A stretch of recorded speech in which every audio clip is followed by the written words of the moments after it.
If y'all get anyone that complain about us, just have to remind them about the Macarena. Yeah, no, I think the Macarena people have been making that point. I think there are some other ones that we could make. Good morning, River Ray. Good morning, Laura. How are you? Good morning, everybody. Listen, if you are joining me from anywhere other than TikTok, please make sure that you say hello. So that I can see you in the comments. Other than that, I won't be able to say hey. What's up, Sharon, Allie Nicole, Sherry? What's up, Grammy, Katsmandu? Good to see you. Happy Tuesday, Laura. Hopefully you guys are doing okay. I am running a little behind because had hella horrible traffic this morning, and then was still determined to get in a full hour workout. So yeah, we just got late because I needed to take care of me. So that's what needed to happen this morning. So let me make sure that I got all these things happening over here. Good morning, Amy. What's up, Conchita? What's up, Jen the Vet? How is everyone? Hey, Titus. Good to see you. Hey, Giselle. Good morning. What's up, Sharon? I think I said hi to Sharon and Farah. Maybe, maybe not. What's up, Desi? Good to see you. Hey, David. What's up, Jennifer? Good to see you as well. Good morning, Chris. I had to go back and scroll up. Good morning, Donna. Appreciate it. Yeah, I've been on some lunar vibes all morning. Actually, since last night. Good morning, Tootie. Where you been? I feel like I ain't seen you.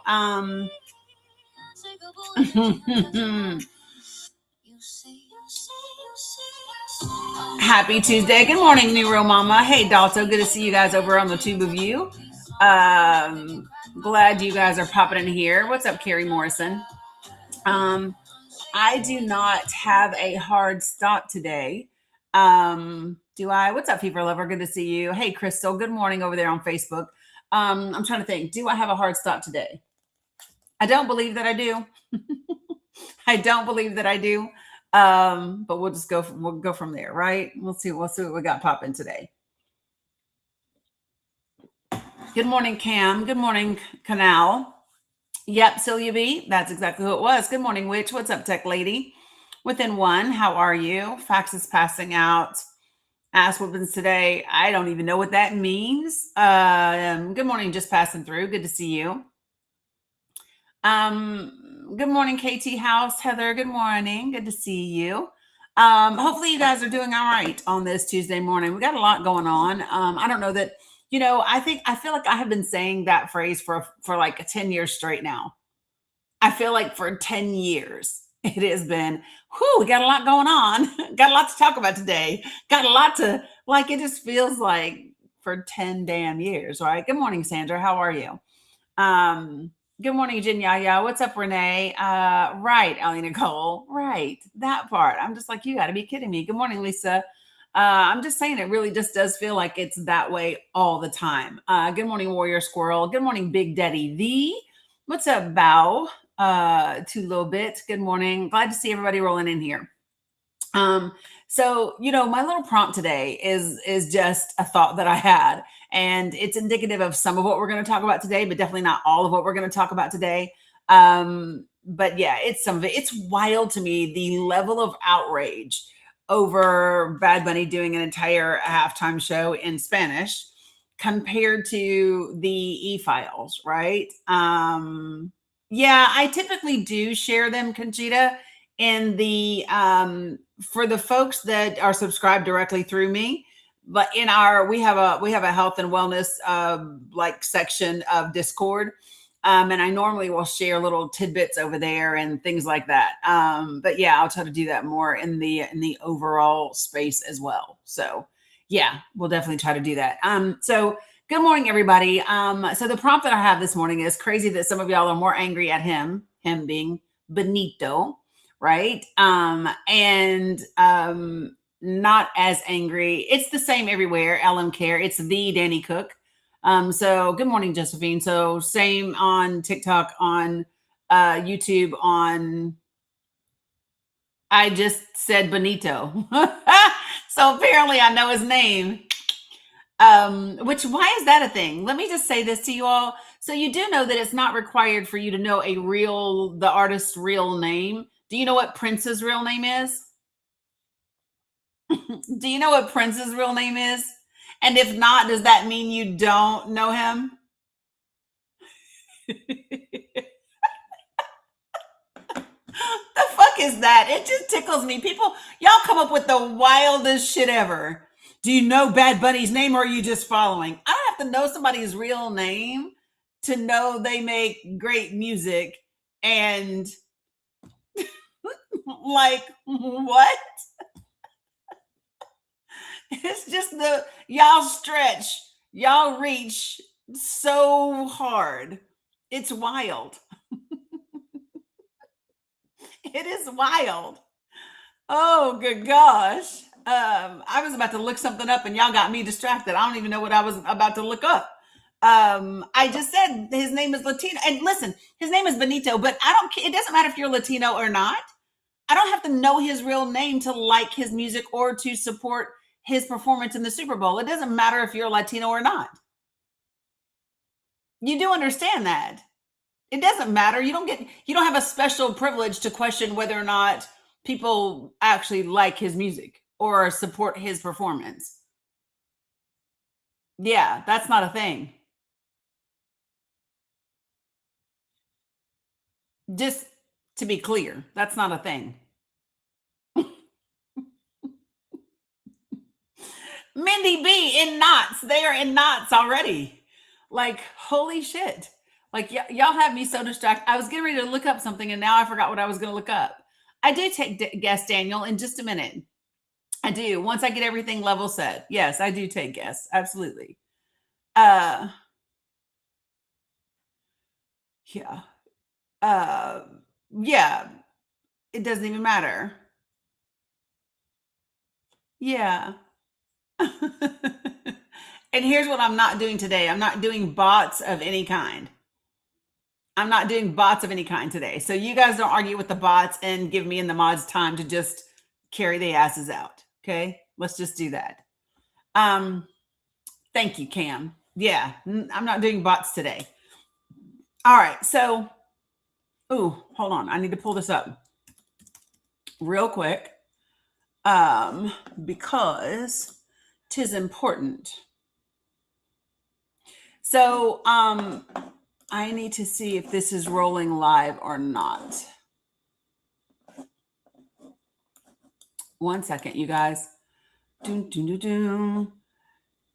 Yeah. So I don't know if you all know this or not, but there is a hearing this morning that is happening with the House Oversight hearing on ICE, Customs and Border Patrol, and USCIS.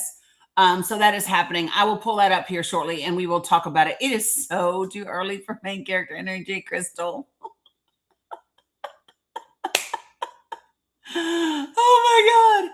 And do you know what's wild, y'all? Somebody paid money to have people just randomly go around the internet, wherever they see a live that might be talking about Bad Bunny or their halftime performance, and just pop up and say, Super Bowl performance was horrible. Kid Rock was amazing. Somebody paid money to have people do that. Like, it's the craziest shit ever. Like, what? What's up, Cat Songbird? It's just wild to me. Like, and then you wonder why we talk about the level of absolute, the level of bigotry that still exists in this country is wild. And when I say this, I don't mean in terms of like more people than not. I just mean the level of it, like the dedication to it. Like, because that's dedication. Like, as much as I can't stand Donald Trump, there's no way I'm going to spend my day or have anybody else spend their time on my behalf popping up into all of the pro-Trump lives to say, Trump really sucks. Biden was great. Like, who does that? Good morning, Jamie.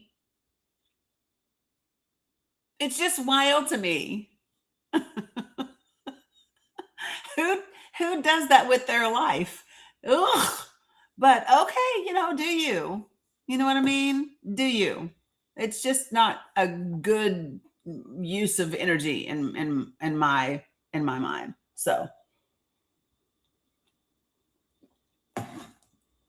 Yeah, no, I don't think I would, but yeah, Jessica, I know. All right, so here we go. Am I vice president? Are you talking? Am I Vice President Harris's sister? Why? Why would you ask such a thing? And welcome back, Shooter. It's good to see you.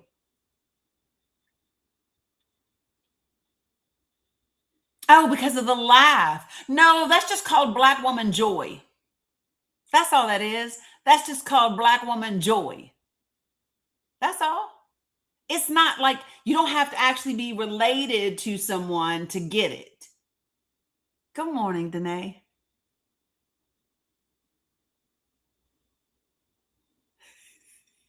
It's the wildest shit ever. Are you Harris's sister? That laugh. You're mad at my laugh? You're mad at my joy? Well, stay mad. Stay mad.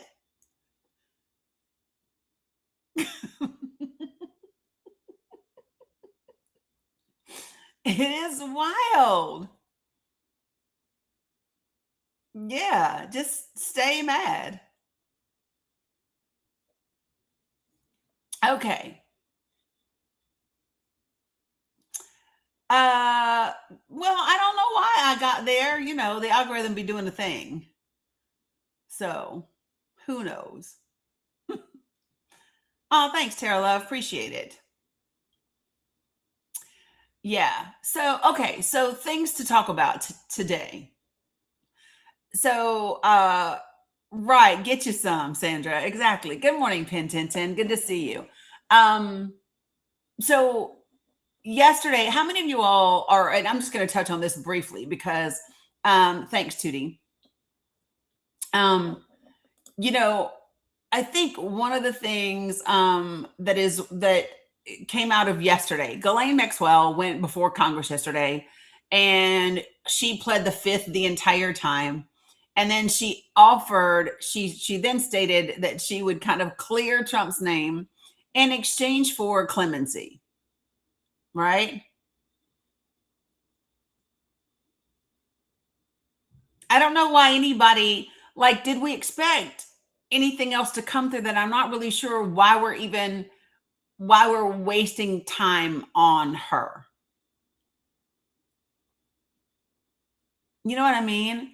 Why are we wasting time on her? She was and continues to be. She is, and I want to be clear about this because people will say, I've heard people say things, and I mentioned it before, where people will say things like, "She's the only one doing time for Jeffrey's crimes," and I want to be clear.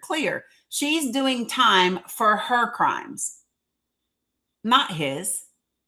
She recruited.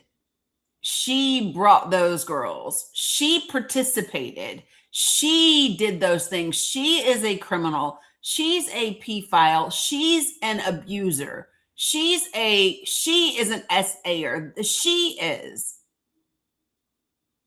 Good morning, husband's grandma, right? So let's just be clear. She's not doing time for Jeffrey's crimes. She is doing time for her crimes.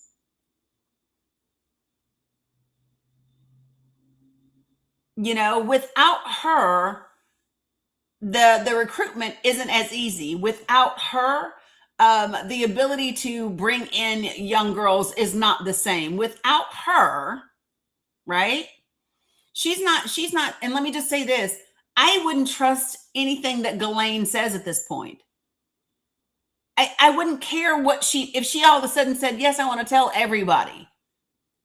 I don't know that I would even trust what she says.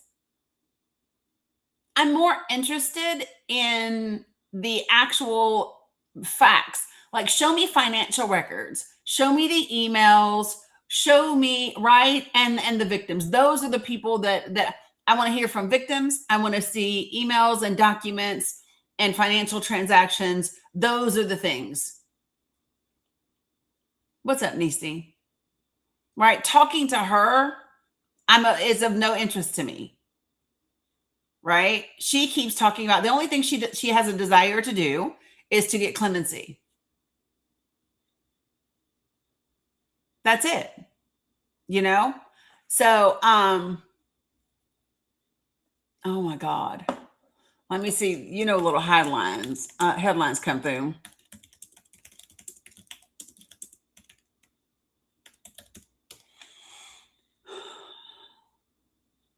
So why are these from everywhere? All right. So, So you all know that I'm a fan of the Palm Beach Police Department's police chief, right? And the reason I'm a fan is the only reason there was any investigation in 2006 and 2007 into Jeffrey is because of the Palm Beach Police Department, right? And it's because of their sheriff, their police chief. He is the individual that made it go federal, because without his involvement it was being shut down. No worries, Cam. What's up, Mel Gray?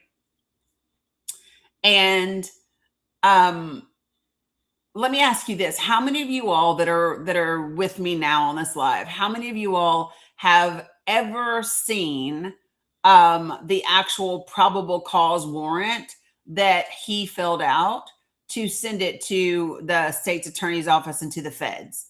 How many of you guys have ever seen that? Because I read it on TikTok.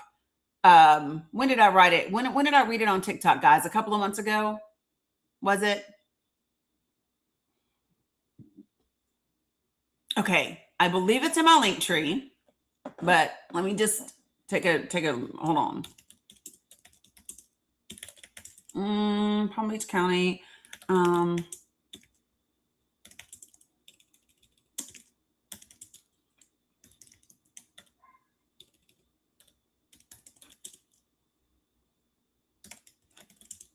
There it is.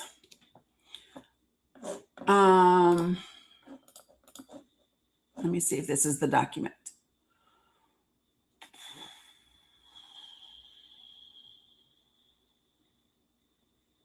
Let me see if this includes it.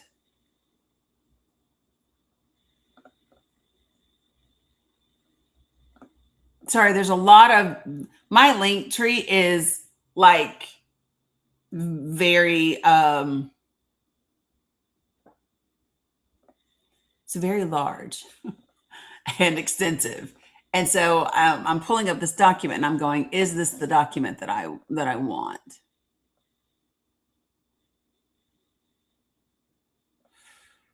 Hold on, folks. Give me one sec.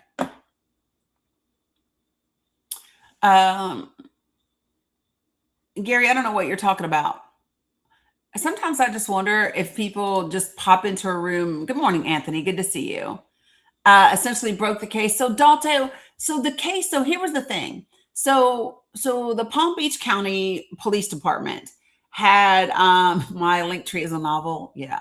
So what they had done was they wanted the state of Florida to press charges, right?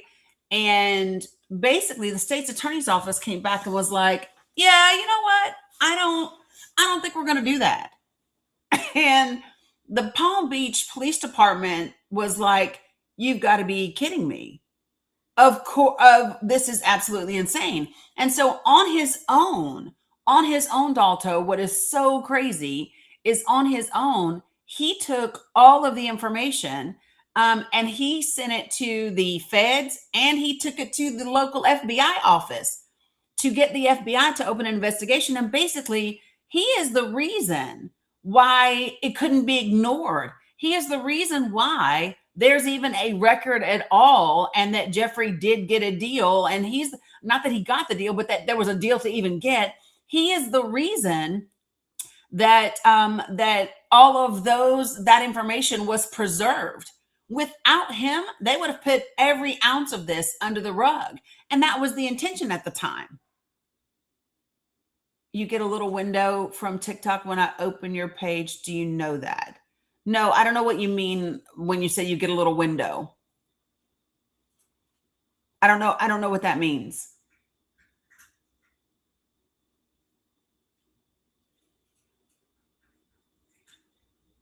TikTok has labeled me an echo chamber.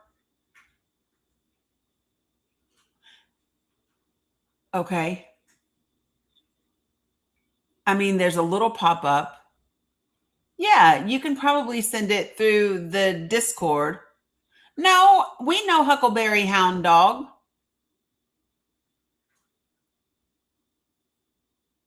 We know Huckleberry Hound Dog. He's a former everybody else is like, not here, not here, not here.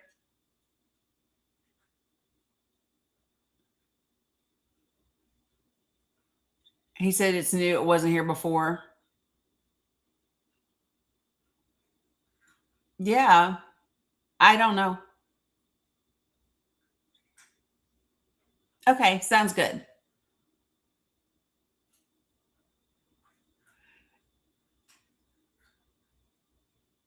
Oh, it's the AI overview.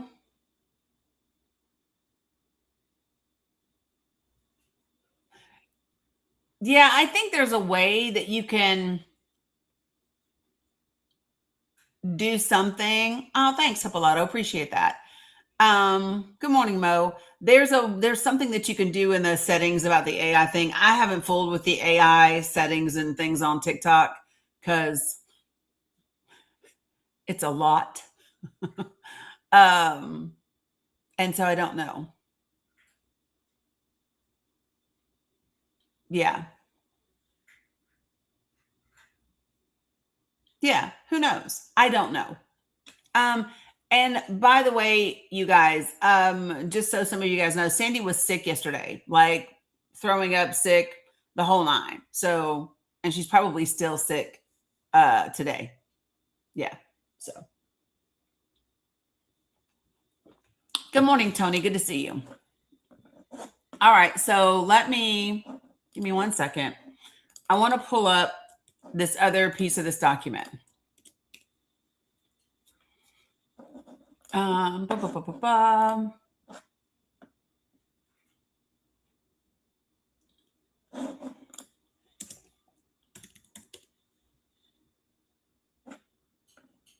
Let me see if this is the one that I want.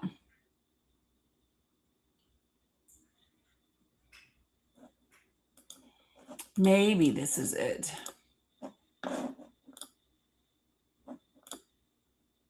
Here it is. So this is what's known as, and I'll share it with you guys so that you can see it on the screen. Okay. What's up, cousin? Good to see you. Appreciate you, Tanya. So let me show you guys this. So this is the document that I'm talking about. Nope, Diana got it.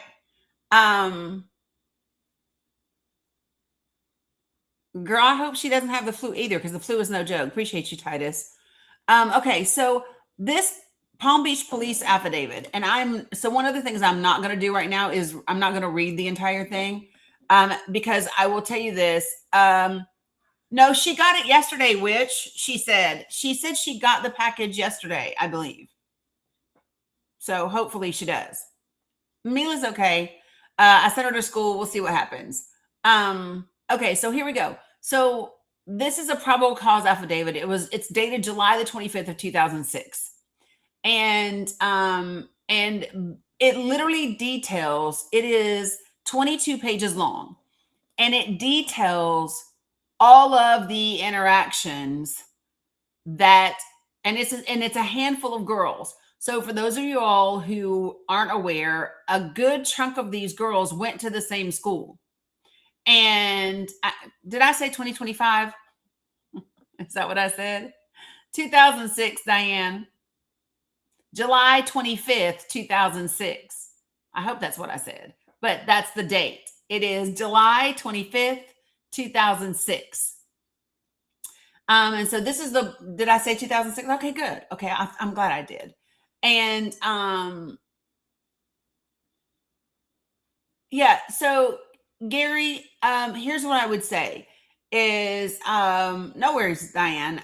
So Gary, one of the things that we don't do a lot of in here is speculate about what we think someone is going to do, especially when it's not based on any evidence. Like, so there's nothing to indicate. So first of all, I think that he made a statement that he believes Clinton is going to give up Trump, is the statement that Gary made in my chat. And let me just say this, there's absolutely nothing. Number one, the Clintons have already spoke to Congress. You all know that, right? That the Clintons have already spoken with Congress with regard to the e-files. So like this is nothing, like this is not a thing. It's not as if they haven't appeared before. They have. Yeah, so hold on a second.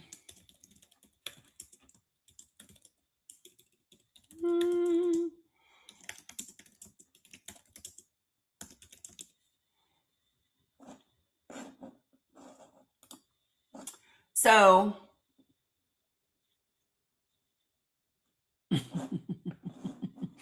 give me a second.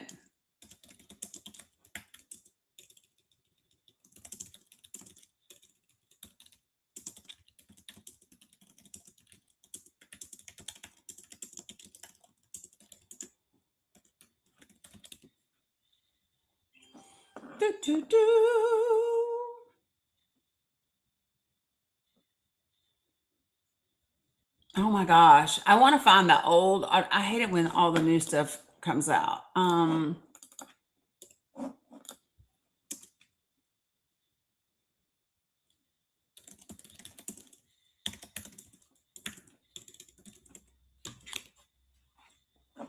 Give me a second. I appreciate you guys.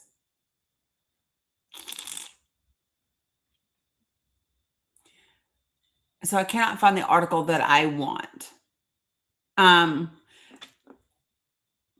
120 words per minute. Yeah, y'all love to talk about how fast I type. I can't find the article that I want to find right now. But here's the thing, right? Well, no, they are agreeing. Yes, Sandy is still sick, Michelle. So listen, I'm not saying that they've testified before Congress. Two different things. What I'm saying is that previously, my understanding is that they have spoken with Congress about the things that they do and don't know with regard to Jeffrey.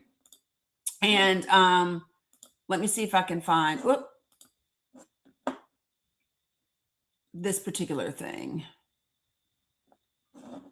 I need her. Oh, my sweet baby Jesus.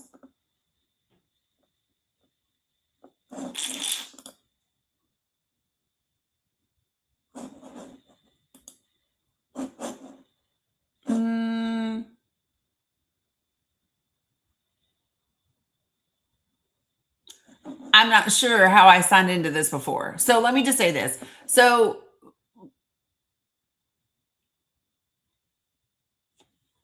you're wanting to you are wanting to destroy him.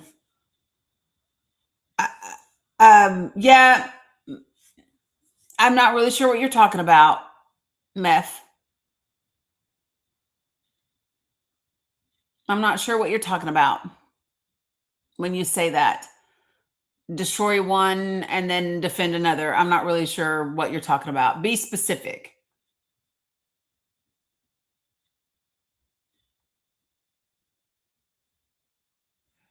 I have it, Michi, pulled up, but no, we haven't turned it on yet. Nope, we haven't turned it on yet. But you are putting up your guardrails for the Clintons. No, I don't think I said anything about the guardrails for the Clintons. Did I? What I said is that I don't speculate about what people are and aren't going to do, right? And the comment that was made by Gary was he believed that, quote, Clinton was going to give up Trump, end quote. And my response to that is there's nothing to indicate that. There's nothing to indicate that Clinton has anything to say that would be relevant to Trump. Like there's nothing. And so it's just a bunch of speculation because people are guessing about whatever, right? I particularly don't care who is involved, right? It doesn't matter to me if it's Bill Clinton, if it's Donald Trump, if it's, I don't care who it is. I literally don't care who it is. Doesn't matter to me. Every single person, every single one of them should be held accountable, period. So I didn't put up a guardrail. What I said was it wasn't really great to speculate about something that you don't know anything about. When we talk about, we think Clinton's going to give up Trump. For what? Based on what? There's absolutely zero evidence to support such an allegation. That's what I said. So I'm not sure what you heard, but that's what I said. So maybe that helps clear it up. Yes, Warner, it definitely was amazing. Was it not? It was. Yeah, Christine, that was a huge stretch. It was a huge stretch. Like I literally said, what did I say the other day? Oh wait, I think I still have access to it. Hold on. Let me see if I can show you. This was my backdrop um several days ago. Oh, unless I deleted it off my phone, which is entirely possible. Yep, I sure did. Oh well. Anyway, it was a picture with a whole bunch of them, and it just said hang them all. Hang them all out to dry is what it said. It said hang them all out to dry. So anyway, Hillary Clinton is saying, so let's stop the games. If you want this fight, James Comer, let's have it in public. You love to talk about transparency. There's nothing more than transparent than a public hearing, cameras on. We will be there. Um, I'm not sure, Michelle. I'm not sure. I have stuff that I've clipped that I still haven't posted from last week that I want to post. But I want to circle back, you guys, because y'all will get me all over the place, and I want to kind of stay focused for a second. Good morning, Candy Kiss. Um, I don't have an allegiance to any particular political party. I am a human being first kind of individual. So what does that mean? That means I lean towards policy that is good for average, ordinary working people, right? Those policies tend to come from the Democratic Party. Okay. The corporations benefit heavily from policies coming from Republicans. So I tend to not vote Republican. Now, there was a time in my life that I did, right? I had voted Republican and Democrat in my lifetime. But what drives how I vote is no longer religion, and it is no longer, well, pretty much religion. Religion used to drive how I vote. And a particular type of religion that viewed things a certain way. And the religion that I was raised in supported patriarchy. It supported subservient women. It supported um,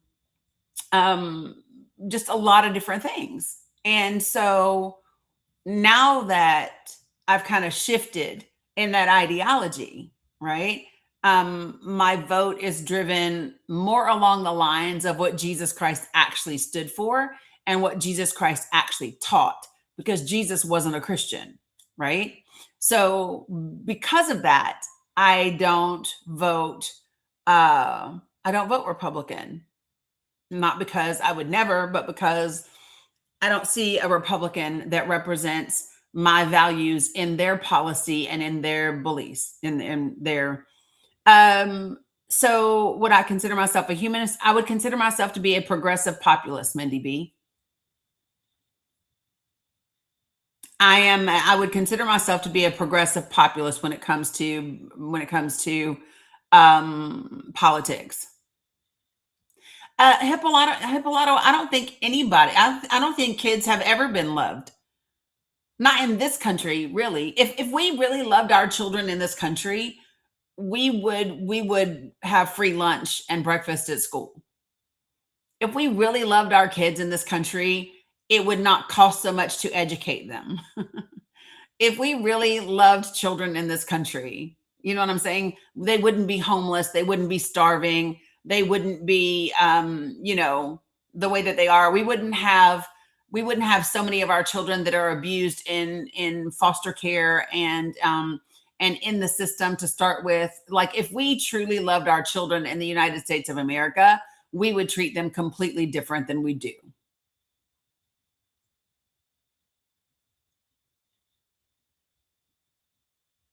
So, Yeah, I don't believe that the government of the United States of America is actually it doesn't work from it hasn't been built.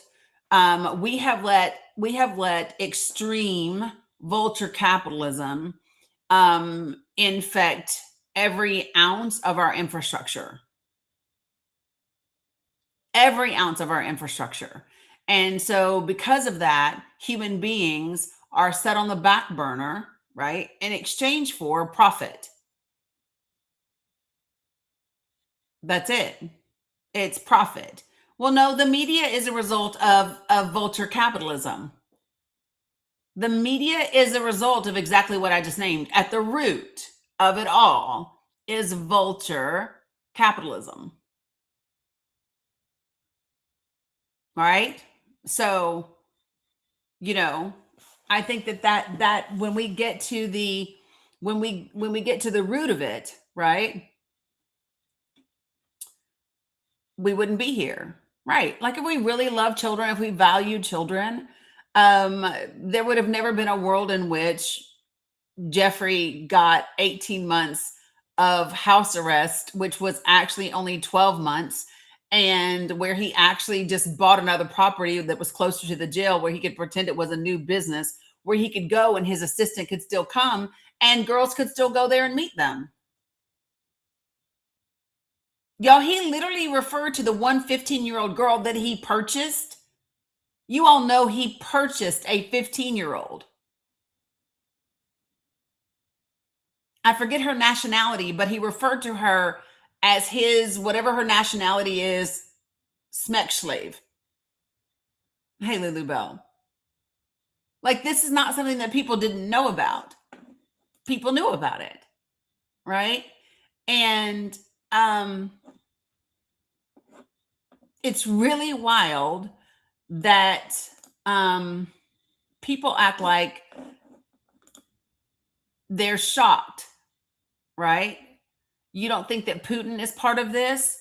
Well, I don't know what you mean by that, Idaho girl. When you say you don't think that Putin was part of what, part of what do you mean? Because what I absolutely know is that Jeffrey Epstein worked and helped Putin and his as advisors be able to manipulate and handle Donald Trump. That I know. So that is why there is a connection between Vladimir Putin and Jeffrey Epstein and Donald Trump. That's the connection.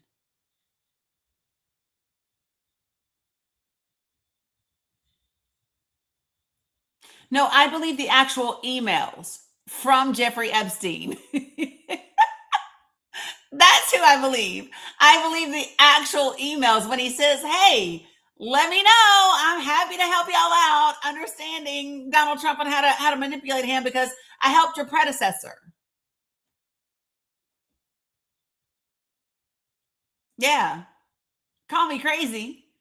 But I believe the dude's words. I believe the fact that Jeffrey Epstein and Ehud Barak, who was the former prime minister to Israel, I believe when the two of them took Israeli surveillance equipment, went into Africa, and absolutely sold that material to have a surveillance state in that country. I believe it when they did the same thing in other countries.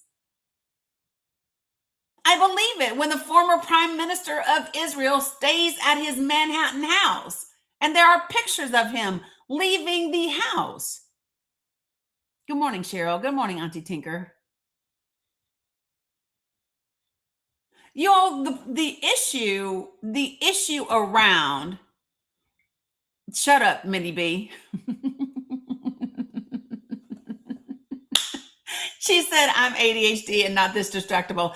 I am ADHD. Don't mess. Yes, we know that. But it's because, so listen, you can't see all the comments that are happening over on TikTok, and there's a flurry of them.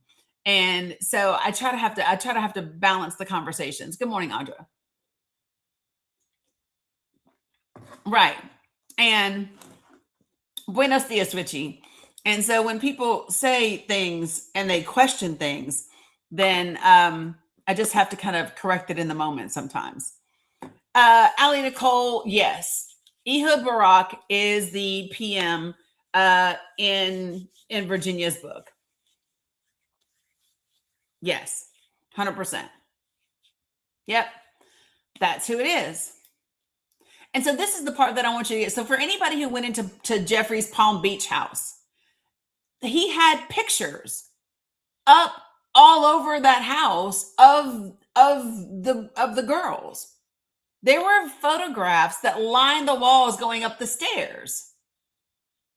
There was no, oh, I went to his house, but I didn't know. There's no, I went to his house, but I didn't know. If you went to his house, you knew. And by the way, the dude, hella Raja, the guy who was his driver and his cook, you know that those guys were interviewed as part of the investigation. Appreciate that, Raja. Those guys were interviewed as part of the investigation.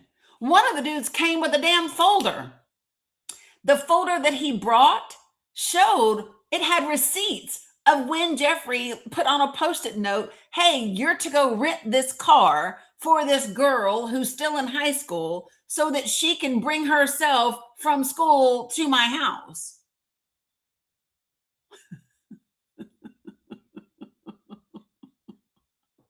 Oh, they're saying it.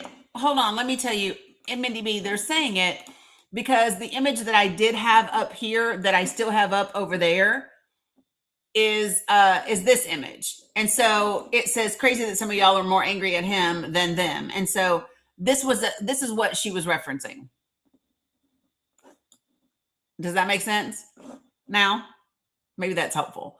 Okay. So something that I want people to really hold on to and grasp onto and sit with for a moment is that we are having another moment in this world that y'all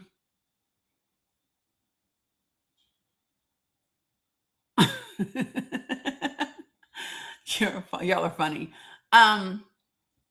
So we are at this place where a lot of things are happening all at the same time. Okay. And I believe that they are all happening at the same time for a reason, because we are coming to the end of an era. We are coming to the end of an era, not just politically, but also from a societal perspective. Okay. So the days of the absolute patriarchy, the days of the world being like how the fuck, Michi, are you talking to me or somebody else? Yeah, Sekhmet, she is.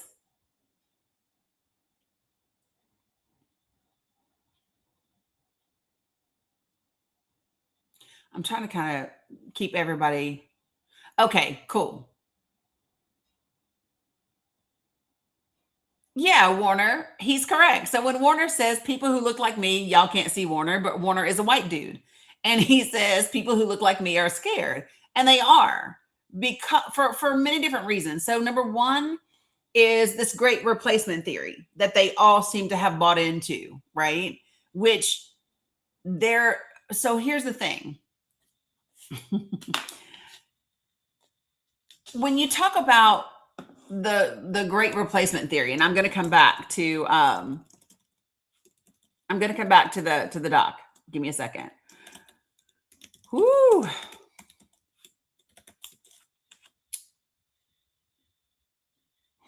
Okay.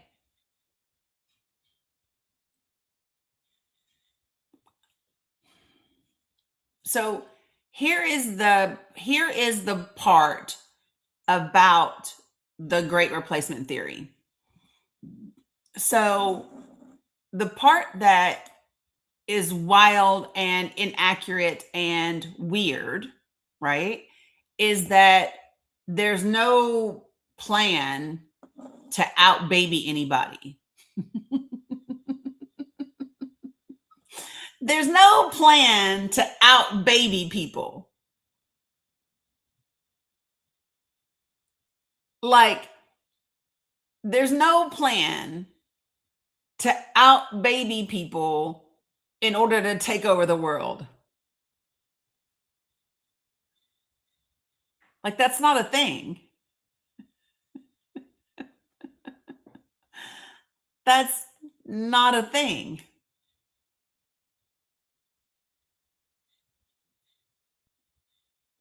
Idaho, so here's the thing. I think that why that was so mind blowing for you. I don't know, meet you girl. It's crazy, right?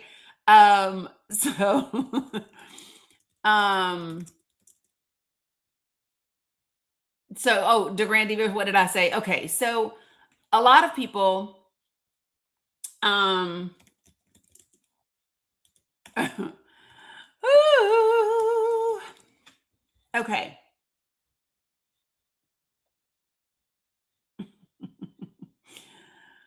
um Good gosh. What is so wild to me. So first of all, Idaho Tesla girl. Okay. The thing which you speak of is from one article, one random ass article on the internet,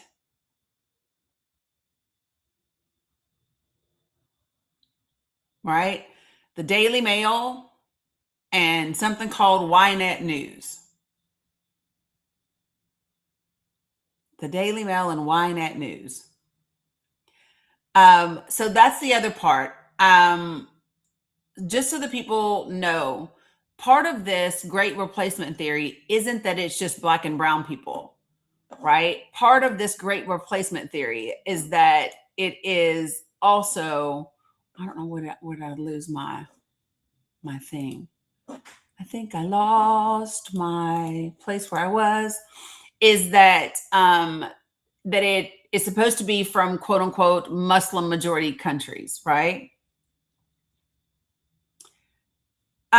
So why don't you join the panel? Because you have a lot to say, Idaho girl, Idaho Tesla girl. Why don't you join the panel? Because you have your settings so that I can't invite you. But why don't you join the panel so we can talk about it? Because when you say Islam, um, Islam people have very strong values, that sounds a little Islamophobic. Like it just hints at it. And I'm not sure if that's what you intended or not, but it has a hint of Islamophobia around it. And the reason I say that is because I think that people could argue quite successfully that Christianity, people who are Christians, have very strong values according to their religion. I think you could say the same thing about anybody that subscribes to and practices a particular religion, that they have quote unquote strong values with regard to that particular religion. Salam, Abdul. But when you say that and you say it specifically and only about Islam, it sounds like you are being Islamophobic. And I'm not sure if that's your intention or not. So it would be great for you to join the panel so we could discuss it.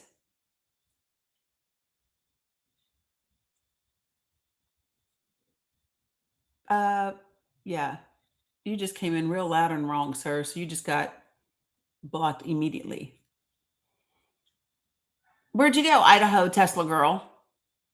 You got very, very quiet all of a sudden.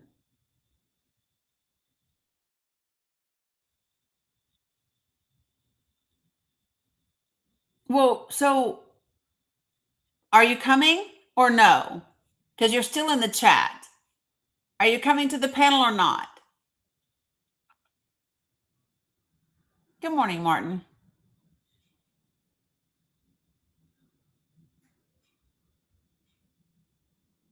Good morning, Brian.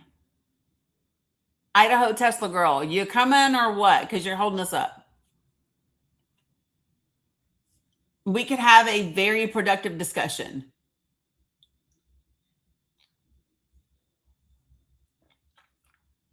Salam, Yasin.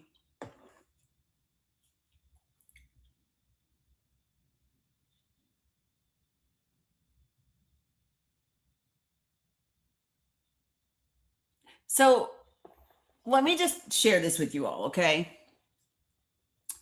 Um, Good morning, Anna. Appreciate you. Um, yeah, so let me just share with you all what happens in my space. If you are new to my space, put a one in the comments. Because Idaho Tesla Girl, I believe you're new to my space. I'm not familiar with you at all. But folks, if you're new to my space, let me tell you how we get down in these here parts. We love to have really engaging conversation. We can appreciate you guys. We can disagree with each other. We can have different points of view. We can do all of those things. We just have to do them following four really basic guidelines. Are you ready?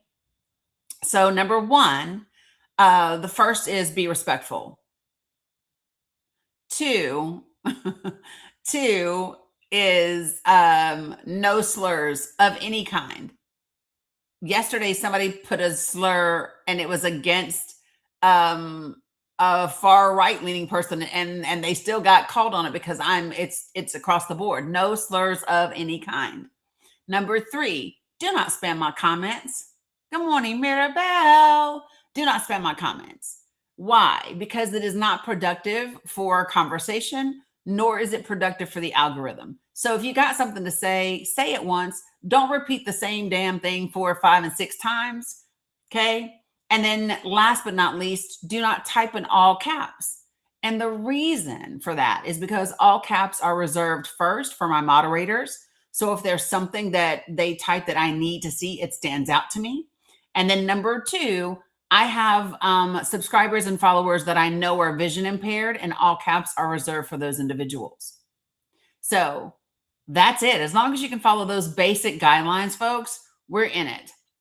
If you are used to spaces, good morning, John, where folks like to scream or yell and curse each other out and call each other names and have gotcha moments, you're in the wrong place. You're in the wrong place, and that's okay, right? Because I'm not for everybody. But if that's your jam, you're probably going to want to just swoop right on out of my space and go somewhere else. We like to have very fact-based, informative conversations that are meaningful. Okay? All right. Now, having said all of that, yeah, not y'all talk. And by the way, I don't know if you all can hear this, but when nobody's here with me, there's a little bit of an echo, so it sounds like I'm loud, right? Even though I'm like just sitting here talking. Okay. So appreciate that, believe that. So that's it. So Idaho girl, listen, here's going to be your deal. You got about 60 seconds to come on up to the panel, right? Before you end up getting booted from the live. And it's not because you have disagreeing points of view. It's because you are becoming distracted in the comments, in the chat, and I can't have that. I'm facilitating a live. So you can either come up on this panel and have an engaged conversation, right? An engaging conversation, respectful conversation, or you will end up getting booted from the live. Bye. Okay. Good night. Have a great day. Have a great day. Sheesh. All right. So let me just say this to you all. Okay. Good morning, Andreas. Appreciate you, Titus. Yeah, it doesn't really. So for me, let me just be clear. I support a grown man grabbing his junk in front of millions of kids. If your kids were up watching the Super Bowl at 10 o'clock at night, I suggest you rethink your parenting.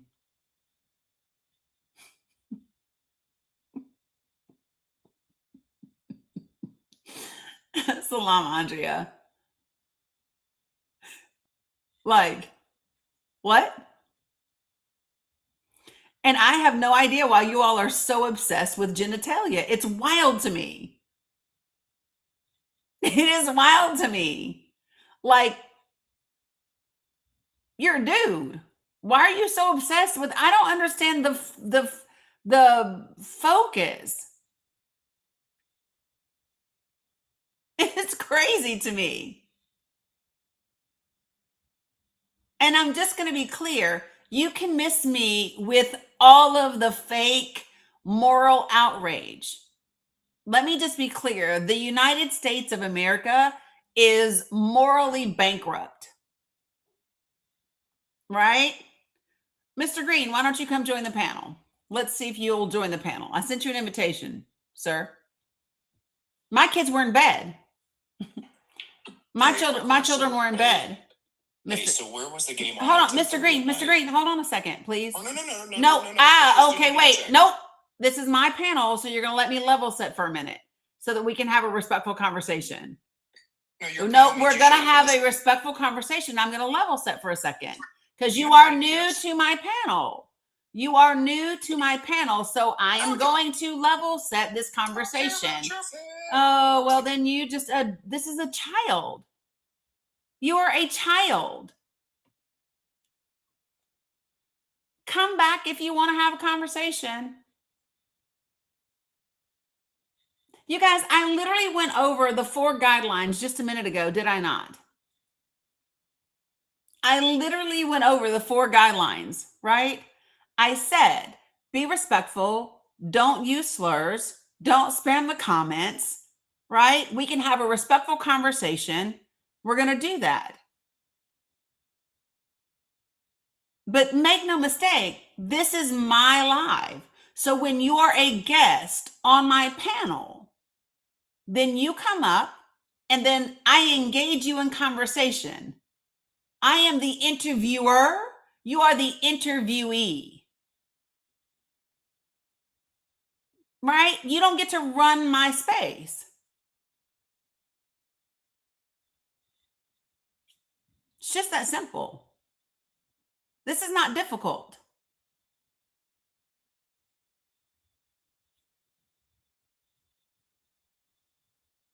So it's the wildest thing ever. Folks, and I keep saying this, this is what is wrong with the country. Adults like Mr. Green. It's not our children. It's not teachers. It is people like Mr. Green that don't know how to have a respectful conversation.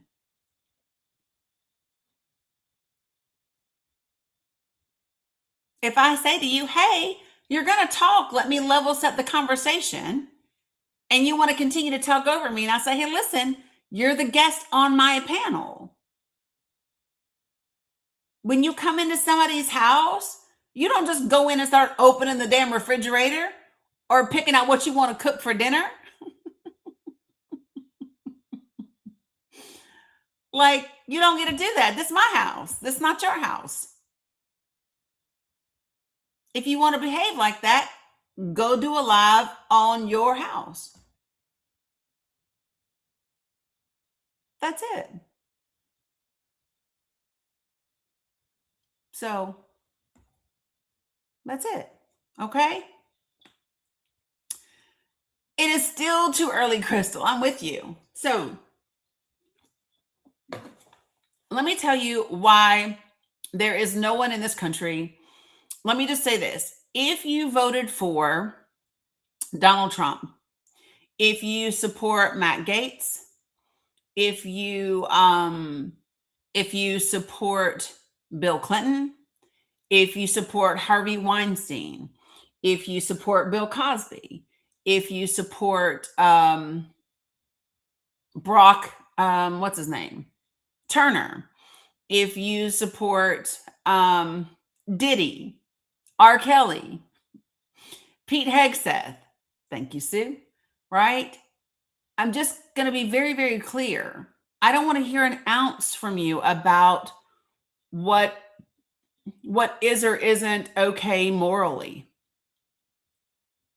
If you voted to elect Donald Trump as president of the United States, either in 2016 or in 2024, okay, I want to be very clear that you are not, you don't care about morals and values. You're not worried about somebody grabbing their crotch in front of your children, which, by the way, you ever walked around town, your kids have seen somebody grab their crotch. Listen, dudes scratch their dudes shift them jokers around all day long everywhere.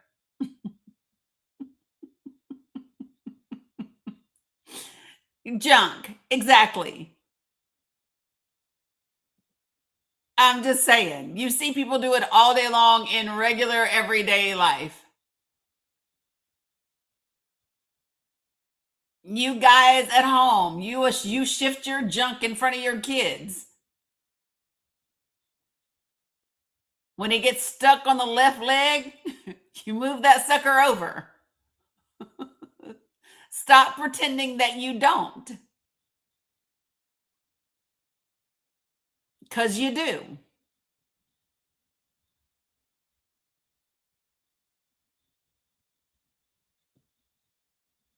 So I don't want, you can dismiss me with all of the fake outrage. Oh, he grabbed his junk. So do you.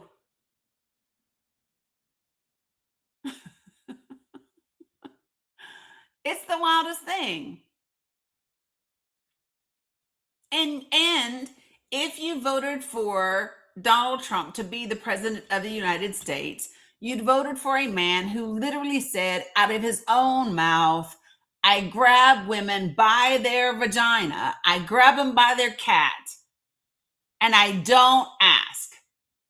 I don't ask permission. I don't have to ask permission because I'm rich, because I'm a celebrity.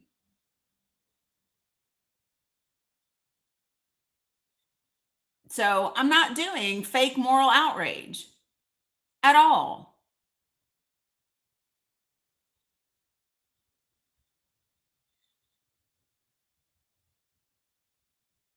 There is no context, DK. Y'all tickle me with this context shit. There is no context for I grab them by their cat and I don't ask permission. There's no context. There's no context for that at all. That's like somebody's trying to say to me, well, Kid Rock wrote that back when he was younger and he was trying to be his little thing about, he likes them, his girls underage. And he says some might call it statutory. He calls it mandatory. Right? And some woman had the nerve to come on in my comments and say, oh, well, just for context, he said that in a song back when he was younger and he was trying to be a rapper and he was trying to be whatever. There's no fucking context. I just want to be clear. There's no context. When you say your girls must be underage and it is mandatory that it be statutory, there's no context needed.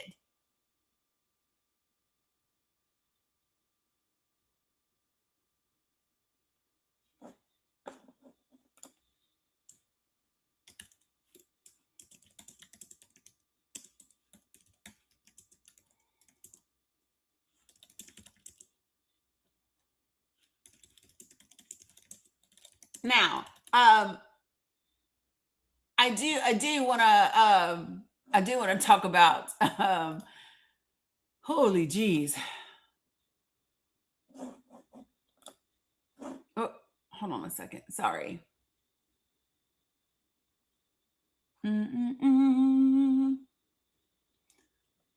Give me 1 second.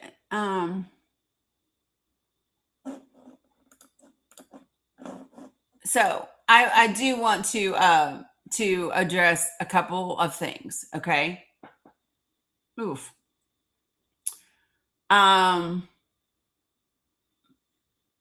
So for the person in the comments who said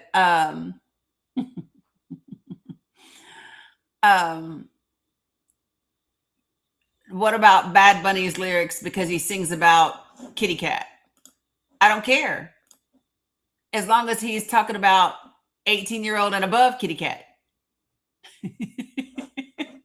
So if Bad Bunny sings a song about kitty cat, which by the way, he would not be the first fucking artist to do such a thing.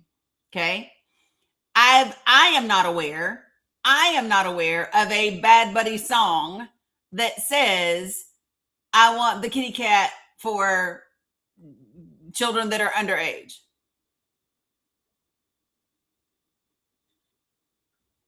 Right? So I'm going to give you an example. You might not like the song WAP. Do y'all know what the song is? Y'all know what WAP is? Do y'all know the song WAP? It's not really my thing. But they grown ass women talking about their own. Yeah. So you don't have to like the lyrics of a song or the meaning of a song or whatever somebody is singing about. But there's a difference between singing about grown ass adults, right? Look, if y'all look at Raina's name right there, if y'all see Raina's name, her emojis are a good indicator of what the song is about.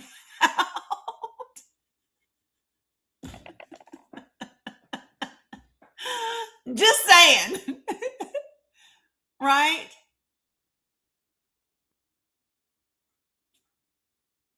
So, again, folks, there's a difference.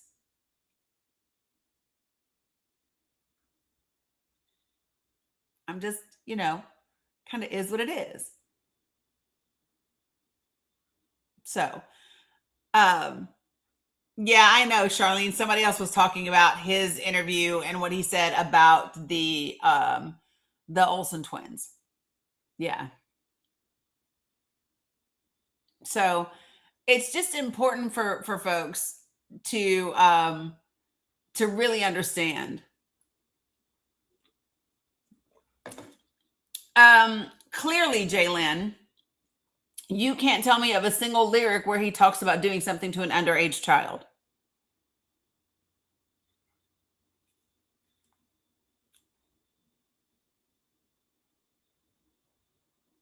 I don't know, DK. Go ask a Democrat. I'm not one.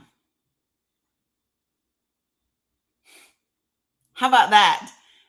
DK, go ask a Democrat.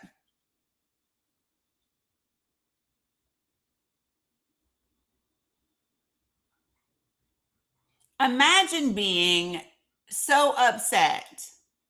You certainly sound like one. Well, I don't know. That's a very generalized thing to say. Are you in the habit of just grouping people together and generalizing and labeling people?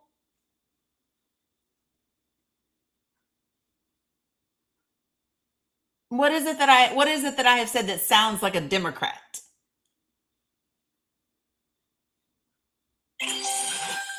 Just curious.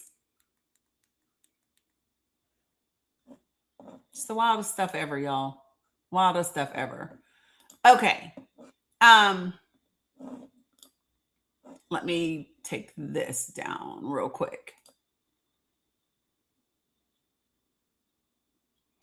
Donna, who's paying you for this crap?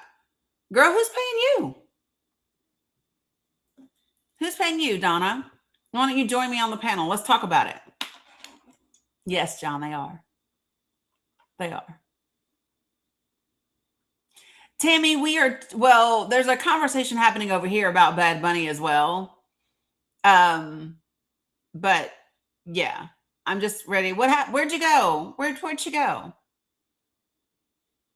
Donna, where are you at? They are out thick this morning. They are. I am cracking up at you, Kat. Donna, where are you?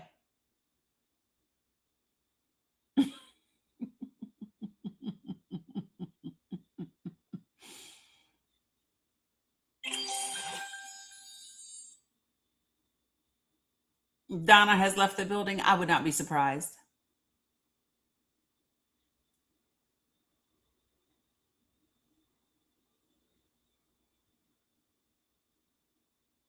She left. Okay. See, this is what happens. Like, it's really interesting. For hold on, I gotta handle a little bot and take care of it. Okay, cool. Thanks. Donna has left the chat. Got it. Cheryl said Donna is in Russia and not a female. I don't know if that's true or not, but that's interesting.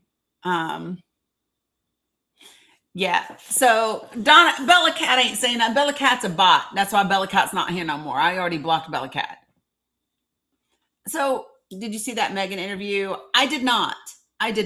After I got off a live yesterday, Mila wasn't feeling good. And so I was focused on the kiddos. Okay. So folks, listen, I don't really care about Kid Rock. I don't care. I know a lot of people very similar to him who, wanted to try to be something they weren't and then ended up showing the world exactly who they are. You know what I mean? So I don't care about Kid Rock. I don't care. I don't care at all. I don't care about Donald Trump as a person, as a human being. I care about Donald Trump in his role as president of the United States of America. That I care about. I care about the fact that the things that he says and does have a global impact on our country, right? I care about those things. Other than that, I don't give a shit. The thing that I do that does matter today is we have got, I want you all to understand something. And they know this, by the way.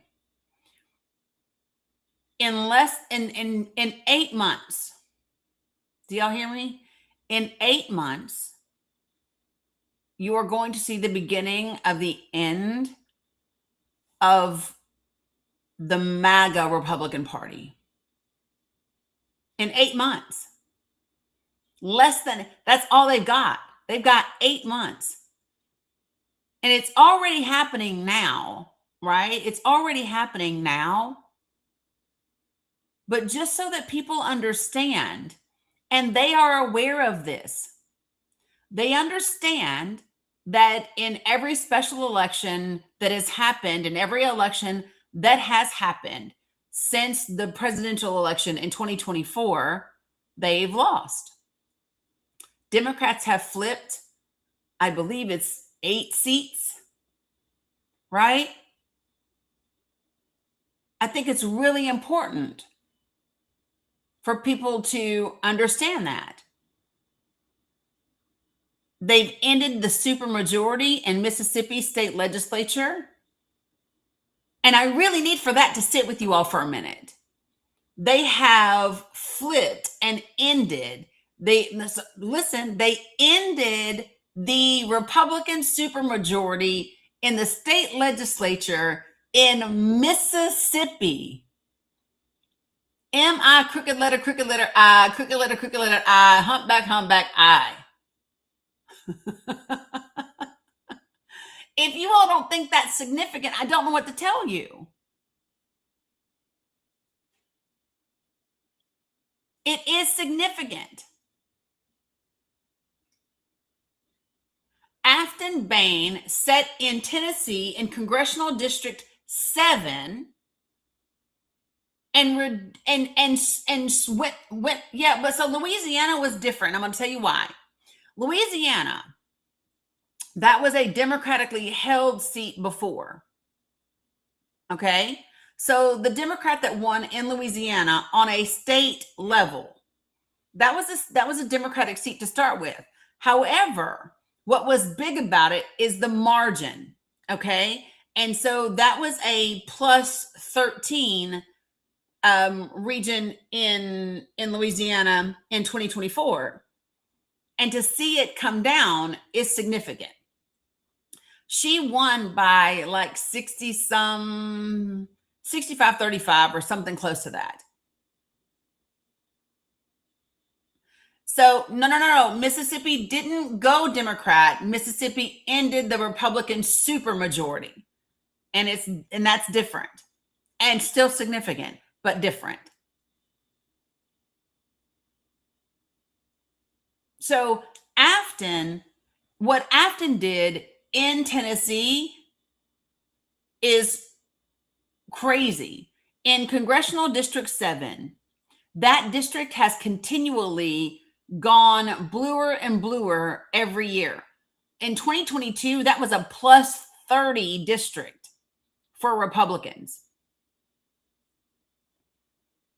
In 2024, it was like a plus 22, 24. She's not running again, Angie. She's already said she's not. And she's talked about why she's not running. She put out a video. She is not running for Congressional District 7 again, but what she is going to do is she's going to run and keep her state seat for House District 51. So she will continue to be a state legislature, which, to be quite frank, she is desperately needed in the state of Tennessee as a state legislature, because the state legislature in Tennessee has bowed down, kissed the ring, and done everything possible. But, she has a trans kid. She is a woman, and they experienced an insane amount of threatening to be great, unalived, all kinds of things during that. And she just said, for her sake and her family's sake. So Afton's a personal friend of mine. Let me just be clear. Afton's a personal friend of mine. And so, I support her doing what is in the best interest for her and her family, 100%. So, she and I are trying to get a time for her to come on the line, the live with me. She had to take a break first and go on vacation. So, well, they can, Farah. They can track them down, but it is what it is. So, I think that's really important about this. Folks, if you are upset, so let me ask this. Let me just try to see if I can handle this in a way that is productive. Okay. All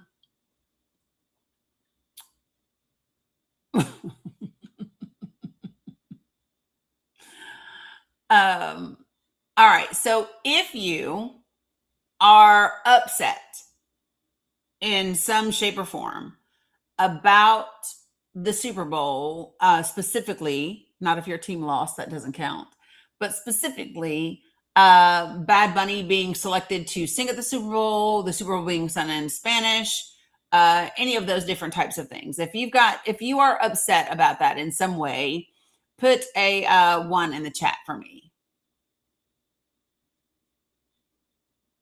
If that is you, identify yourself. Because if not, I'm going to move on.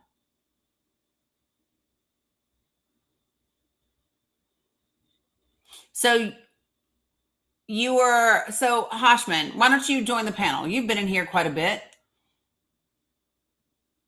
You said wet panties and language. Share with me what you mean by that.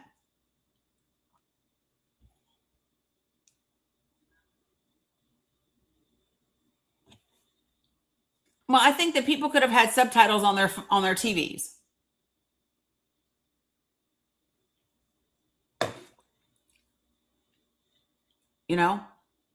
Hashman, where are you?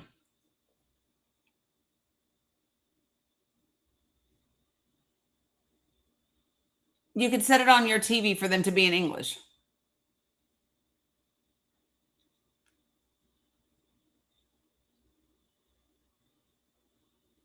Hashman, why don't you join the panel?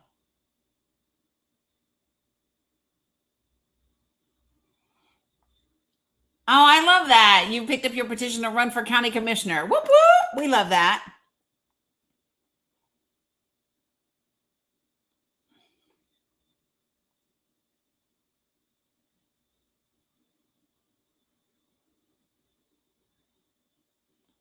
I think, again,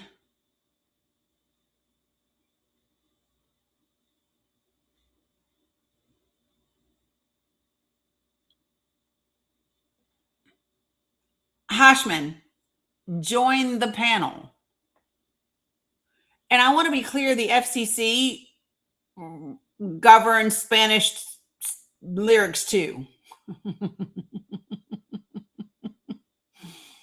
You do know that, right? The FCC still regulates lyrics in Spanish. Like there's whole ass Spanish TV stations. Like there's whole ass Spanish speaking. You know that, right?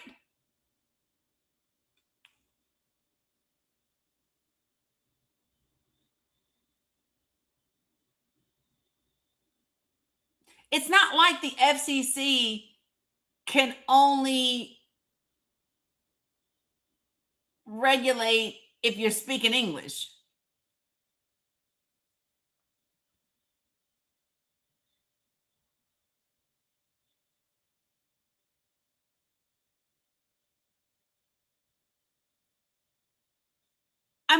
It just baffles me because he said the lyrics were in Spanish or the FCC would have banned them.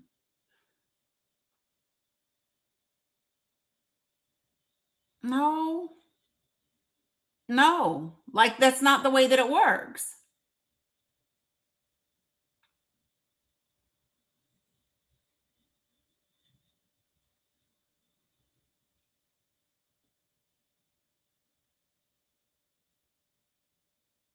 I'm just, I mean, Hashman, do you know the lyrics?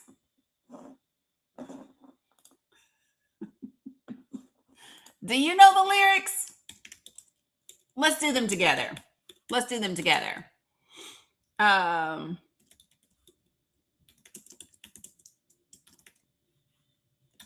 on, we're going to do it together. You ready?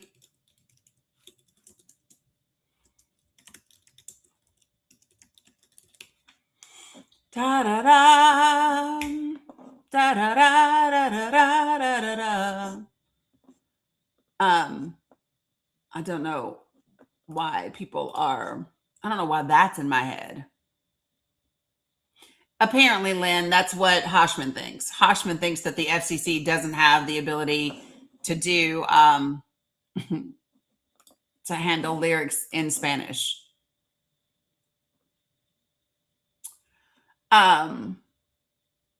Okay, so mi nombre es Benito Antonio Martinez Ocasio.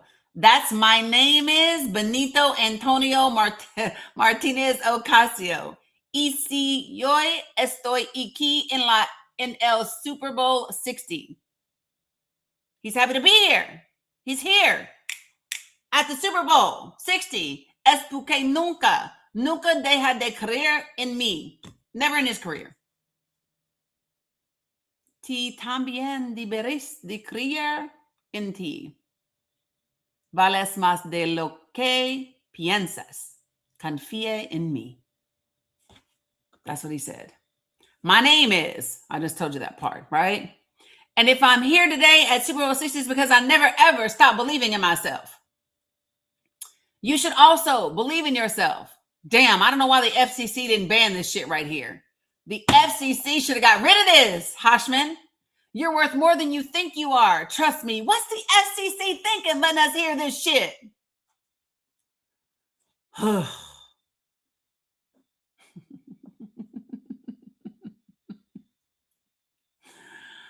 Oh my gosh.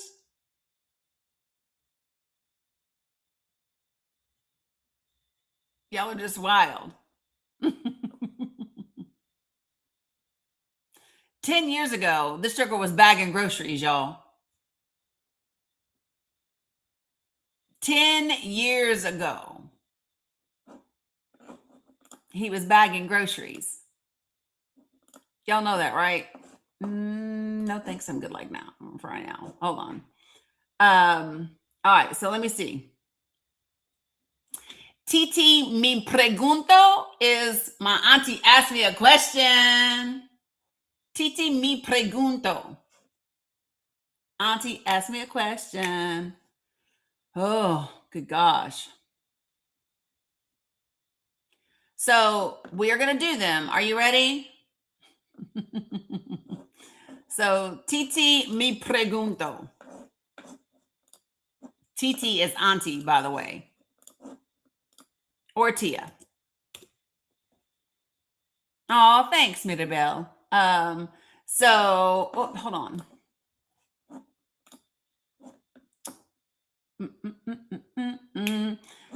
Okay, so, woof, that went really fast. Here are the lyrics.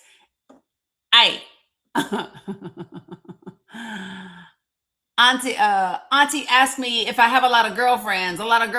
Today I have one, tomorrow I'll have another. Hey, but there's no wedding, Auntie. Auntie asked me if I have a lot of girlfriends. Hey, a lot of girlfriends. Today I have one, tomorrow I'll have another. I'm going to take them all to the VIP. Hey, say hi to Auntie. Let's take a selfie. Say cheese. Hey, but the ones I already slept with, smile. In a VIP. No, on Blue Honey Pot, I didn't. Let's take a selfie. Cheese. Right? Let those who've already forgotten about me smile. I really like Gabrieles, the Patricias. I couldn't say that one. The Nicolas, the Sophias, my first girlfriend in kindergarten, Maria, and my first love's name was Talia. I have a Colombian who writes me every day and a Mexican I didn't even know about. Another one in San Antonio that still loves me. And the ones from PR are all mine. Tell me the FCC. Tell me.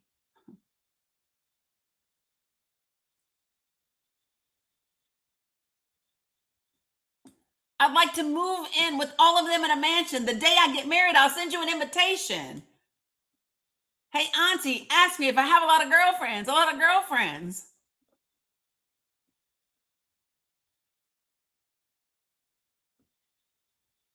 I'm just Hoshman.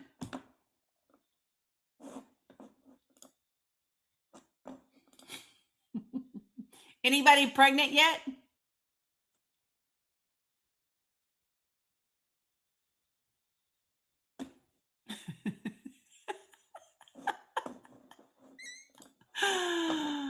Yo Perio Sola. What's that one? Hold on.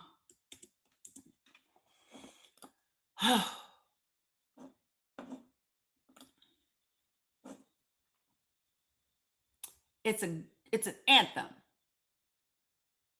Right. I like to dance by myself.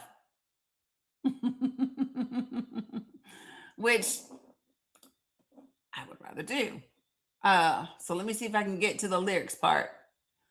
Before you would ignore me, now I ignore you. Before you wouldn't want to, now I don't want to.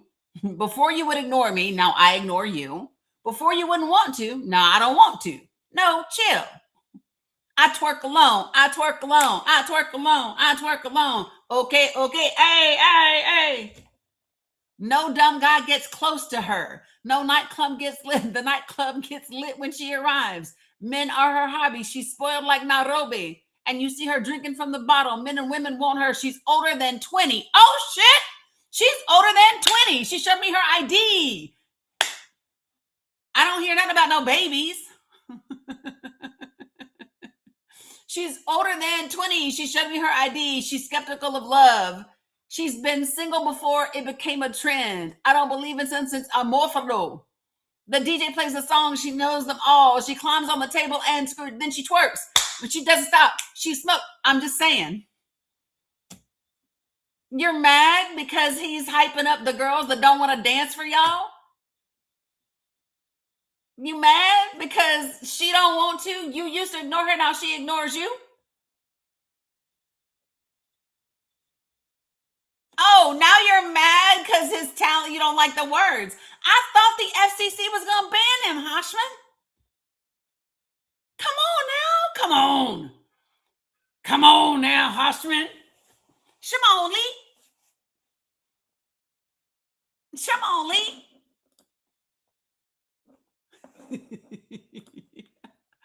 Hoshman, this just for you. You ready? Hold on. This is going to be just for you, Hoshman. Are you ready? For real, for real. For real, for real, for real. For real, for real. Okay, whoops. Hold on. Let me go back. Whoop. Sorry. I shouldn't do that. Yeah. Don't be sad for us. I'm sad for you. You don't know what the hell the lyrics are. And thought somebody was just going to randomly believe you. Crazy. Crazy, crazy, crazy. Mad because the man said he wants 20. She's 20 plus. Mad because the man said she's 20 plus and she showed me her ID. How you mad? How you mad at him?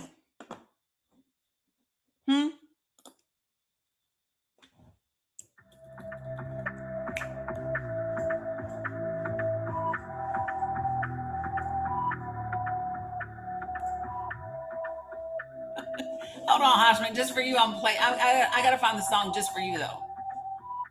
Baby, ya yo me enteré, se nota cuando me ve, ahí donde no has llegado, sabes que yo te llevaré, dime ¡Wepa! Es que tú eres mi bebé, de nosotros I'm gonna do Hoshman's favorite song though. I'm gonna do Hoshman's favorite song. There he goes.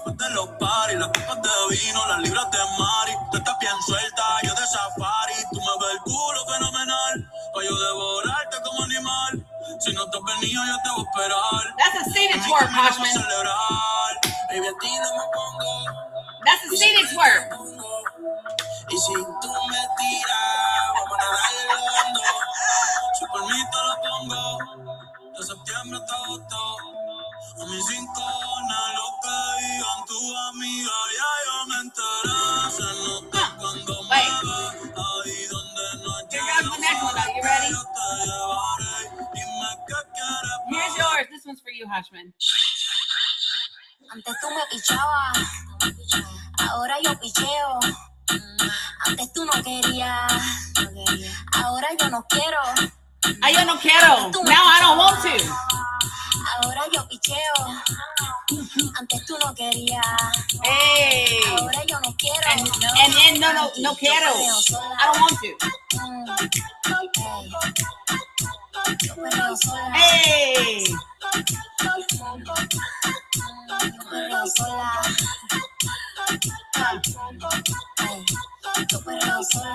Okay. This is just for Hoshman, y'all. Sorry. Enjoy. Exactly, Tammy.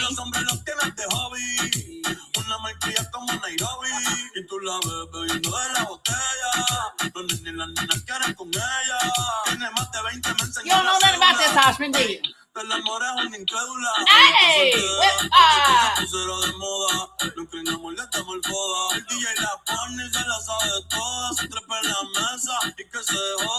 Hey! You ever been to a quinceañera? You ever been to Puerto Rico? Hey! It's that beat right there. What am I doing right here, Hoshman? What's that? What's that, Hoshman? What am I doing? I'm sitting down, but what am I doing, Hoshman? And if you really get mad with it, you do a little lift over the back.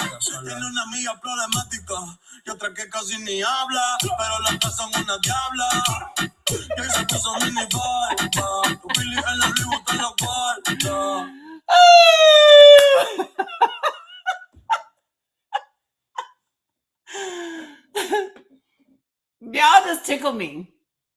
Let me tell you something that I have learned. Okay. And I don't know Hoshman, so I can't really speak about Hoshman. But here's what I have noticed about people that pretend to be, especially white Christian individuals, right? What I have learned, what I have noticed is that you all prefer to act chaste. Like you prefer to act like you're devout. And it is because you deny any of the normal things that come with being a human being, y'all end up doing so much of the shit corrupted behind doors.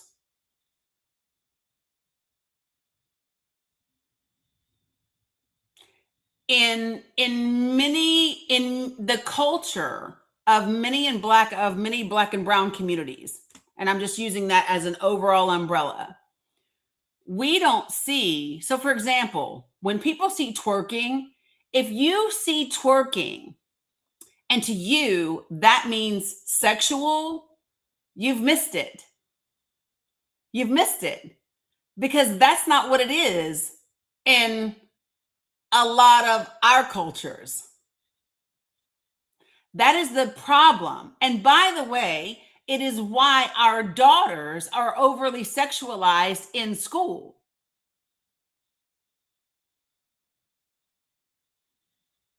It is why our daughters are overly sexualized.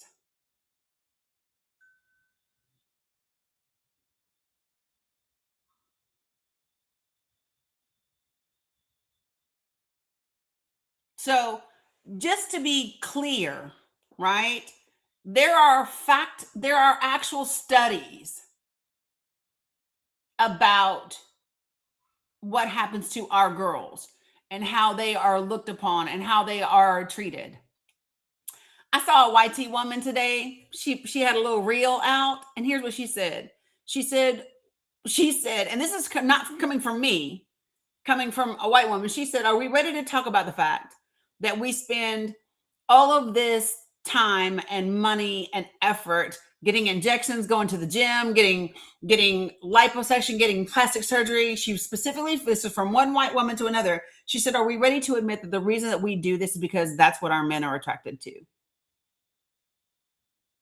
Trying to look young."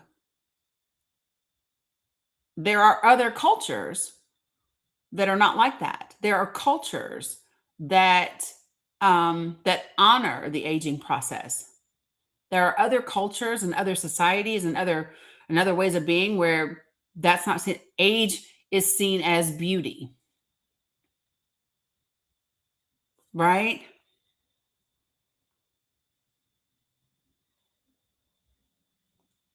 And I don't know if people understand this or not, but um hmm,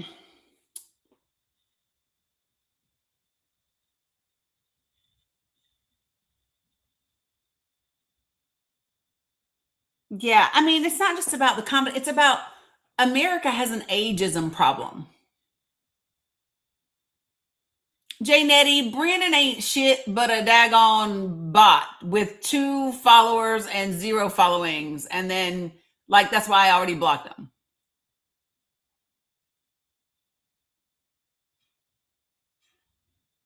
I used to laugh all the time because there would be people all the time that, like, you can't stand black people, but you will give yourself cancer trying to get a damn tan. Can't stand black and brown folk, but you will give yourself cancer trying to look like us.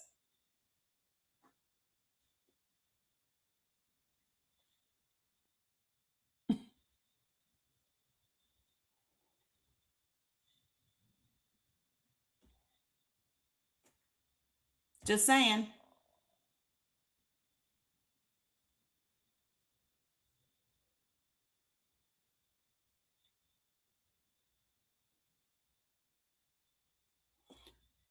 Folks, I'm just going to tell you, right? I said a minute ago that a lot of things are coming to a head at the same time. And it's because the systems and the infrastructure that was built is falling apart. It doesn't work anymore. It doesn't exist anymore. Right? So, what I mean by that is the days of the patriarchy are dying. They just are. Other countries have had their yes, the first the Pledge of Allegiance and then a good twerk at schools. Boy, shut up. Ain't nobody twerking at school. You just sound silly now, Hoshman. You just sound silly. You just sound silly. Go to Vegas, have some fun, Hoshman. Get a release. It sounds like you need one.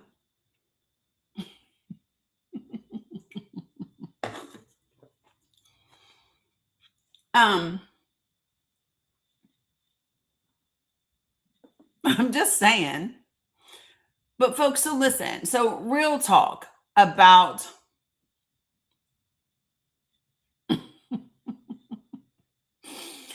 about where we are. Other countries have fallen, right? And they are watching what's happening here. And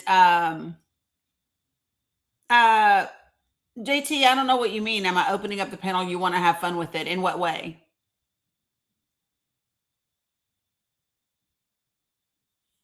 I don't know what you mean. You want to have fun with this too. What does that mean? In what way?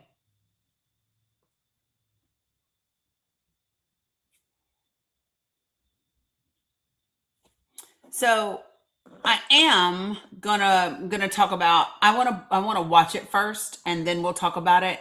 But I did talk about the folks that are testifying before Congress today around ICE and DHS. Now, while I talk about that, hola, Angel. Thanks, Shantae.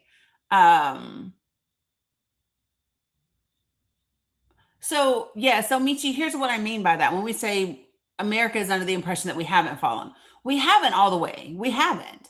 We have definitely slipped in our standing in terms of the whole world. But I'm talking about um, our system, the Constitution, all of those things, and they are still very much in existence. They are still very much at hold and holding space, right? But it's what we do from this point forward that actually matters, right? Yeah, well, it has been violated, but the Constitution has been violated off and on for a long time. Yeah, but I'm going to tell you now, but what's happened more than the Constitution being violated is more often than not, it has been this Trump administration has the Trump administration has lost more than 70% of its court cases. And let me just share with you my perspective. The thing that is absolutely necessary to ensure that we maintain a democratic constitutional republic, right, is to ensure that we have three separate but equal branches of government. And right now we don't. Right now we have a Congress that is compromised. We have a Congress where the majority is absolutely compromised for the administration. And so what we see happening now is while there have been judgments within the court that we didn't like, in large part, it has upheld the Constitution, right? So what has to happen now is it is up to the people. It is up to the people to vote in a Democratic majority Congress in November of this year so that that Democratic majority of Congress can use its equal but separate powers, right, to use its tools to put the administration in check. And once you have those two happening at the same time, then you begin to prepare for 2028. And there are steps that you take all along the way. So right now, this testimony that is happening before Congress, when you have folks from ICE and DHS and Customs and Border Patrol, and they are testifying before Congress, this is working to the advantage of the American people. Why? Because it is this information and these clips that you use to apply the pressure necessary and required to have your GOP members of Congress impeach and remove Kristi Noem. She's the first to go. If it is done properly and if it is done effectively, Kristi Noem can be impeached and removed before the election. But that's not going to happen if you don't make it happen.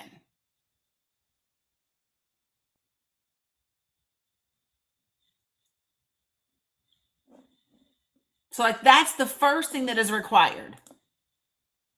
So every single individual, Tulsi is going to be a harder one, Carol.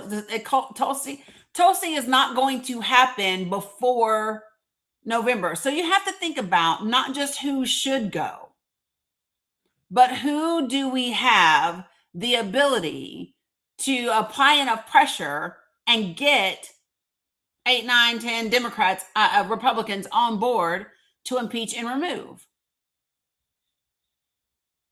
I think you have that in Kristi Noem. I think you have that in RFK Jr. I think you have that in Hegseth. I think you have that in Linda McMahon. Those four, there's enough that they have done incorrectly. There's enough negative things that have happened to individuals in red districts, in red states, where you could apply enough pressure to get those representatives to vote those people out, to impeach and remove those people. Yeah, I know, Sharon. I know that they're testifying right now.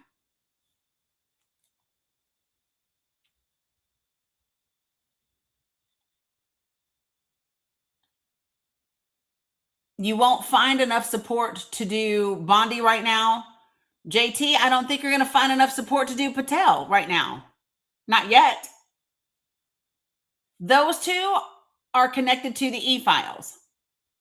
It's not about Michi. It's not enough. Is there enough to impeach them? It's about, is there enough that has transpired in Republican states, in Republican districts, where you could take that information and apply the appropriate pressure to get those Republicans to vote for not just impeachment, but removal. I don't want a single person to be impeached until you have done the work on the back end to know that you can impeach and fucking remove. If you can't guarantee your ability to remove, if you wouldn't place a bet on it, then don't bother to impeach. Because then it becomes a clown show and all you do is rally their base behind them.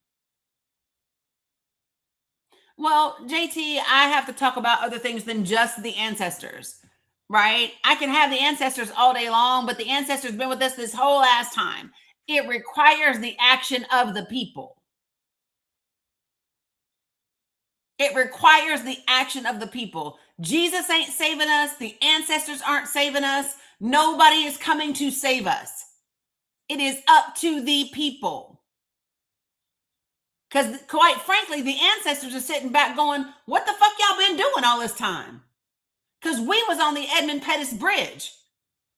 We were walking for years to work because we refused to ride the bus. The ancestors are saying, what are y'all doing? Y'all ain't putting in no work. You want a microwavable solution to a problem that has been baking in the oven for half a century.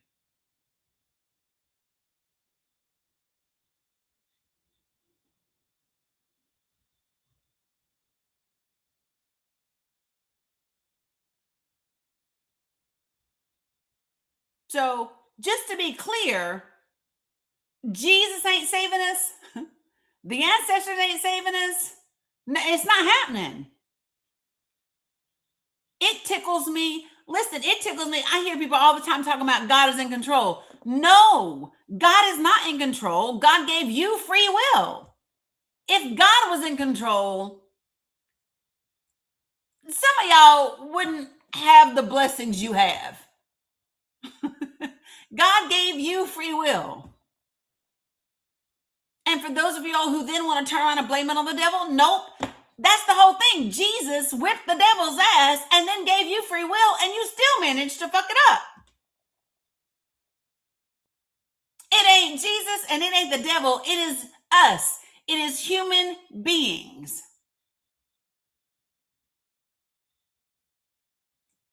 It's us.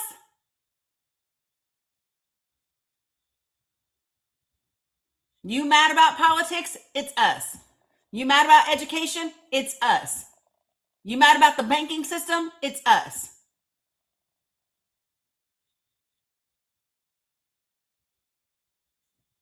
You mad about healthcare? It's us. And the reality is that we have set back and and put people in office, but then not held them accountable for what they do or don't do.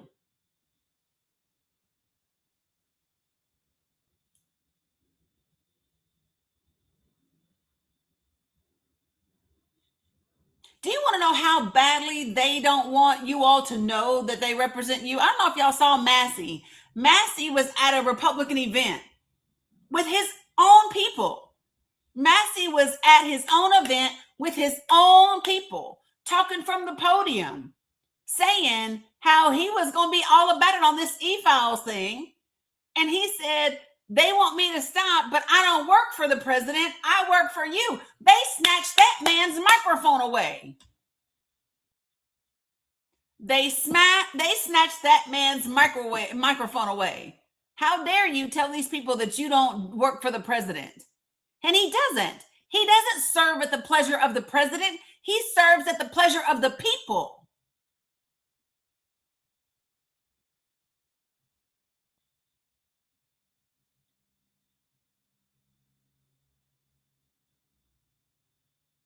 Y'all sitting back, some of y'all sitting back, still singing them old hymnals. When we all get to heaven. What a beautiful, what? Listen, I am not about to spend 80 some years on this earth in hell, hoping and waiting for heaven. No, I'm not. Heaven needs to be the cherry on top. That needs to be the cherry on top of the cake you already bake, of the icing you make from scratch, of the sweetness you add to the recipe. Heaven is the cherry on top.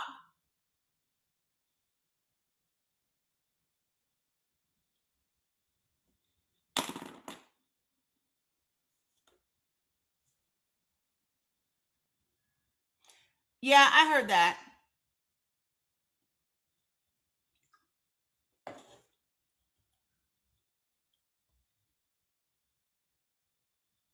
I'm just saying, folks.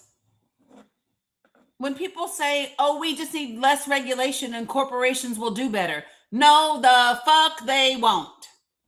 They have proven it time and time again. If corporations would do the right things by people, we would never have needed unions. I'm going to repeat myself.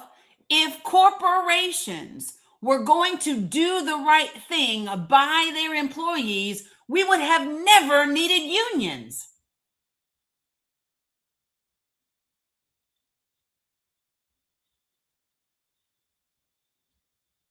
You wouldn't need a minimum wage.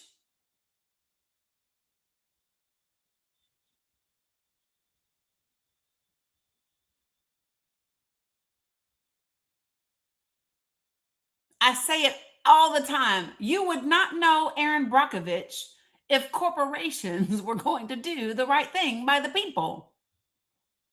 They will poison your water and your ground, call that shit gold, and then make millions of dollars off of your ass getting health care.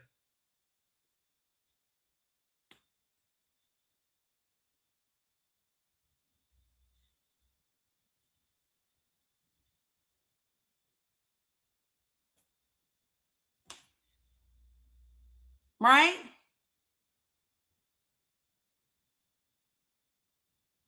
It's happening so many places, whether they are data centers, whether they are oil and gas. Like I mean,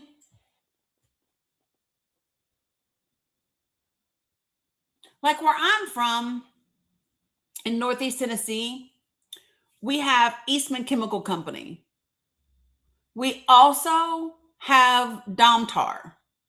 We also have Air and Gas. We also have what used to be the Holston Army Defense, which is now BAE. And then right down the road in Unicoi County, you have the nuclear plant.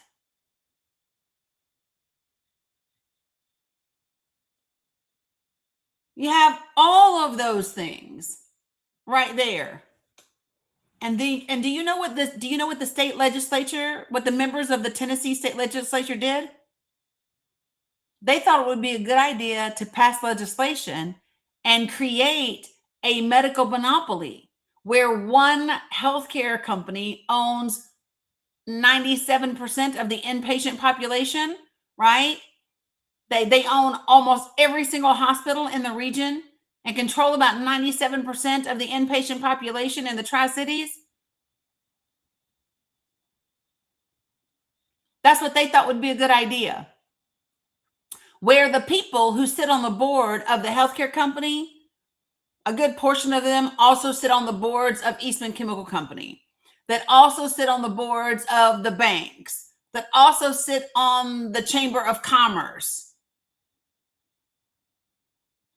It's the most incestuous shit you've ever seen in your life. And it was created by the state legislature. Yeah, so John, one of the things that that I am working on is something specifically for the midterms. And I got 20 days until I roll it out. Because I got to finish it all first, which means I need to clone me and everything, because it's a lot. But here's the long and short of it is this. The long and short of it is this. You have to have meaningful conversations with the people that are in your circles of influence. You have to have meaningful conversations with the people that are in your circles of influence and hold them to account.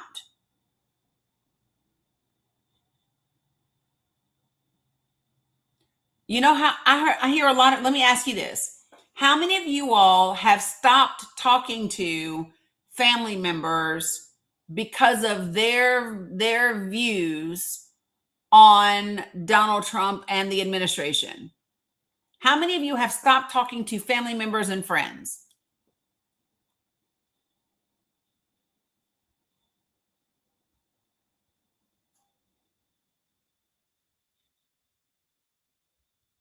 Okay, so you're not going to like me saying this right now. For all of you all, just hear me. I say this for you in love. I say this to you in love.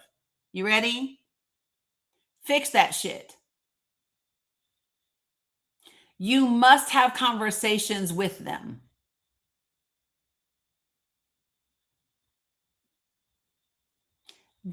But your conversations can't be trying to change them. Nope. Don't say I tried, Maggie. That's the problem. You're trying to get them to change their mind, and they know it. So guess what they are doing? Not changing their mind, because who wants to be proven wrong? You need your peace. Well, do you need the Constitution and a country?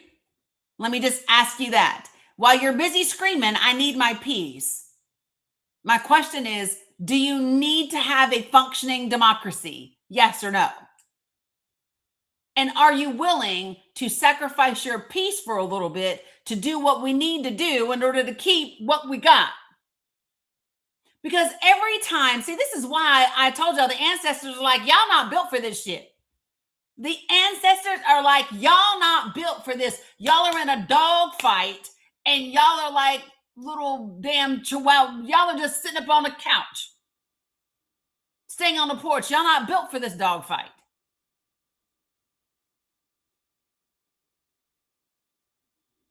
So, Laverne, you're still using verbiage of I'd rather convince the non-voters to vote. Conversations cannot be, I'm going to convince you to vote. Conversations cannot be, I'm going to prove you were wrong and get you to change your mind.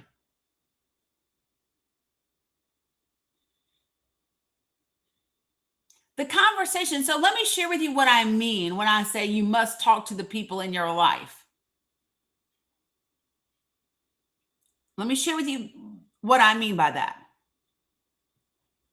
What I mean by that is not necessarily talking to them about Trump or whatever. The conversation. So, okay, so folks, I swear to God, if y'all don't ask me for help and then tell me all the reasons what I'm telling you don't work. Because guess what? Everything that I am saying to you to do are things that I do and they work.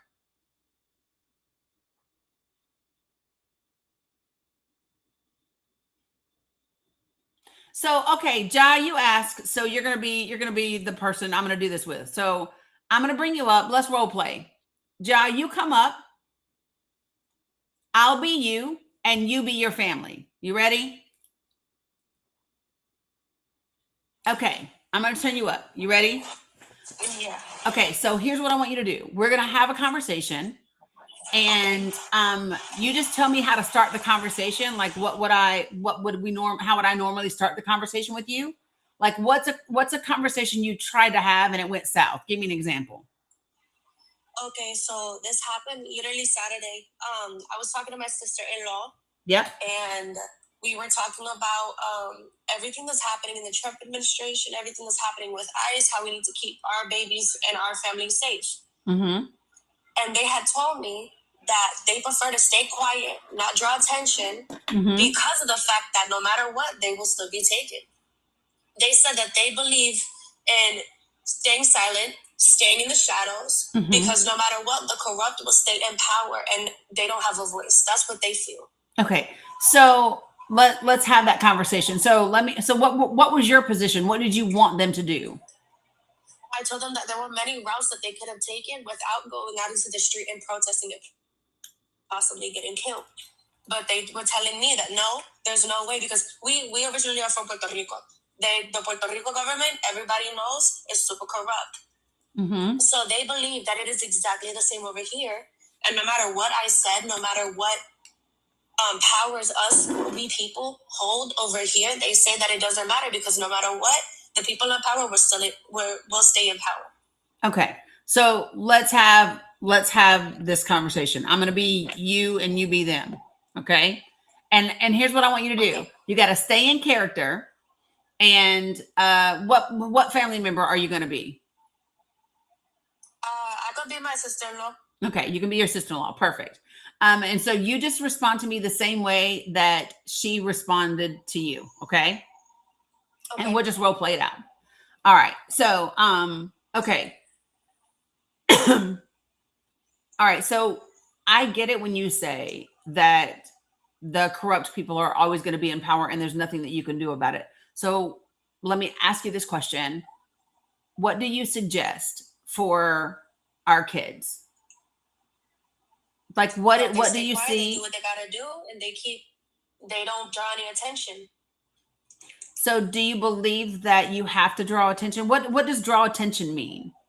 And the reason why I'm asking is because when I see people, like I saw the woman who testified in front of Congress the other day, she was just on her way to a doctor's appointment, just like driving in her car, and she got pulled out the car and taken and all of these things. So when you say draw attention to yourself. Is that when they crashed into her? Huh? No. The lady that got crashed into? No, this woman did not get crashed into. She literally is physically disabled, and she was going to like her 15th appointment. She has a traumatic brain injury and she's on the spectrum, and she testified before Congress. I have her stuff pulled up. I can play it in a second. Stay in character for me. Stay in character. Be your sister-in-law. Okay. So the reason why I'm asking you what you mean by don't draw attention to yourself is because I see people all over the country right now, but especially like this woman that I just saw in front of Congress. She was just going to the doctor. So when you say don't draw attention to yourself, can you share with me what that means exactly? Because I don't see any difference. I see people that aren't drawing any attention to themselves, that are just going about regular life, and they are still being impacted by the things that are happening. She told me that nobody. Nope. Nope. Don't tell me what she said. I Okay. want you to say it like you are her. Nobody needs to know my opinion, and nobody needs to know what my babies think. My babies are in this country, and you know what? I'm not even supposed to be in this country. Yeah, I was born over here, but I was raised in Puerto Rico. That means that this isn't my country. This isn't my tierra. This isn't where I'm supposed to be. So how would I feel if I was the president and I'm coming over here spreading what I think, spreading my thoughts about the government, talking bad about this person, that, standing up for what I believe? Mm-hmm. I would get mad too if I was the president. You could get out of my country if you don't like it here. Right. And I hear you. But what I'm asking about is, as you said, not drawing any attention to yourself. Right. And so my question is, I'm not talking about you telling anybody your opinion. What I'm asking you is the way that you are saying it, right? You're saying just be quiet, just don't do anything. I'm asking you, what's the long-term impact? Like, how does that fix anything? And why is that? Why do you think that does anything good? Because I see y'all in the comments. Stop. Y'all in the comments. Stop. You are not helpful. For fuck's sake. So what I'm asking, I think they forgot I was role playing. Right. No, they just know. It's not that. They just know. So they just don't have impulse control sometimes. But here's the thing. But the reason why I'm saying is, when you say nobody needs to know my opinion and whatever, I hear you. But my question is, how does that keep you safe? Because I see people every day that aren't sharing their opinion, that are just going about their everyday life, and it's not keeping them safe.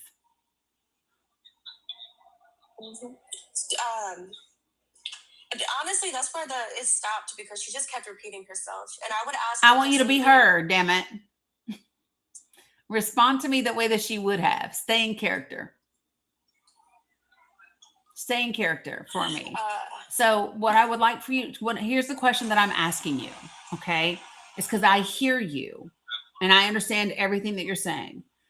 And like, if I heard what you were saying and I could look at everything that's happening and I could see that what you're saying is actually keeping people safe, I would get it. What I don't understand is, and what I'm asking you to help me understand, is there are people doing exactly what you're saying, and they are being drugged down the street by their hair, or they are being unalived by ICE agents, And so the question that I'm asking you is, share with me how that makes sense, because I don't see that the thing that you are asking me to do, the thing that you are saying you have to do to be safe, I don't see it working. So can you share with me why you think that's the best way to go? Because if they take you, they're going to take you. If they take you and you start standing up for yourself, telling them that you're a U.S. citizen, telling them this, that, and the third, you're going to get killed anyways. So shut up, stay quiet, do what you got to do, stay in the shadows, don't say nothing, don't spread your opinion. If ICE takes you, so be it. Okay, so are you saying to me that you don't, so from this point forward, you're going to quarantine yourself? You're not going to the doctor, you're not taking your kid to school, you're not doing any of that? No. Yeah, I'm going to still live my life, but... Well, no, but you just said you're not.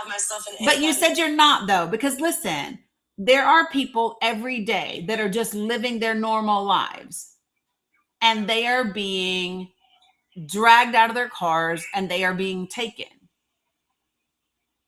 And there are people. So this is my question to you, because you're telling me, no, I'm just going to stay in the shadows. I'm just going to not do anything. And so my thing is, so does that mean you're not going to the grocery store? You're not going to take your kids to school. You're not going to the doctor's office anymore. You're not going to the post office. You're not doing any of those things anymore. Are you now going to stay in your home? How am I supposed to keep my kids safe by not sitting in the shadows, by not speaking, by not doing any of this? If I stay quiet, that means that I'm not drawing attention to myself. For example, if I were to speak out and try to provide a better future for my kids, speaking about my beliefs about the government, speaking about my beliefs about ICE, how they're taking people, stealing people, not even telling anybody where they are. How is that going to help me? What is that going to change? Trump has people everywhere. How does my it? vote is going to count? You think what I say is going to count? Yeah, but no. But let me ask you this: How does it help people who are being quiet? Like, this is the thing that I'm saying, sis, is that I know people and I see people that are quiet, that are just minding their business, just going to work, just going to the doctor, and they are still being taken, right? And so what I see is that if the choice before me is don't stand up for myself, don't do anything, don't say anything, right? And still possibly be taken, or speak up for myself, spread awareness, do what I need to do, right? I see they're both the same. So if the potential to be taken, okay, you got to go today because you don't come to the panel and you just talk shit in my comments. So you got to go. I'm not dealing with you anymore. So if the potential for the same, if the outcome is the same, there's no odds that says I'm any safer by not speaking out. There's nothing that says I'm safer if all I do is mind my business and go to work. There's nothing that says that. And I'm not asking you to go protest in the street. What I am asking you to do is to, there are things that you can do to help offset what's happening and to put Congress in a place where these things aren't happening. And so that's my question, is if the potential for harm is the same, why would I not at least try so that maybe when my daughter is older, she doesn't have to stay in the shadows? Because no matter what, it's not going to make a difference. Okay, so tell me, share with me. Look at other people. Let's talk about that. So protest and work for a better life, and this and the third. They're dead. Did they ever get to live that better life? Well, I will tell you this. This is the United States of America. And so what I would say to you is, yes, we have seen that it matters, because that is the reason that our children go to school with white children now. Yeah. So yeah, it has mattered in the past. It absolutely has mattered. The reason that Black children are able to go to white schools, the reason why they're able to play sports together, the reason why they are able to eat together in the same restaurants. So when you say to me, none of it ever matters, I don't think so. Not that I don't think so. I know that that's not true. And that just, I love you, sis, but that just sounds like a weak ass argument to not do anything. And I just don't think that's who you are. Well, and maybe I'm wrong. Tell me if I'm wrong, but I don't think that you are the stick my head in the sand, not try to do anything to protect my family and to do anything to make life better for them, because I just think it's never going to change, when I see in history things have changed. Well, whatever, Jay. You're young. You're not a mother. You don't understand. You don't understand how it would feel to be a mother in a country that don't like you. Well, you're right. I'm not, but I'm a woman in a country that don't like me. I'm a woman in a country that doesn't like me. Right? So you're right. I don't have kids yet. And here's the thing. If I did, I would still feel this way. And so what I know is, this is the point that I'm making. I'm a woman in a country that doesn't like me. And I don't want, when I do become older and I do have a kid, I don't want my kid to be in a country that doesn't like her.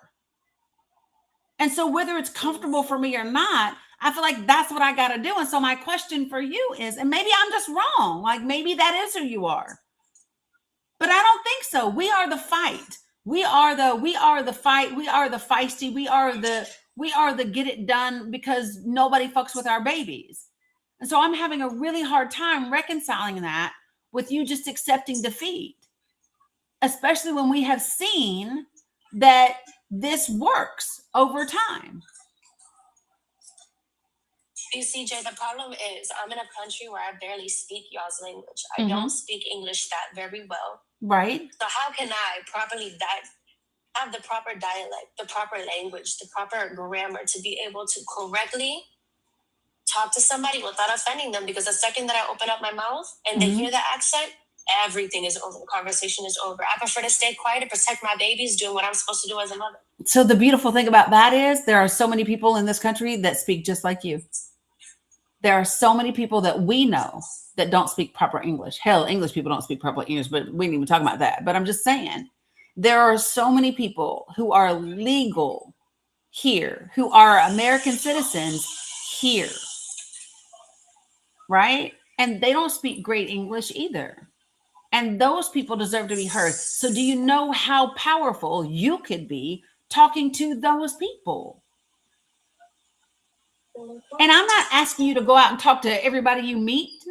I am not at all. What I am saying is that we have people in our community. We have people that we know that we could talk to and it would make a difference. We have people that we know. And so all I'm saying is I just feel like we have to try to do something. I'm not telling you to go out in the street and get in ISIS face and record something. Absolutely not. What I am saying though, are there are things that we can do that do keep us as safe as we can be, right? But also can be part of change. Does that make sense?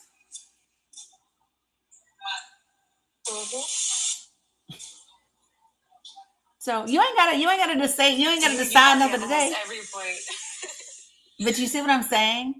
And so the thing is, when we're having the conversations,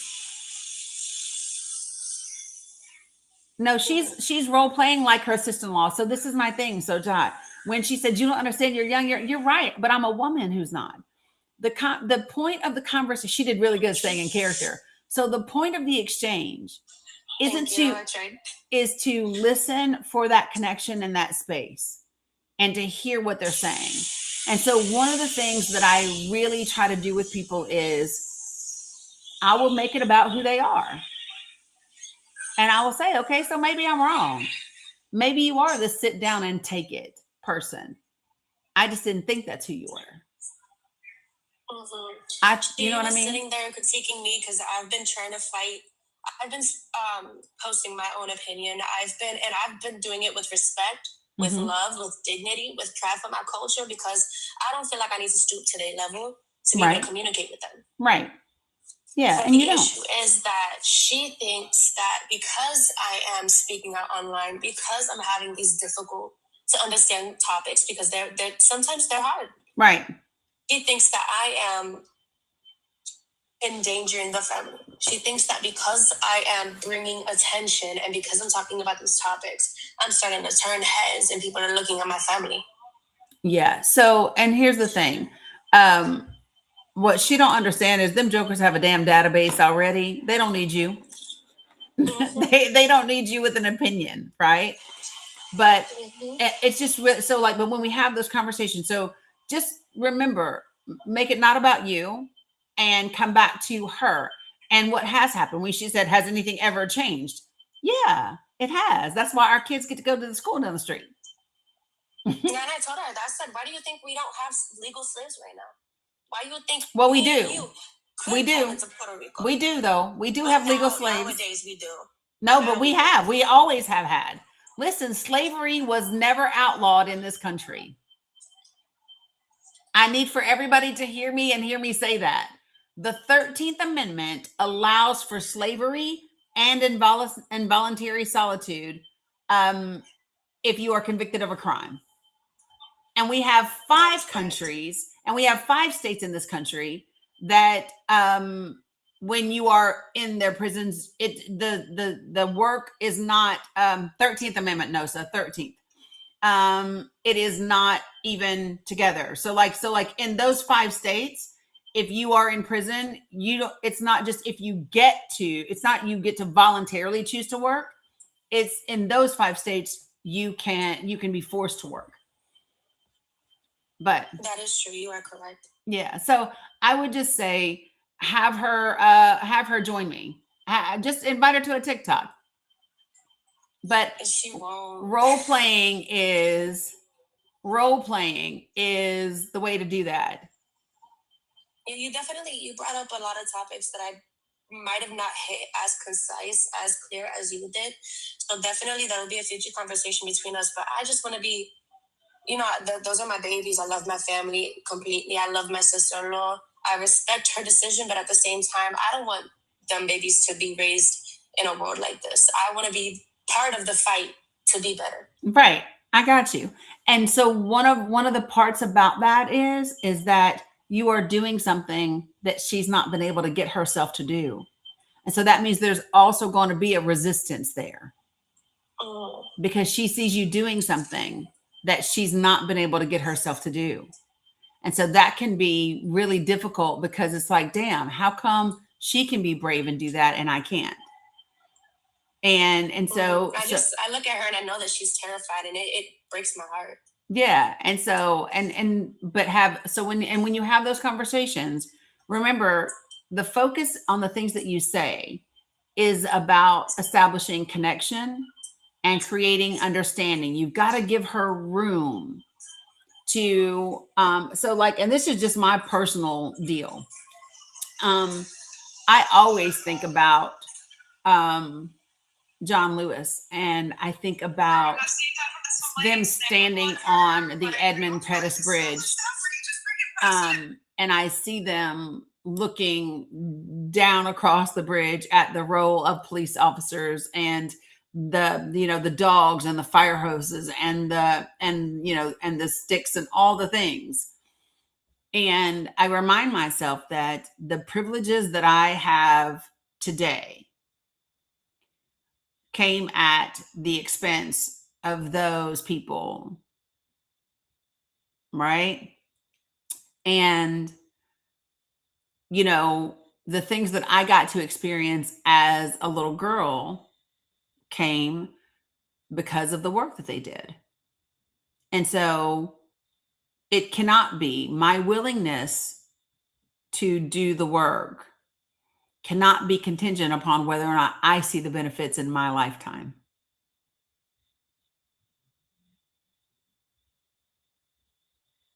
But anyway, hopefully that helped. And we do workshops like this, just so you know, we do, I do workshops where we role play more and more and more.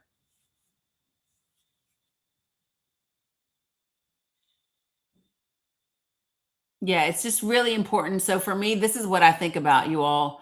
I may not see it in my lifetime, but it has to absolutely be about doing the work for wherever it is seen. So, all right. I know you're a working chick, but appreciate you, Ja. You did a great job staying in character. A lot of people can't, but appreciate it. So let me go ahead and also remind you all, if you have not seen the Roger Stone documentary, they do not have streaming rights in the United States of America. I own it. So every so often, I invite people. Yeah, you're welcome. You're welcome. I let people register and come view it with me. I share it with you. There is a registration link that is currently in my link tree. I am showing it this Friday night at 8 p.m. Eastern Standard Time. It is an hour and 40 minutes long. If you do not register, you will not get to see it. So I highly recommend you register. I will email the link to people for the documentary. So the documentary is called A Storm Foretold. It is a documentary. A film crew followed Roger Stone between 2018 and 2021 through Trump's last day in office in 2021. And many of the things that you saw, like the little clips during the January 6th hearings in 2023. And no, JT Game, I don't know you. And it's not that I don't want you up here. Is I ask you, what do you want to talk about? And you haven't been specific. All you said was, I want to have fun with this, right? And I don't really know what that means. So, anyway, the documentary is incredibly insightful. You will be able to see when and how Stop the Steal was created. Salam Abu Malik. You will be able to see all of the things that transpired leading up to the election in 2020. You will see Matt Gaetz and Roger Stone discussing how he how he got the pardon that he got for the Russia deal. All of those different things. And so so if you have not seen it, I recommend that everybody see it. I think it's incredibly important. And once you see it, it's really wild. The link is also in my Discord, and it's also in my link tree. So it's the very first link. And to give you an example, I believe in the link tree right now, let me see what I got going on. Oh my word. Oh, I need to do it this way. Hold on, you guys. I was going to pull something up for you real quick. And then I saw somebody else asking to role play. Is there somebody else that wants to role play a conversation with their loved ones around this, or whether it's around election strategies or whatever? So right now, what I have is there are 83 people. There are 83 people that have registered to be able to watch the documentary. And so if you don't register, you won't get the link. You will get a link before the viewing, on the day of the viewing. Okay. So it's this Friday night at 8 p.m.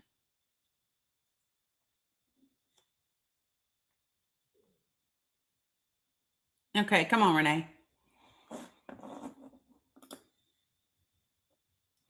Folks, you guys over there have a link in the chat so that if you guys want to join and role play with me or have a discussion or whatever, you can do that as well.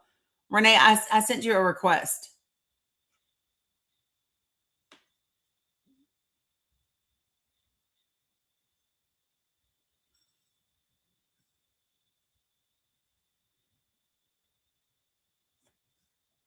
It didn't work.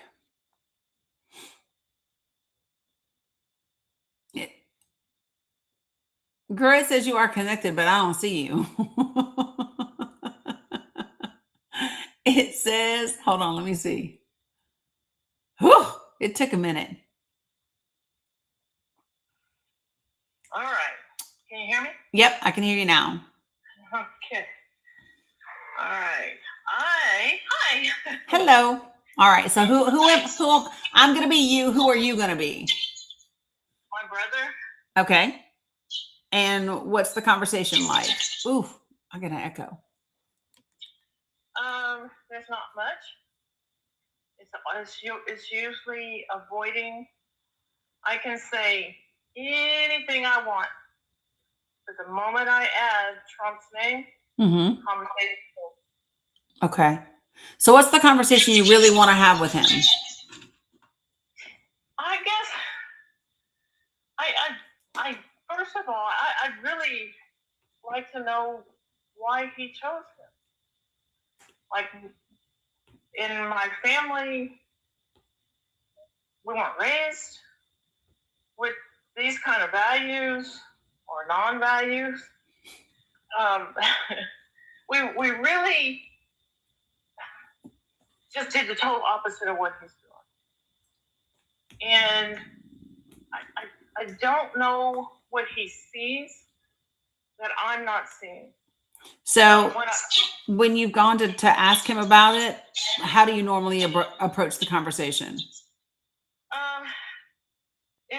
It has gone from just speaking about politicians before the election, and his conversation at that time is they're all bad. Every one of them is bad. Okay, gotcha. So, understanding that everybody's bad, you have to choose who is less bad. You have to choose who is more beneficial for your family, for you, for your lifetime. Is the way we had conversation previously, and then he would say, "But Obama did this, and Biden did that, yeah, and what about this, and what about that?" And it was always, I didn't pick up on the fact that he wasn't saying anything about a Republican at the time. Ah, okay, gotcha. Okay, let's do it. Yeah, that's what we are. Let's do it. Okay. All right. So I'll be you. God, there's an echo. Do me a favor. I'm going to drop you. I want you to request right back up, and I want to see if we can get the echo to go away. Or are you on headphones? Yeah, it's these doggone earphones. Let me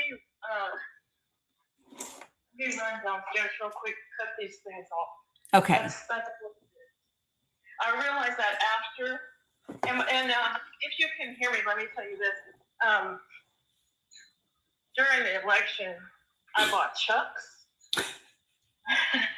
I bought a hat with hearts because I wanted to represent you. Aww. I haven't worn either. Aww. Yeah, so I see you in your hat sometimes. I'm like, I need to go get my hat. And I'm like, nope. Yeah, I wear the hat regardless. I almost wore, I have a Harris Waltz t-shirt, and I almost wore it today. And then I was like, I thought it would be too distracting for people. Oh, yeah. I Converse. River Ray, Converse are, Chucks are Converse. The black and white shoes. Yeah, they are. Well, listen, some people got them in every color. Yeah, you're right. Yeah. Okay, let me know when you have the headphones turned off. Okay, and then also when you're role playing, you have to remember, if I say Trump, okay? Say what? If I say the word Trump, you gotta go. No, I'm you.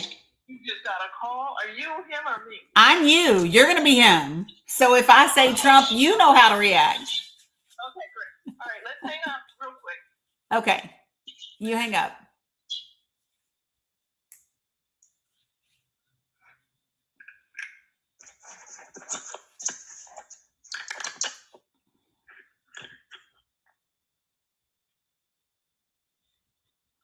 Okay. Earphones are off. Okay, perfect. Yep, there's no echo.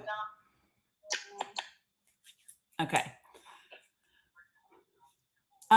Let me do this. Hold on. I'm going to change the backdrop real quick because people coming in mad and confused. Let me change this real quick, folks. Ah! I didn't mean to hit that, but I did.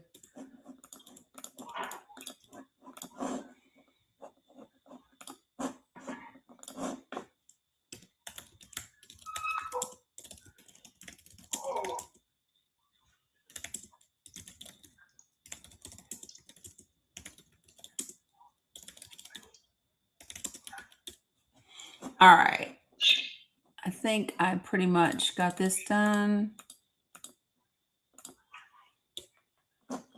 All right. So I'm going to put this up here so this will be helpful. And then, so let me ask you guys a question. For you guys that are over here, it sounds like I'm echoing again. Thank you for the butterflies. Okay. So, for you guys that are over here on YouTube, Substack, yeah, we still are. Feedback. Renee, I'm gonna disconnect you, and then I want you to rejoin. Okay, Renee. Renee. She can't hear me for some reason. Okay, I'm disconnecting. And yeah, so Renee, close the app completely and then come back. Okay.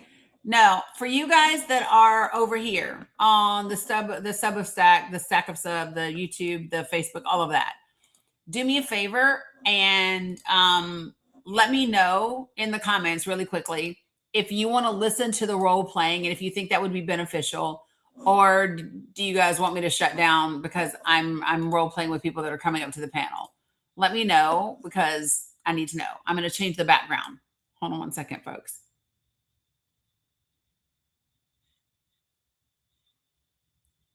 All right, so here we go. I am doing this. How about that? Yep, you guys are good. I'm asking these folks over here for a second because they can't see the comments. Charlene, yes. Okay. So Renee, you want to listen? Great. Okay, Renee, can you request to come back up? And if there's anybody else that wants to role play, like if you have a difficult time having conversations with people in your family or people in your circles of influence, love that. Request up and I'll bring you guys up. Ah, there she goes.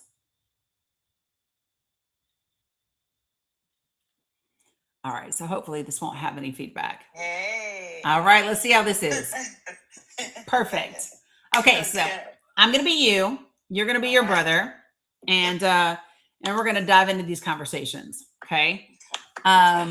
So tell me a topic that you recently would like to talk to him about, whether it's ICE, whether it's the e-files, whether it's the midterms.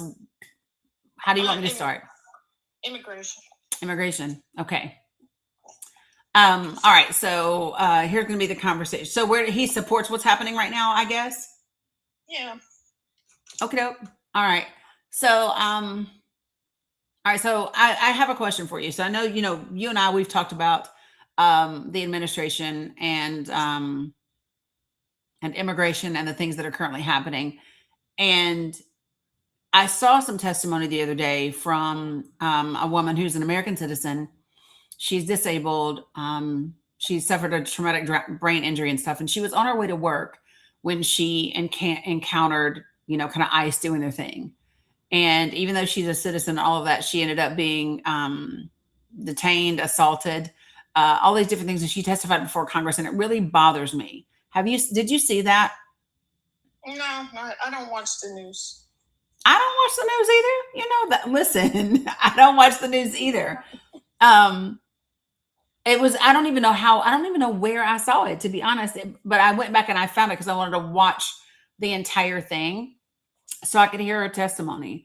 And I think the thing that I'm concerned about is that we have several hundred American citizens that have been illegally detained, and even a couple have been deported as part of what's going on now. And the parts that bother me, especially are, just the blatant violation of the Constitution. It bothers me when I hear these folks being told, listen, I'm a U.S. citizen. I have my ID. And I'm hearing ICE respond back and say, I don't care. Yeah, okay. I mean, are you okay with that? Well, let me just say this. I know that my daughter, where she works, they're always making her do things that they don't make the other people do, and work holidays that they don't make the other people do. And they're all illegals, and they are up there making her do things that, letting everybody else get away with stuff. I got you. So Have you called the Department of Labor about where your daughter works? No, you know, she won't say anything, and she doesn't want to cause any waves. So no. Okay, so I guess I don't understand the correlation between the two things. So you want American citizens and other immigrants to suffer because your daughter is being slighted at her job? Well, I mean, let's look at my wife, Robin. Well, you know, where Robin's working, you know, they're all illegals over there too, and they're doing stuff like changing the social security numbers for everybody, and she's seen them do it. And so you guys reported it, right? Well, you know, she don't work there anymore. She quit. She got out of there. Right, but you said but it bothers you. You said your wife witnessed a crime. Did you report it? No, I guess I didn't think. I guess I didn't think about that. So it bothered you, but not enough to report it. Well, just I mean, enough to get her out of there, unless you know, like you know, for her to go do something. I got you. So should American citizens who don't have anything to do with where your wife works or where your daughter works, should they have their car windows broken? Should they be dragged down the street by their hair? Should they be illegally detained and not have any constitutional rights because you don't like the people that were running the jobs where your wife and daughter work? Well, no, I mean, you know, if they're here legally, then you know, then that's not a problem. You know, it's the ones that are here that you know shouldn't be here. Right. So this is my question. And I have no problem with saying people that are here illegally should go through their due process, and we should handle them according to immigration law, whether that means they get sent back to their country, whether that means they have a remain in Mexico, whatever the policy is. I've got no problem with that. The problem that I have is that, well, let me ask you this question. How do you think ICE is identifying people that are here illegally? I mean, I don't know. I mean, I know these people. Like part of the reason, like you know, I know like you look at some of these people because they speak Spanish. Yeah, but not everybody that speaks Spanish is here illegally. I'm sorry, I can't hardly even hold my face straight. I'm sorry. Thank But you. you know what I mean? You're Like, doing so my question is, because you know, we brown folk, right? And so there was a time where we were also profiled based on how we look. And so are you telling me that now, because now you're okay with another group of people being profiled the same way that we were? Well, no, because I mean, Because I don't see them pulling over we're- Chinese people that we're speak supposed Chinese. to be here. But mean, I don't see them going to get Asian people that speak Chinese. I don't see them going to get Europeans that speak Russian. I don't see them going to get I don't see that. So because here's what, when you say to me, it's based on them speaking a foreign language, but then you only say Spanish, then that seems as if it is racially profiling a particular demographic of people and not all people that speak foreign languages. Yeah, I know, but you know, there's a bunch of Somalians here too. Like, you know, there's this bunch of like a whole group of Yeah, do you Somalians. know? I know. You know what? Listen, when I found out about how many people were Somali in Minnesota, I went, did you know that 92% of the Somalis that are there are all legal? 92% of Somali immigrants are here legally. Did you know that? No, but I didn't either. But hold on, before we go to Somalis, I really, this is the question that I want to know: is do you support ICE profiling people based on how they look or how they speak? No. Okay, so you don't support that. Well, I mean, I mean, if they're illegal, yeah, but But how do you know if they're illegal? Well, I just know what Robin and my daughter have gone through. I know, but we know that we don't base the whole country on us, right? We're not that selfish, are we? We don't dictate national policy. And I'm gonna just I love you, big bro. I love you, bro. But here's the thing: it didn't bother you enough to report them people. Yeah. So for as much as you talk about, oh, you're so mad about what is happening with your daughter, you ain't mad enough to go call the people on the people employing her. And by the way, it ain't the immigrants' problem. That's the employer's problem. The employer is the American citizen providing that environment where they are hiring immigrants and engaging with them in the manner that they are, right? So apparently it didn't bother you bad enough to do anything about it. So my question to you is, should the whole country suffer because of how your daughter's boss ran his company? Well, no, not the whole country, but I'm just saying, How many people then? If not the whole country, can you tell me how many? How many What's people is it okay? If it's not the whole country that should suffer, can you share with me how many people? What's an acceptable number of people that should suffer and should be, drugged from their cars, should be unlawfully detained, who should be put into a system and their families not be able to locate them? How many people is an acceptable number? I don't think there's I can't put a number on it. I just feel like if they're illegal, they just shouldn't be here. That's right. it. But so like, that's great. And I hear you. If they are here illegally, they shouldn't be here. Great. What does that have to do with the 200 plus American citizens that have been unlawfully detained by ICE, the handful that have even been deported by ICE, and the 30, almost 40 people that have died in the last year in ICE's custody? I mean, I see what you're saying. Whoops, I got a phone call. I got to go in. Hold on. Listen, you call them jokers back. You got to call them back. Are you talking about for real? Are you talking? No, you're still your brother? I just need to check. Okay. I hear you that it's your job. Okay, so here's the thing. I'm cool with that if you want to do that. But here's the thing. That was funny though. Right, because you heard me say, no, you call them jokers back. No, and then if he really says no, but it's my job, so then the question becomes, okay, cool. But here's the thing. I want to have this conversation with you again. And the reason why is because you are my brother.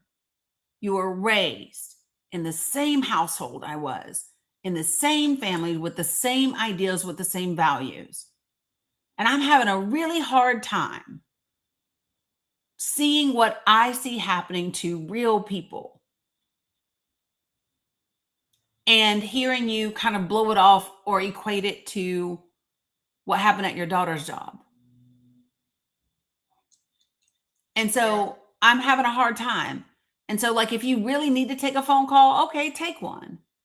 But if you don't, I need to understand when did you become someone that determined the value of a human being based on their status of citizenship?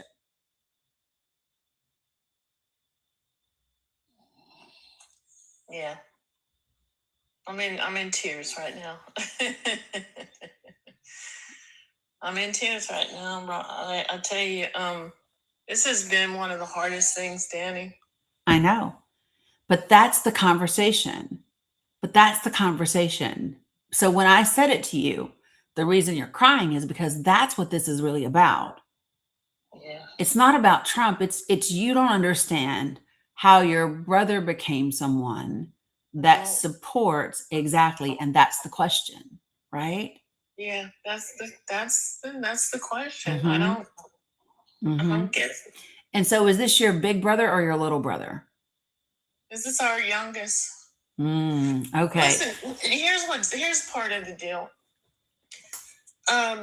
My two other brothers and I grew up in the city where we had black people, white people, whatever, but we grew up around, more of our culture, I guess you want to say. Mm-hmm. When I was 10, we moved to a very small town, and then I grew up total opposite. I grew up with a lot, mostly white people and Amish and Mennonite. Yep. And my youngest brother, that's all he knew. Mm-hmm.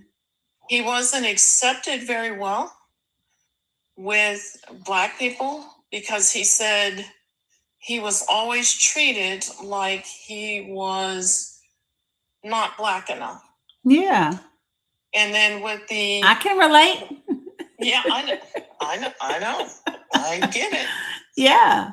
And with the white people, he was cooler and whatever, whatever. Yeah, he got to be their token brown dude. What do you mean? Right.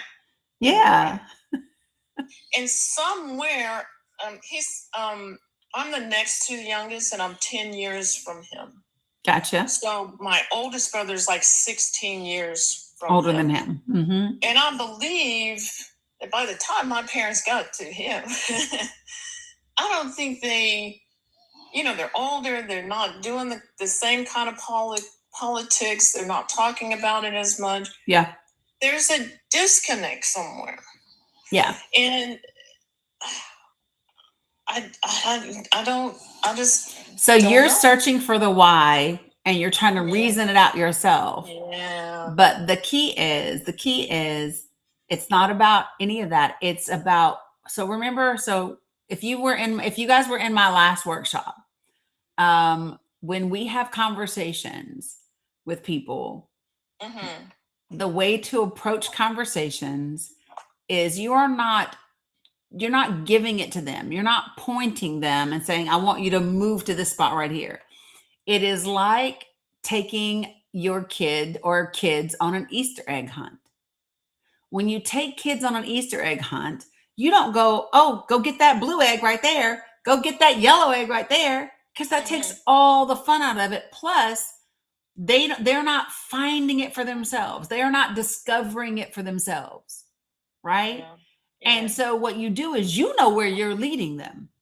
I'm going to take them around this corner and they're going to see that. They're going to see that egg right there, right? Yeah. That's the way we have these conversations with people. Okay. So if you notice when I was talking to you and you were your brother, I took you around the corner to you being my brother. I said, okay, hold on. If you really got to take a call, that's cool. And I'm having a real hard I'm having a real hard time reconciling how you're okay with people being treated this way. Okay. So I want you to slip back into character for me, because you quit right when we got to the good part. Okay. Yeah, I did, didn't I? Yep, you did. And because that's what he's going to want to tap out too. Listen, he's going to want to tap out too, because now we're getting to the core. Now we're getting to the nitty gritty. And so this is where you got to sit in it. And so the question is, so I'm having a real hard time, right? So if you don't have to take the call, can we just keep chatting for a little bit? All right. Okay. So help me understand, because I know that you see the same things that I have seen, right? How is it okay that we literally have folks right now that are going to court? Our government is going to court and asking to be able to legally racially profile people. And I don't get how you support that. Well, I didn't say I supported them, racially profiling. It's just. But what do you call it? You got to have some kind of way to kind of decide. But you know that we do, right? You know that we do. have ways. We do. Like what? So, well, all right. So we have people right now that ICE has arrested at their immigration hearings. Did you know Yeah. that? Yeah. So, Well, I mean, if you really want to you know, find I out, stay away from all that news and all that, so I don't know. well, but here's the thing, right? I'm not telling you to watch the news 24/7 because I don't watch it, right? Right. But you won't have to go because I'm not doing you. Okay. Sorry, I had to handle something in the comments real quick. No problem. But and I'm not asking you to stay in the news, right? What I am asking you to do though is be responsible and become informed.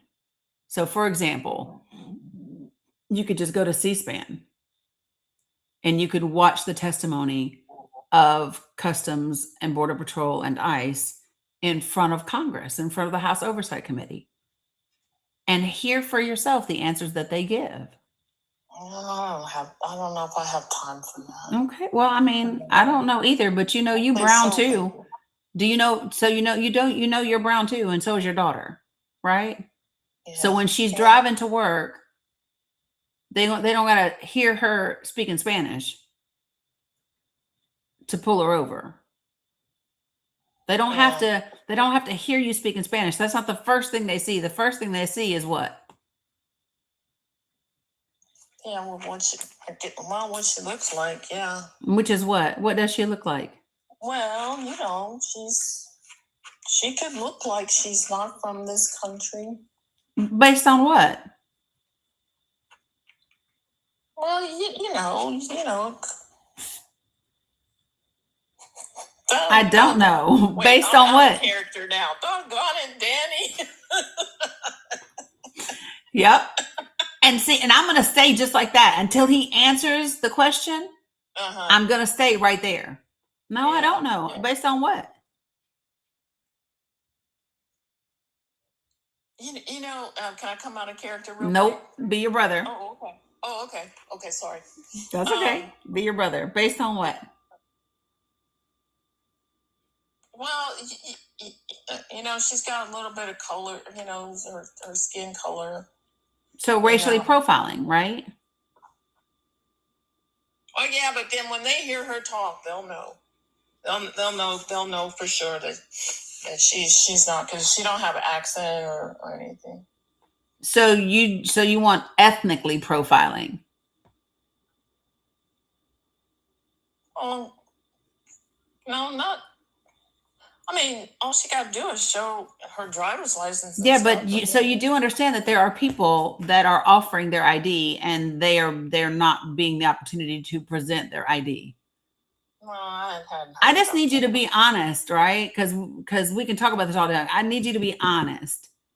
You either support racial profiling and you support an administration that actually is petitioning the court and asking permission to target brown people based on their skin, or you don't. Yeah, but I mean, I'm sure it doesn't happen all the time. I didn't ask that question. That's not the question. This administration, so here's the thing. This administration went to court specifically asking to be able to target people based on the color of their skin and the language they speak. Well, that is racial profiling. I don't think that I do. I disagree with that. So you don't support that? No, I mean, they shouldn't be like, the court system shouldn't be doing that. No. Well, the court system didn't do it. The court system wouldn't allow it if they didn't ask for it. They asked for it. The administration that you voted for asked permission to target brown people based on the color of their skin. Oops, I gotta go again. Right? The administration that you voted for on their own accord ask to be able to target people on the color of their skin. You support it or you don't? Well, I don't support that, no. Okay. So what do you support? Because here's what we know that is happening. We know that they went to court asking to be able to target people based on the color of their skin. We know that they've also gone to court and asked to not feed kids and disabled people. We know that they have absolutely targeted people based on the color of their skin, whether they are citizens or not. We know that almost 200 citizens have been illegally detained, right? Mm-hmm. So I'm wanting to know, when is too far for you? When is enough that you go, hey, this is not okay? Not from any administration. It doesn't matter if Trump is the president or Jesus is the president. This is not how we treat human beings. Share with me what's that point?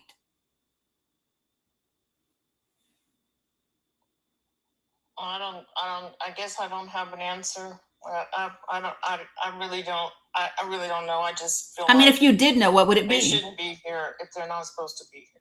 Right. But if you did know, when would it be? I'm not talking about people who are here illegally. I'm talking about the other people that are here legally and the other citizens that are here legally that are being targeted based on the color of their skin. And I'm asking you, how many of those people is it okay for them to suffer? I don't know. You want me to come up with a number? Yeah, I do. I need you to tell me out of your own mouth how many people it's okay for. 0. You guess 0. So does that mean you're changing the way you vote? Does that mean that you don't support this administration and you are willing to hold this administration and members of Congress accountable for the things that it's doing? I don't know that I'm going to change my vote. Well, that don't surprise me, because you didn't even care enough to stand up for your daughter or your wife. So I am not surprised that you disagree. I'm not surprised that you disagree, but you ain't going to do shit. I'm not surprised. I get to have this conversation. I truly do. Say what? I truly hope I get to have this conversation. You liked that one? I did. I liked that one. That was yeah, that don't surprise me. You disagree, but not enough to do shit. Okay, got you. That was a good one. That was a good one. But you see what I'm saying? So it's being with them in the conversation. Yeah. And so I pulled that from way back, right? Because in the very beginning, in the beginning is when I said, so you reported it, right? Yeah. He said, no. That was real good. And you didn't use Trump's name, period. The closest you came was whether it's Trump or Jesus. This administration. That's it. That was the closest you came to it. Uh-huh. And that's the reason. It's because when people automatically become defensive when you say the name. I don't have to say he's not relevant. He's not relevant. Y'all, here's the thing that people don't understand. If he were to croak today of natural causes, the things that are happening right now would continue. That's right. That's right. They would continue. Yeah. For those of you guys who are just joining me, so here's what we're doing. Renee is Renee is someone that has a difficult time talking to her brother. Her brother supports Trump. Her brother supports this administration. And so she has been trying to have conversations with him, and they've been difficult. So what I invited her to do, and you all to do, is to come up on the panel and role play with me, where I will be you. So in that conversation, I was Renee. And in that conversation, Renee was her brother. Okay, so that's the difference. Yeah. So that's why I didn't change it over here. But over here, it says role-playing conversations with our family and friends who support the Trump and the GOP. So that's the purpose for the conversation on this side of the house and in this world. Okay. And, the way we were raised, the three of us before he came, for sure, was it's the integrity of the person. It's not the color of your skin. It's not your height, your weight. It's not where you live, what you do for a living. It's the integrity of the person. Yeah. And I don't see integrity for what he's doing. And I'm like, where did he miss that conversation, that the way we were raised by our parents? I know 10 years is a difference in time, but it was still there when my parents passed away, so Yeah. So the thing about it is that it is difficult when we think about how we engage with family members and how did they end up like this and us end up like that and all the things, right? Yeah. And that's the part that you're struggling with. But the thing about it is you have to take it out and you have to not take it personal. Right now, it's very personal for you that this is your baby brother and this is how he feels. Yeah. But the question, so you have to kind of dig a little bit deeper, and you just have to make it about him. Because now what I've done in that last conversation was I've made it about who he is. Yeah. Oh, you're somebody who just stays offended all the time, but don't do shit about it. Got it. Clap.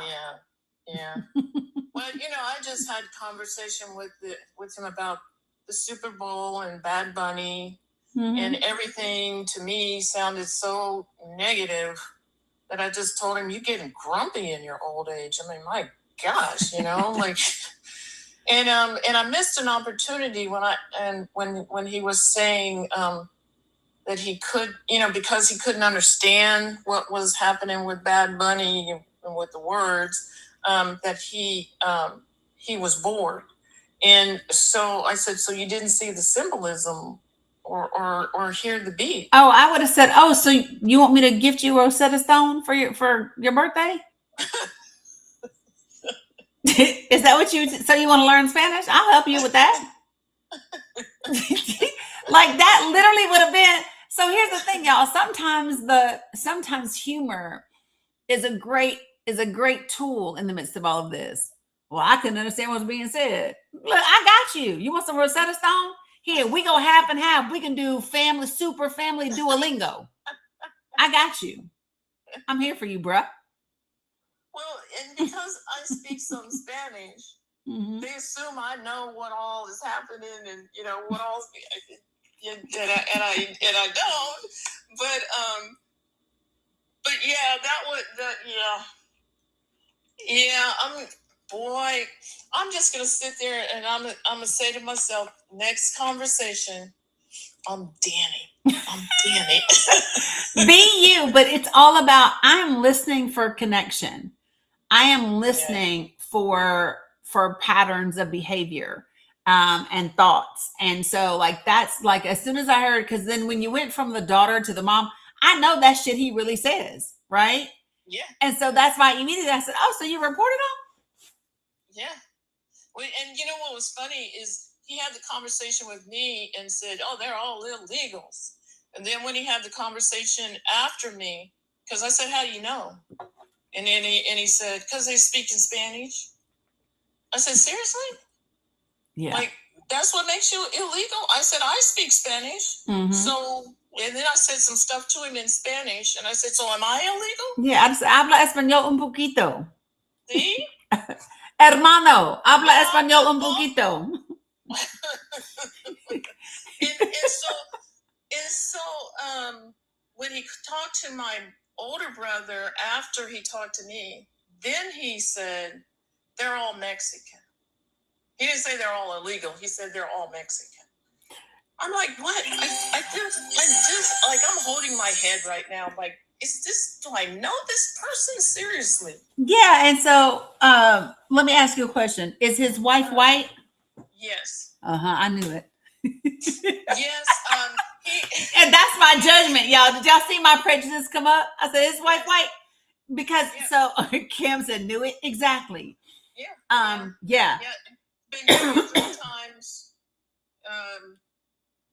The first one was Italian, so that daughter is the one that he was talking about, telling me about, half Italian. Yeah. But yeah, second one white, third one, yeah. Okay. Yeah. So, but these are the conversations, right? Yeah, because I know he ain't made it a black woman acting a fool. But because sis would have got him all the way together. I know that's right. But yeah, just saying. But that would have been that's part of the conversation. Is that and so depending upon how the conversation is going, that is something that I might also say is, okay, well, so maybe you feel differently because you don't have the same concern about your daughter leaving the house as I do when I leave the house. Maybe you don't have the same concerns. Right? And I hear you if that's the case. I just didn't realize that you were someone in this entire conversation. You are basing the entire country off of your singular experience. Now, you know what? I just recently found out, because my heart was really broken. And I'm thinking, well, dang, my husband and I just went out and voted, and y'all just messed up our votes, But I found out that she didn't vote for Trump, but she doesn't tell him that. Yep. And the other thing is that she said she won't even have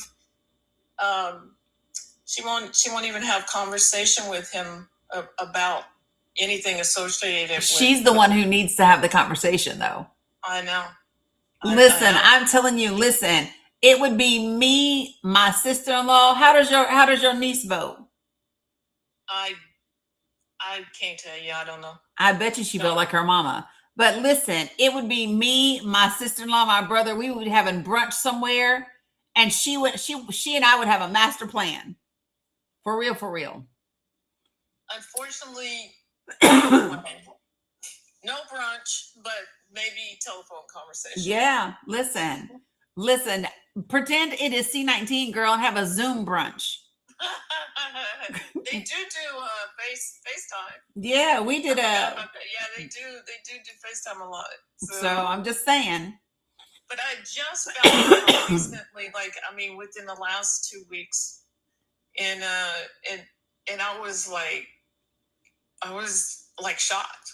Yeah. Because of course, I'm thinking she's the one who got him like this. Yeah. No. Nah, he been that way. He's been like this. Yeah. No worries. Even she says she's flabbergasted. Wow. Susan, I sent you an invitation. Come join the panel. All right. Appreciate you, Renee. Great job. Girl, you said in character. Great. It was amazing. I've been hoping to have a conversation with you for a long time about it. I appreciate it. I appreciate you and all that you do. I listen to you all the time. And if my husband asks me one more time, who is this Dani person? That is funny. Well, I appreciate you for real. Really do. And remember, I'm the one who said my brother saw you and he was like, I need to meet her. That is right. Tell him he does.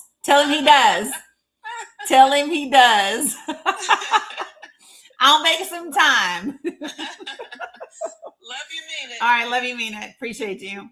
Yeah. I remember it too now that she said it. Good gosh. Hold on, y'all. Ooh-wee.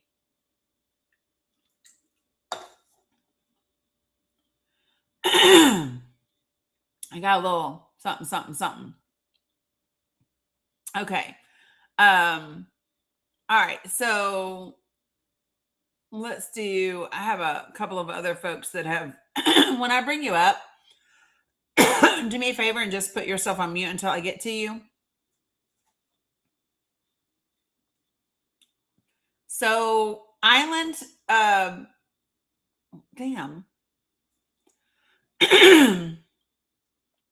There was somebody with a beach in their profile picture, and I tried to bring you up, and then you disappeared.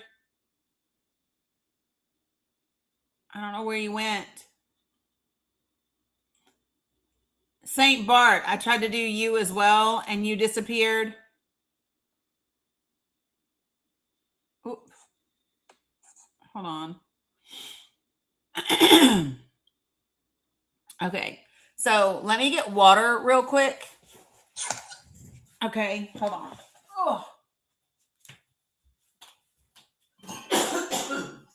Holy jeez.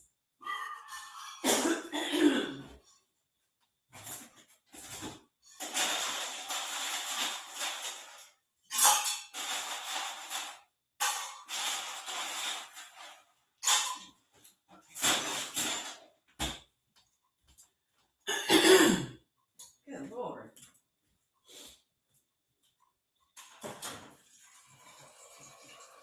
Oh.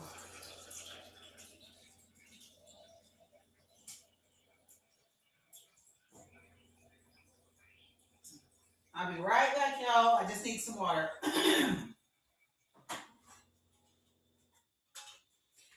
Just need some water. Okay. So hopefully this is helpful.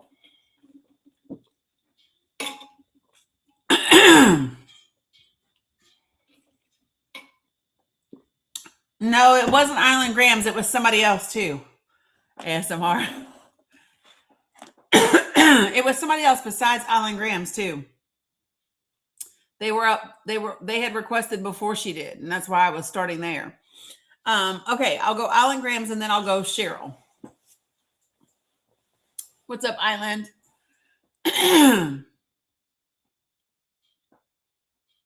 Island Grams, you're on. Okay, there you go. Okay. I had to find the unmute. No worries. So mine's a little difficult. So I got to try to give a short background. Okay. It's a cousin. Okay, wait. I don't know if I want you to give me background. Okay. And the reason why is because sometimes that can frame or shape the conversation in a way. When you say sharp background, besides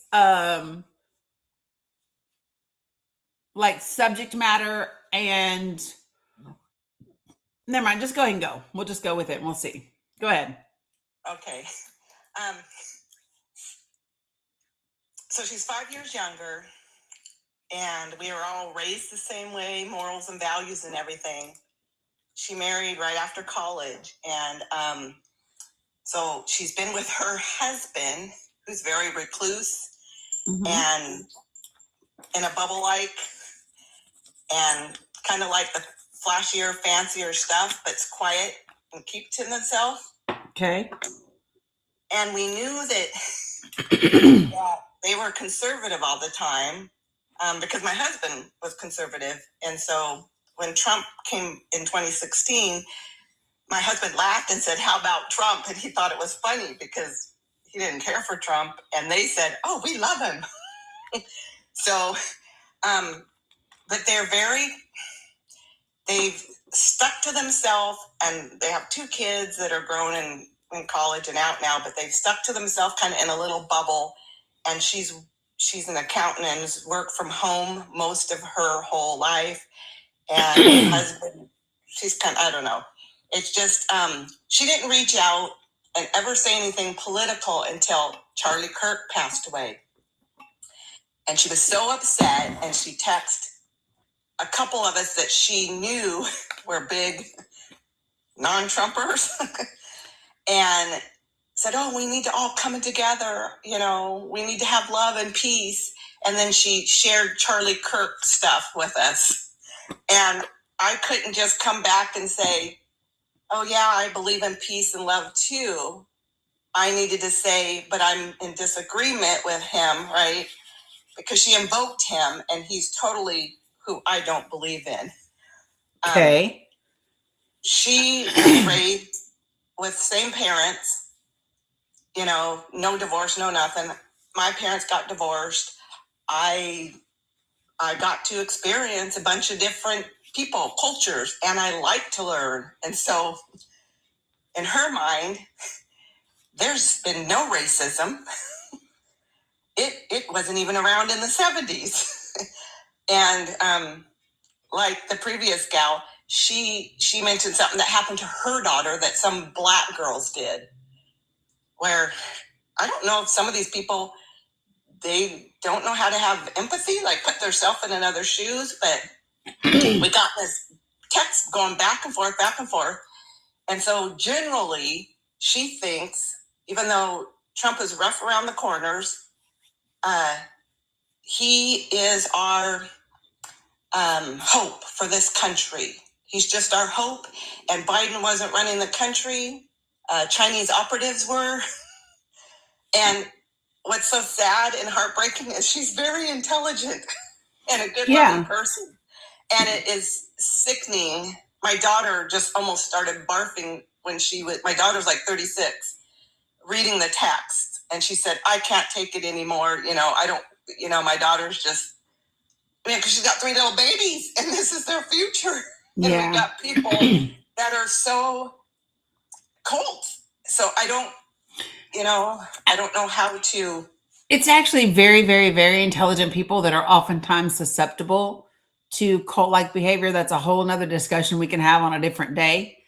But that's the thing. Very, very, people think that it's people who are dumb that get pulled into cult, but it's actually not. It's actually very educated, like really, really highly intelligent people that can get manipulated into that. So yeah, that's a thing. Okay, so what's the conversation that you would like to have with her or have tried having with her and it doesn't go well? Let me think.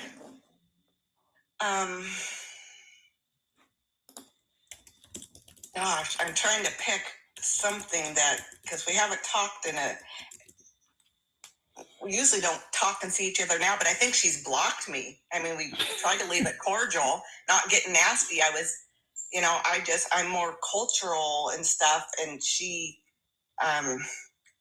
it's kind of like an ego. I almost think that she kind of took on her husband. I mean, his view, she basically was raised by her husband. So let me think of how, oh my gosh. It's got to be where everything, you can't believe anything. So if I were to say, well, with all this immigration stuff that's going on and these, what they're doing on people on the street and stuff to U.S. citizens and stuff, well, that's not happening. And, that's probably what I would get back. Well, that's not happening, Gotcha. They think that we get all this wrong news and we're wrong and whatever, but they say it nicely back. So I gotcha. So I think probably what I would be thinking about is the conversation that I would be thinking about is well, I'll be her and I'll be you and you be her. And I'm not going to tell you what the conversation is. Just flow with me. You ready? Okay, cool. All right. So, hey, it's been a while since we've chatted. I just wanted to touch base with you and see how things are going. Oh, all right. They're all right.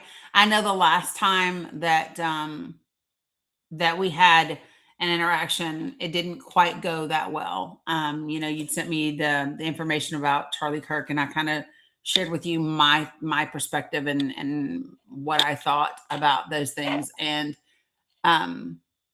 it's maybe I'm mistaken, but it looks to me like maybe you've blocked me and you're upset with me, and I wanted to kind of reach out and have a conversation, because I would hate to for that to be the end of our relationship. Well, we just need to agree to disagree, and I don't want to talk about it. What is it that you don't want to talk about so that I know? I don't want to talk about anything that leads to anything political because, it's all political. We can't let politics get in the way. Okay, so when you say leads to anything that's political, because that's a very broad statement, right? When you say things that are political, what do you mean? Because like when I think about politics and when I think about my everyday life, they are the same things, right? So when I think about going to the doctor and getting my checkups, when I think about the kids in school, when I think about, all of those different things, they're all connected to and determined by, our elected representatives. So what do you consider to be politics? What's off the table? What can I not talk to you about? Well, I just don't want to talk about this current administration that is doing wonderful things for our country, and I have all the hope in this president. He's going to take us somewhere. So if they're doing such a great job and you have all the hope in them, I would think that you would want to talk about them. Well, no, because, we don't need to go down that road because we can agree to disagree. About what? Yeah. I didn't say that I disagreed with anything. So I guess here's where I'm confused. Because if I knew something was amazing and awesome and was giving me a valuable amount of hope for the direction that the country was going in, I would think that I would want to share that with as many people as I could, and especially the people who are family. But you're saying to me the opposite. So share with me kind of how that works. Well, there's just a lot of, the people that he appointed. We've got RFK Jr. and, they're getting rid of vaccines, that we don't need. I mean, my gosh, they were giving children, the Smexual, the Hep B. That's just ridiculous. Giving a baby, So, okay. So you don't like vaccines? Well, the government shouldn't be forcing them on us. But the government has never forced vaccines. Well, they did with we had to wear masks. Well, I'm not talking about I'm not talking about masks, and I don't want to talk about C-19. I want to stick with the conversation around the availability of hepatitis B as a vaccine, right? Because hepatitis B has always been available and recommended at certain stages, right? But they shouldn't give it to infants because there's no way an infant is going to get a sexual transmission disease. Hold on a second. Hold on. Whether or not an infant receives a Hep B vaccine is not determined by the government. Well, I know the Democrats, they're all for any vaccines. But I don't want to, but here's the thing. So sis, listen, you said to me, because you said that they are doing a great job. This administration is doing fantastic things. They're getting vaccines. And then you said the government shouldn't force people to get vaccines. And you were glad that they're getting rid of hepatitis B vaccines. And so my response to that is, A, no one ever forced a baby to have a hepatitis B vaccine. So when you say that the government shouldn't do that, and it's something that the government has never done, why does RFK Jr. get credit for something that's never happened? You're literally saying he stopped something that's never been a thing.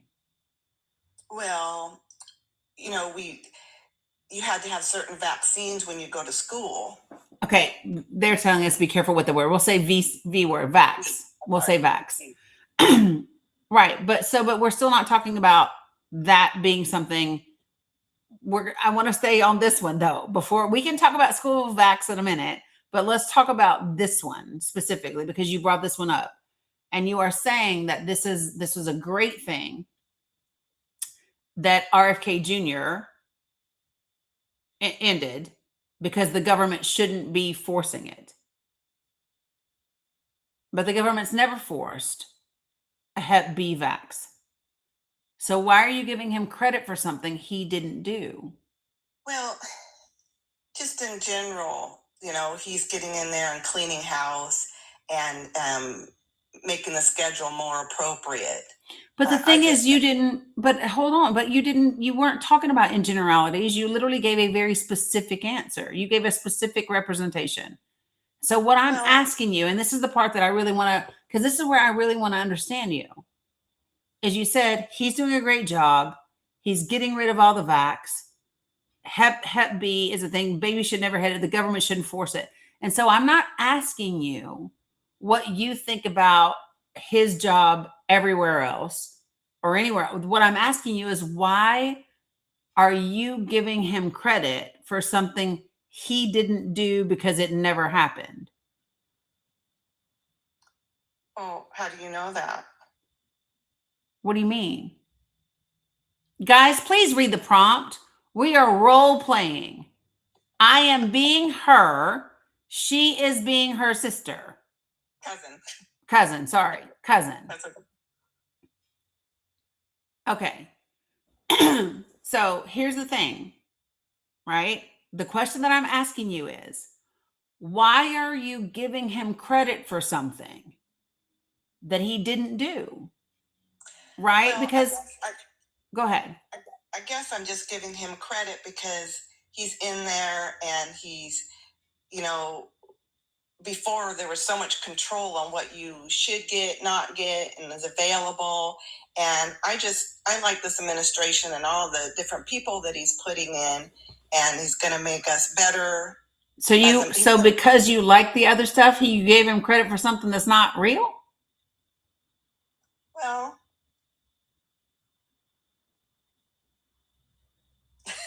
I don't think she'll have an answer for it. I don't know. But I want you to stay in character, be her.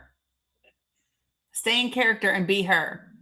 And let me tell you guys, I do this all the time. And you're thinking, oh, they won't still be in the conversation. They do stay in the conversation with me. I have had MAGA on my live, on my panel, and they'll stay with me for an hour in a conversation. And everybody that has seen me do it, please put a yellow heart in the chat.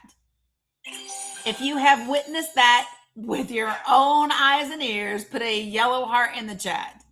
I witnessed it. So when you're in the comments saying they would have crashed out by now, shut the fuck up, because you don't do what I do. Okay, so the question, so stay her. So you just want to give him credit for something because you like what he does? Well, maybe he didn't do that, but in general, he's going to clean up that stuff. We're going to have less control. The government's going to have less control. And Trump's in, this administration and Trump, I have all the hope he's going to make America great again. Okay. So backing up for just a second, when you say the government's going to have less control over what?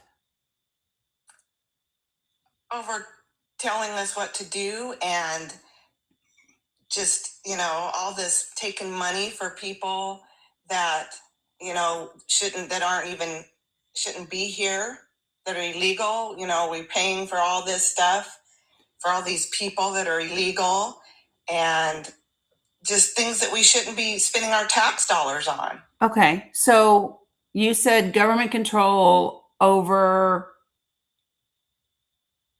healthcare? Well, healthcare is ridiculous. Right. But you said the government would have less control over everything. When we have a Democratic administration, they're ripping us off. They're Can trying you- to socialize everything where we have to pay for everybody else. Okay, so I can wanna you pay give for me an my example? Can you give me an example right now of something that the government has less control over today than it did under the Biden administration? Can you give me just one specific example? Because I want to understand what you're talking about. I'm thinking. Okay.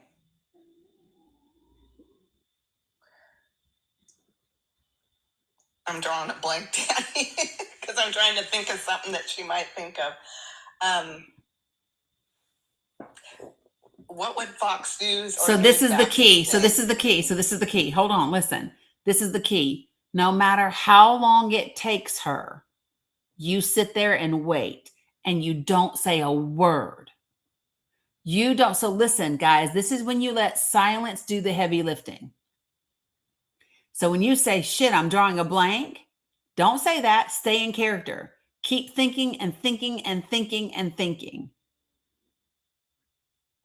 Okay. So can you give me, because when you say it, here's what I have. The reason why we have a hard time is like when we just speak in generalities. And so it's very helpful for me when we can talk about really specific things. So when you say to me that the government should have less control and that that's what, RFK Jr. is accomplishing, can you name for me something? Share with me one thing that today the government has less control over in our lives than under the Biden administration. Well, we don't have open borders, and we've got the ICE agents. But that would be out more there. control. So give me something where we have less control. Well, we don't have to follow all the processes that the Democrats had. And ICE can go out there and get all these illegals off the street. But that's more control. But that's the government having more control of immigration. So I'm asking you for what the government has less control over. Well, I see that that's less because they're just, we're not, we're letting them go do what they need to do to get all those people out of here that are illegal. So you're saying we have less control over our ICE agents? Yeah, because we're letting them. We don't. So that's what we want to do. So I just want to make sure that I understand. We want to turn militarily armed civilians with 5 or 6 weeks of training loose on the American population, on the US population, in the hopes that they will find someone who is illegal. That's what we want to do.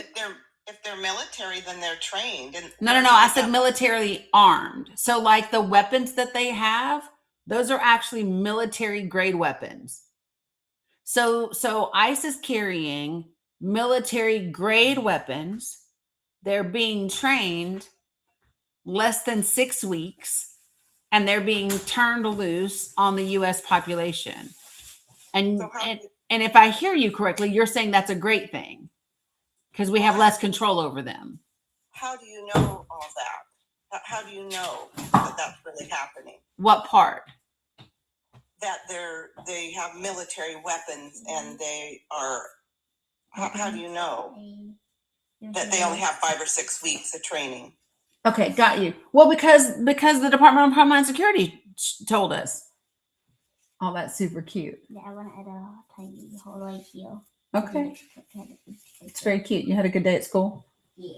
Okay, because the Department of Homeland Security says. So, like, I'll show you. Well, I don't watch news. Me either. I don't like the news either. That's why I went straight to the Department of Homeland Security. I'm not talking about the news. I'm talking about what the Department of Homeland Security. Hold on, I'll tell you what they said. So I'll show you. DHS, ICE training links.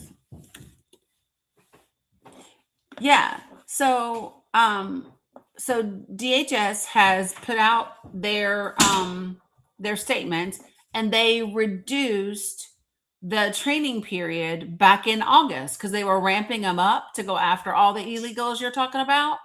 And so in order to do that, they reduced the training time.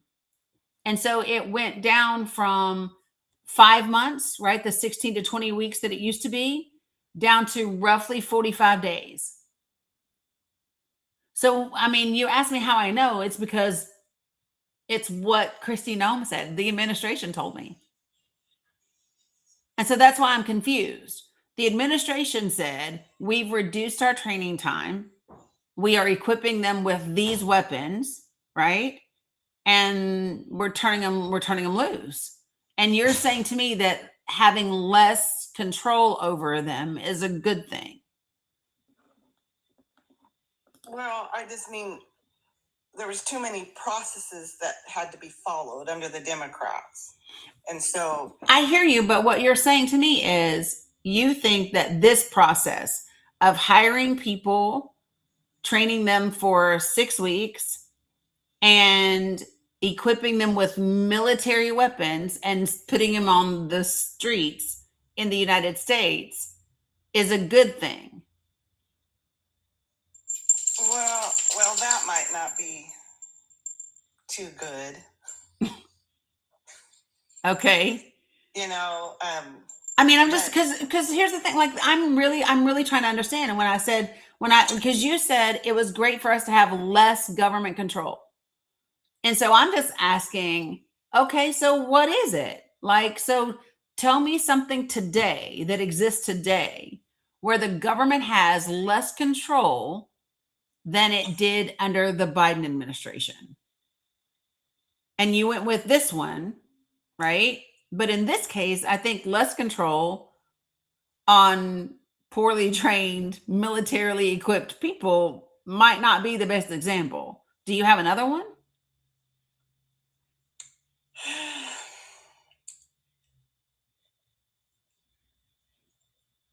well, I don't know about less control. I just know that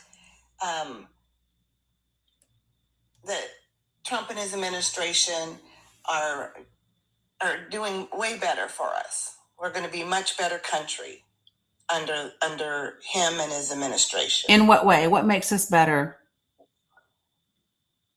I just have my hope in him that it does. Okay. I hear you. I mean, I think it's fine that you have hope in him. I think hope is a great thing. I also think that when we have hope in someone, especially when an entire country is at stake, it might be a good idea to have something to back that up, something to base that on. So what's your hope in him based on? Well, he's not a socialist, and he's going to make other countries pay for what,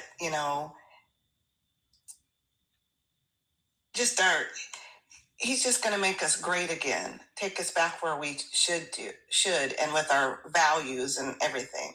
Okay. So let me ask you a question. So what values?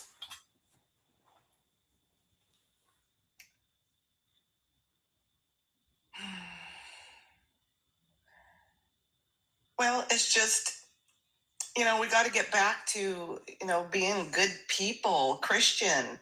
So godly. So you want Donald Trump to put Christianity in the government? Well, I think people will be a lot better if they believe in something and Well, but not something. You specifically said Christianity. So I'm asking you, I just want to make sure that I understand you. In the United States of America, you want the president to be able to determine people's religion. Well, this has always been a Christian nation. But that's not what I asked you. Yes. So you think everybody in the country should be a Christian?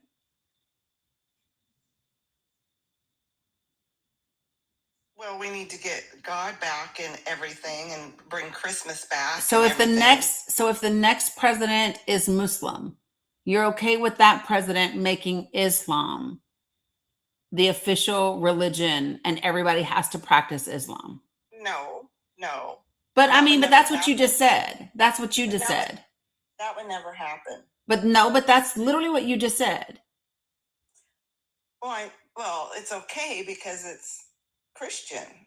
So only if it's your religion?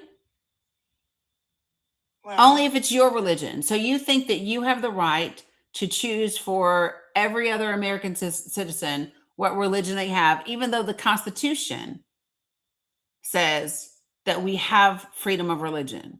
You're now saying that you don't believe in the Constitution anymore.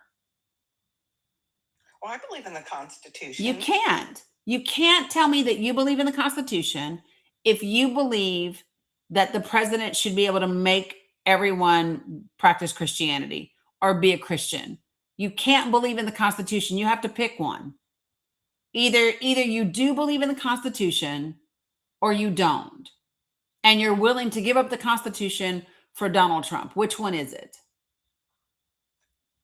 Well, I don't know. I just know that, with him and his administration, they got rid of DEI. Is that what it is? Which that was just awful for, But wait, I don't want to go to DEI yet. Can we still talk about being Christians? Because I just need to know if you have somehow become someone that doesn't believe in the Constitution. I would like to know that. Well, I believe in it. We have a Constitution, but maybe parts of it should be changed. Well, that's why we have amendments. And the amendment that we have is the Amendment for Freedom of Religion. Well, I believe myself that we should always have a Christian leader. So you get to vote for one, right? Joe Biden was a Christian, right?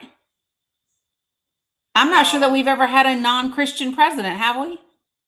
Biden wasn't really running the country. But hold on. You said you believe that we should have a Christian leader. And we've always had a Christian leader. Biden was in mass every Sunday. He was in church every Sunday. So I'm trying to understand. I'm sorry, Dani, because I'm making my cousin look very, very bad. Well, but these are the things that she would say, right? Well, yeah. I mean, she would. So understand, folks. So listen. But they don't connect the dots. That's the problem we're having. They don't connect or even hear what they're saying. But so this is why, if you notice, I'm repeating a lot back to you. Yeah. And you're hearing what you're saying. And you're like, what the fuck am I saying right now? Right? So for those of you all who are listening, we are role playing.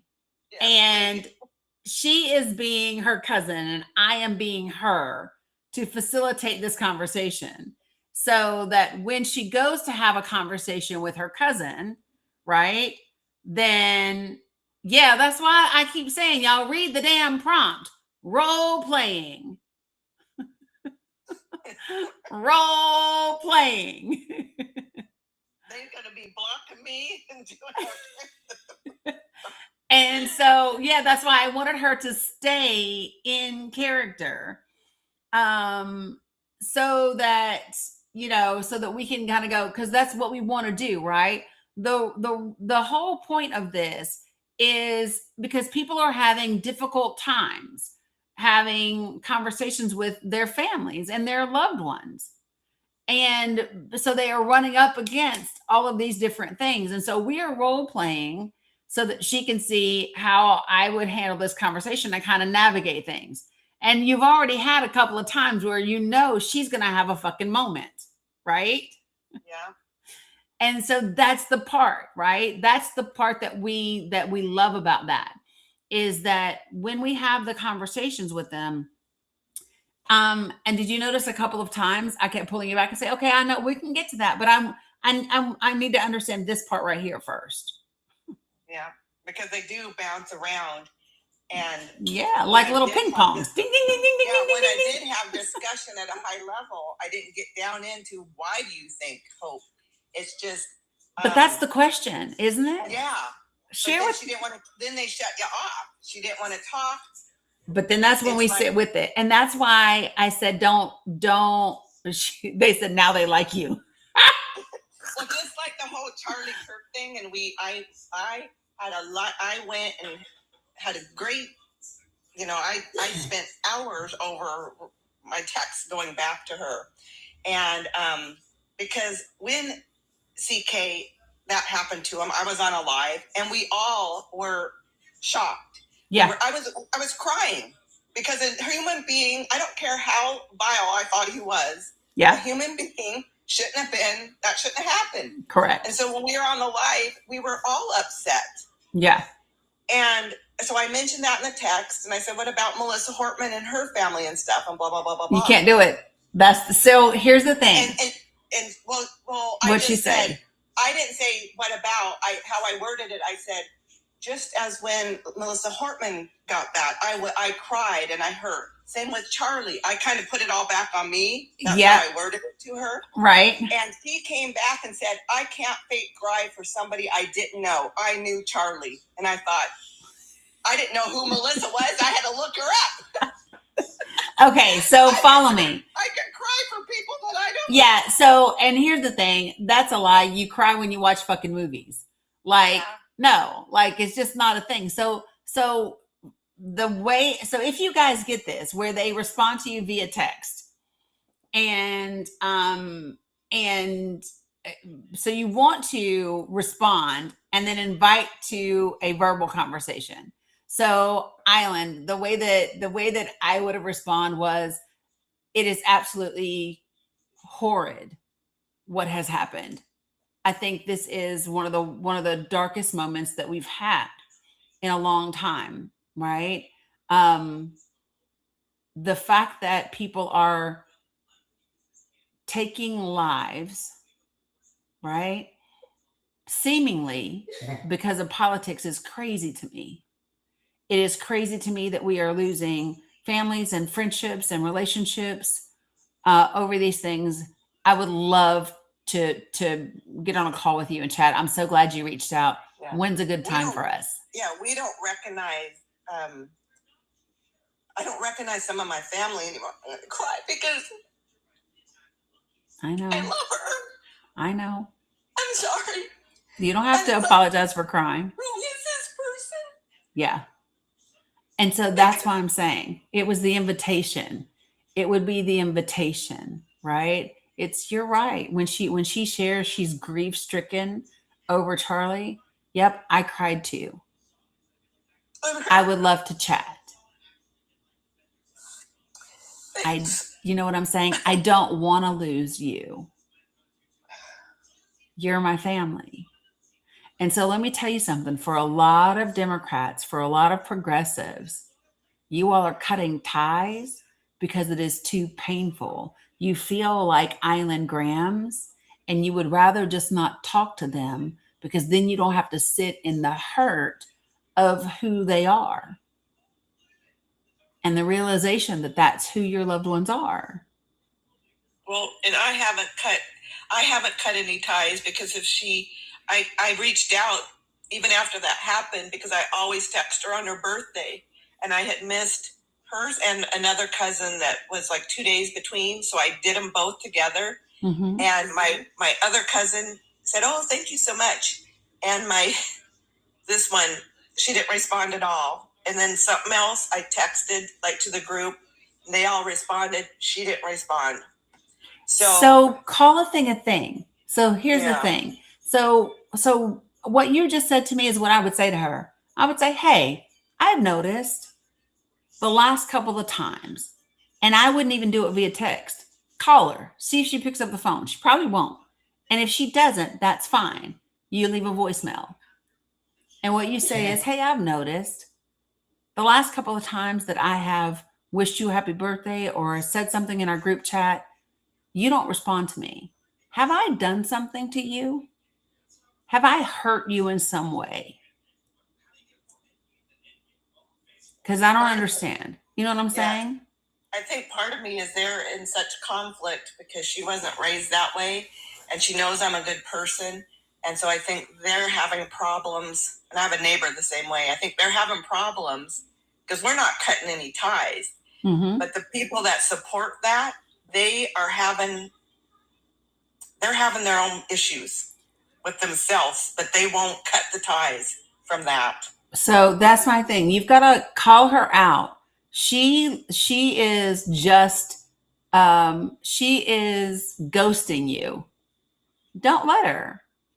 Let her know you see her. Don't let her ghost you. Hey, you're not responding to my birthday text anymore. Hey, Yeah, you're I've not. done that for years, and she didn't this year. And I would call her ass out on it. So, Right? That's it. And so, and it would just be simple. So it's just as simple. Are you saying to me now that we can't even exchange birthday texts because I don't agree with you? yeah, Just wondering. You know what I mean? yeah, it's really sad what the last 10 years has done to. Thank goodness it's just a few. I mean, we got more than just her, but that just really hits home because my dad, who's no longer with us, he died at 60, and Wow. her dad were childhood buddies. And that's how her mom and my mom were sisters, and her mom passed away like 6 years ago. And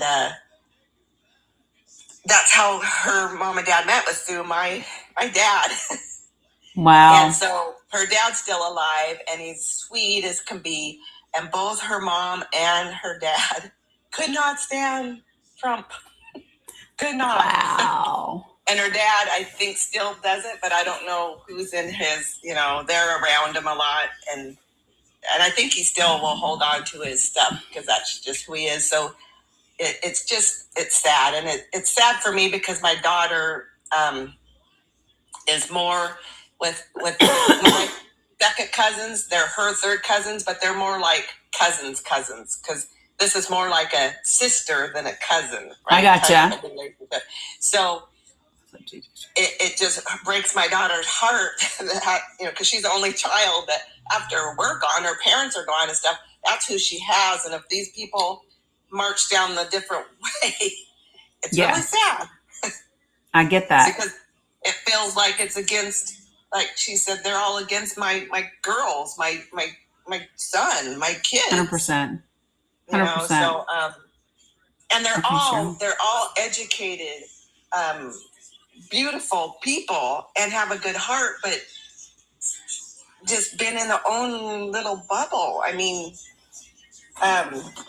yeah, I don't know. I had different experiences. I knew from a young age when I was little, and one of the things, and I thought that her parents taught her the same way, but my parents always raised me is that you're a human being first, and you be a good human being. You're kind, honest, loving to all people. We are all the Creator's children. Yeah. So I don't care what you look like, color, fat, skinny, what language you speak. Hey, girl. Doesn't matter. And never, ever, never compromise. Yeah. That. Agreed. And you will do well through life. You don't let religion, you don't let people, you don't let politics, you don't let anything compromise that. And that's what it feels like some people did. They allowed, I don't know. Yeah, there's many different pieces to it, and it's not one singular thing. So, but hopefully that was helpful. I know that it was helpful for a lot of people in the comments. And girl, you did great because you completely convinced a ton of people. What the heck? Yeah, I was cracking up reading the comments. I was like, "Listen, y'all, she's just role playing." Yeah, no, that was great that you didn't. It was great that you didn't. So appreciate you. And I love all you do, and I just thank you. Yeah, I appreciate you. I just love you, mean it. Love you, mean it. Appreciate you. Thanks. All right. Mema, so you made a statement. I appreciate you accepting the request to come to the panel. You put in the comments that you should leave politics out of family and relationships in order to hold on to people. Yes, I do. And we all agree that we all have our different opinions and our different feelings about things, but the main way to stay friends with people of different political views is to leave our opinions and our views at the door when we're together with those people. So share with me what you believe the politics are that should be left at the door. What do you believe is politics? Because for me, name something. Give me an example of something that you all just don't talk about because you believe that it's politics.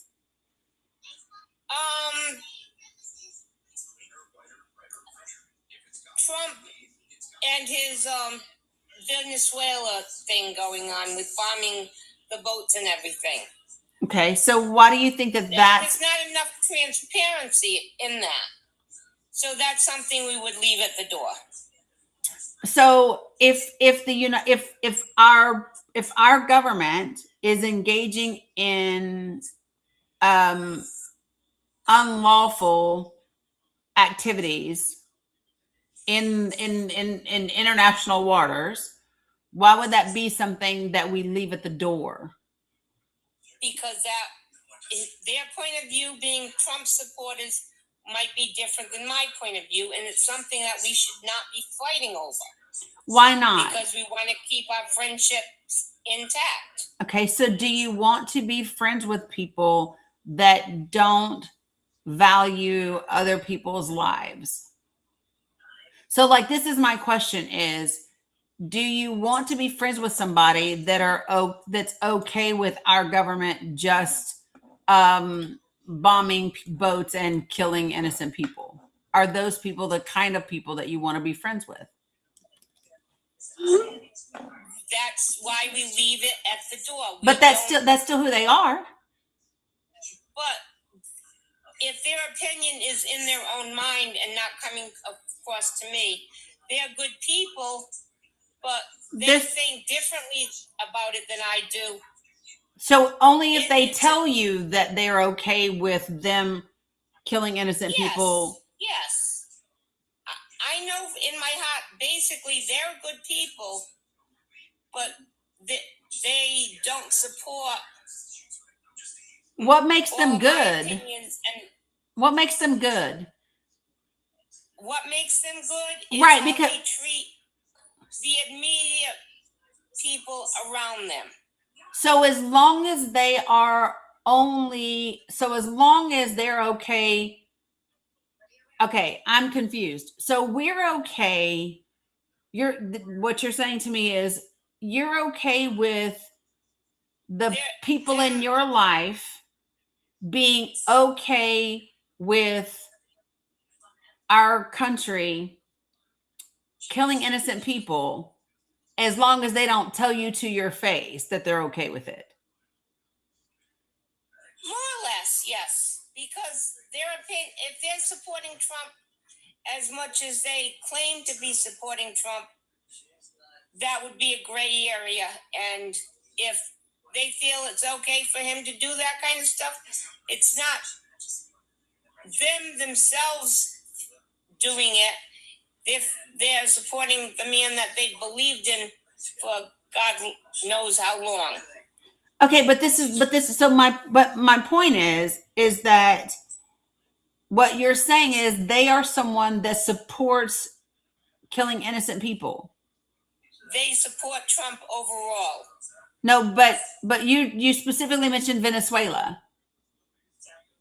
Because that's a point to me where I don't think it's correct.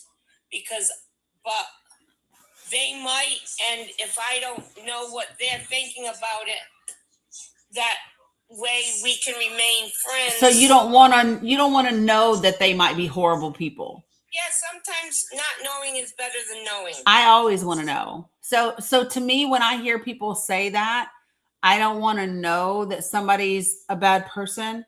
To me, that comes from a place of privilege, because I always have to know. Like I can't not know how people feel about certain things, because that puts me in danger. and it puts people in my life at danger. Right? So like, that's a privileged thing to be able to say, is that I don't want to know. And so you're not really having, say what? It might be a privileged thing to say in your aspect of things, but the people I know that follow Trump and they think that he's doing a fantastic job, they might agree with him on the Venezuela thing, they might not. But it's a political issue. It's not so political though. But that's my thing. It's not political. No, it's not. Yes, it is. Okay, so here's the thing. When we talk about it being a political issue, do you believe that human beings are a political issue? I believe what he's searching for is a political issue. No, what he's doing is killing innocent people. And so my question to you is killing innocent people a political issue? With Trump doing it, yes, it becomes a political issue. No, it can't be. So whether or not something is political isn't based on who's doing it. What if an issue is political, it doesn't matter who's doing it. If the president of the United States feels he should be killing innocent people, or people he doesn't know is innocent or not,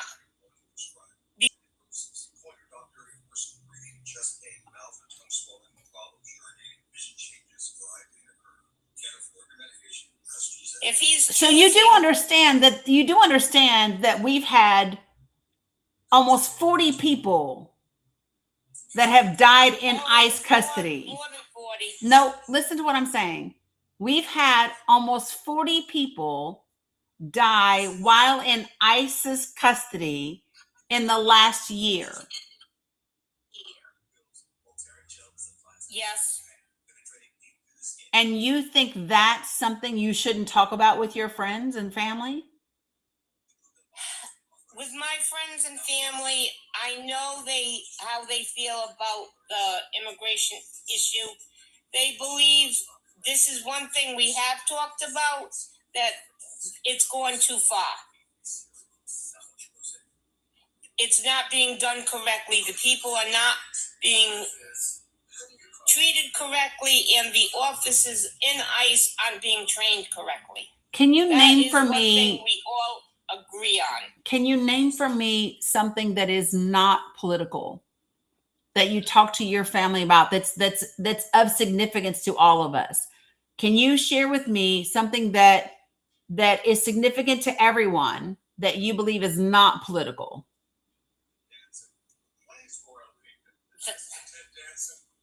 That's not political. Mm-hmm.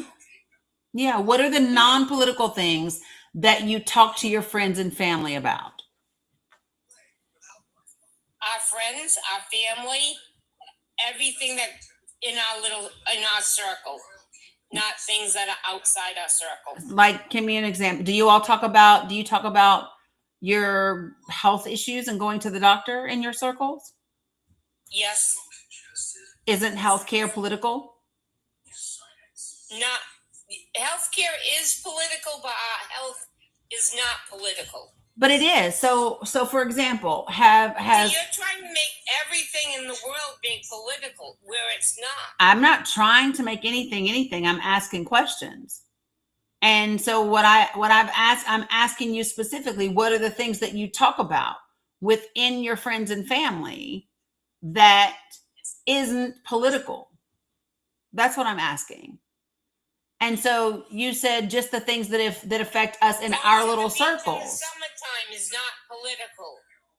Healthcare, yes, healthcare is political. So you do talk about some political things. It's not political.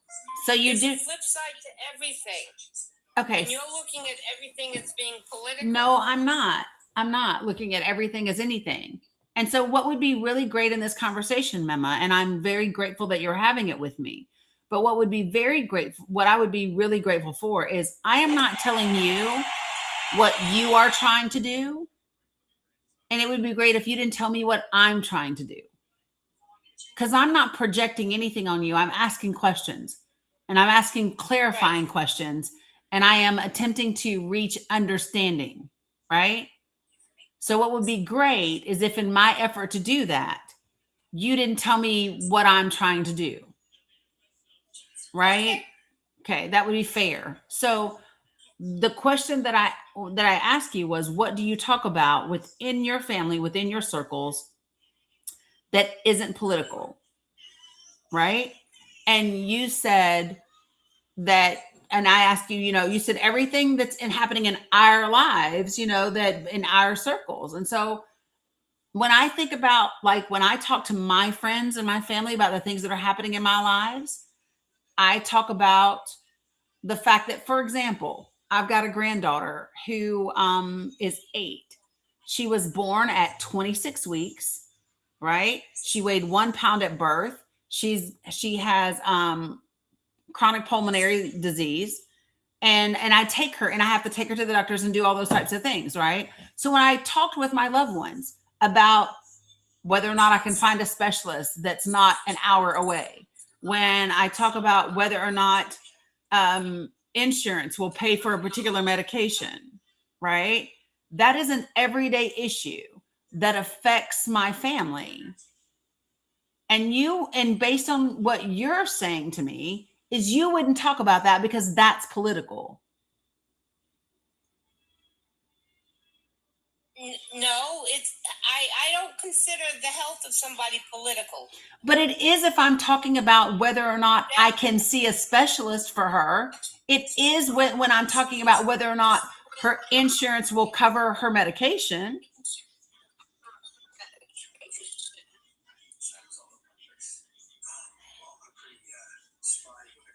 I understand your point of view. Okay. I really do. However, I have autistic grandchildren, and they have medical issues, and whether things are going to get paid for or not. But if they have private insurance,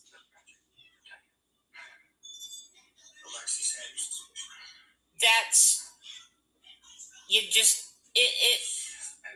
it's costly, and we've run into issues where things weren't covered. But at the bottom line, it has to be taken care of, whether you have the insurance to cover it or not. And again, I understand, but like you saying that again is, Mima, that's privilege, because there are working people in this country, disabled people in this country who have children on the spectrum and they can't pay for it. And so why do your grandchildren deserve to get the medical care that they get because you can afford it and other children don't deserve it? it's not the point that my daughter could, the situation was my daughter really couldn't afford it. But you all got it done, right? Who got it done? She had to take out a loan to pay for it. Which again is privilege. Because there's a lot of people that couldn't get a loan based on that. So my question is still, we are talking about something that you would tell me is not political. And I'm saying that I believe it is political, because what I believe politics to be, politics for me is policy that is determined by people that affects people. And that means it needs to be discussed no matter what. And if someone doesn't agree with my perspective, right, I definitely want to know that. So the granddaughter that I just talked about is on the spectrum, right? So for me, if I know that there are people in my life that support an administration that literally went to court to try to not feed people, right? Went to court to try to not pay out benefits. I want to know. I want to know that there are people in my life who support someone that is working to keep my grandchildren from getting fed or from getting their health care.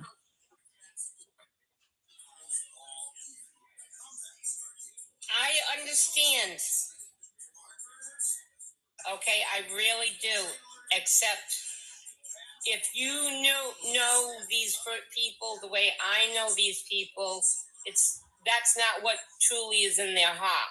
It is in their heart because it's what they believe. So, Mima, let me just say this to you. And I'm sorry to interrupt. I really am. Okay. I want to share this with you because I'm biracial. And what I hear is the same thing that was said about white people who supported segregation. What I hear is, oh, they're good, that they're really good. They just don't like. What I hear is an excuse. Oh, they're good for me. So like, that's what I hear. Because when you say that, if you knew these people like I know them, they're really good people. They just don't like this. They just don't like that. Those really good people who were in church on Sunday morning were hanging my ancestors from trees and whipping their skin off their backs. Okay. Again, I'm going to say I understand where you're coming from. However, I also look at Donald Trump as being a con man. And he gets over on people. What does that have to do? Go ahead. Sorry. Okay. That has to do with some people just want to have to believe in something. And he's conned enough people to believe in how he projects himself. And I personally don't like the man. I didn't like the man before he was president. But for me, this isn't about Trump. This isn't about Donald Trump. This is about, like, your position was, we don't talk about politics so that we can keep our friendships and our families. And my point is, we need to talk about those things, because if there are people in my friends and families that are supporting someone who is doing things that hurt my family, I want to know that. And those are not my friends. And they're not even my family. Family by blood don't make you family. For sure. And so for me, I agree with you totally there. Yeah. And so for me, avoiding talking about something, that's because, so let me just be clear. When you don't want to talk to somebody about something because you're afraid they'll have a position you disagree with, because you don't want to lose them, you've already lost them. You don't have a real relationship with them now. You don't have, if it's an inauthentic relationship, it is not a real relationship. You guys are just going along to get along and pretending.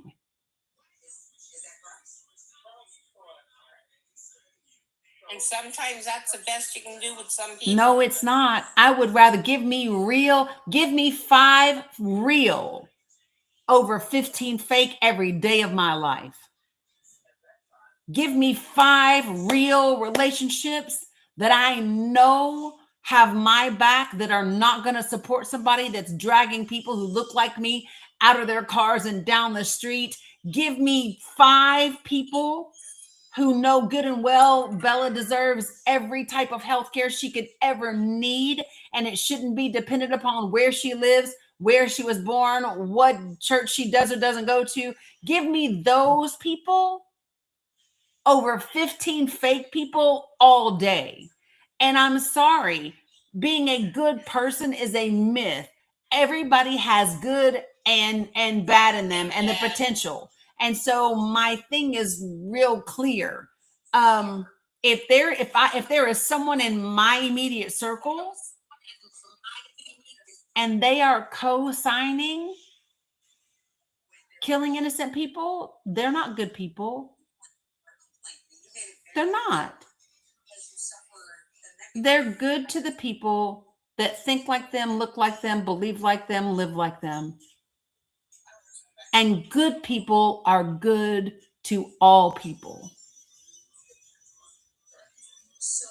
You have a valid point there. But I have to say, these people are good to me, and I can't say bad things about them. If they believe the way they believe, they support a person because they believe in him. Who am I to judge if they are true, totally true to those other people? Might have things that they disagree that they do, but again, if we leave the politics, and just have normal, everyday, like how you doing, how's things going, So you just want to pretend. You just want to pretend. You're okay with having surface level ship. Simple. No, you like to keep surface. What you're doing is surface level relationships. They're not real relationships. Real relationships come with difficult conversations. Real relationships, when you get beneath the surface, they require energy and emotion and going back and forth.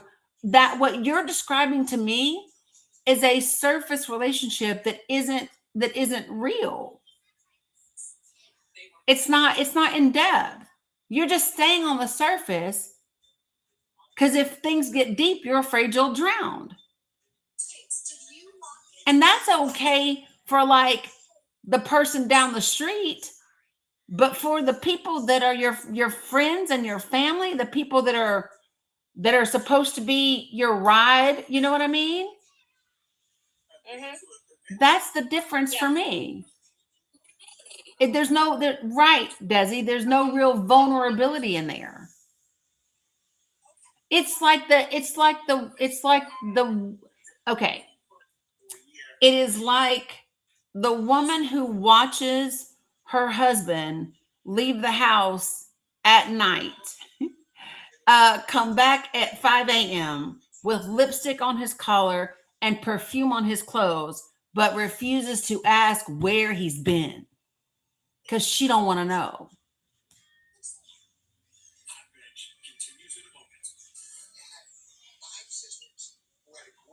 I can understand your point, but it's just something we've all agreed on, and it's something that we probably will stick to.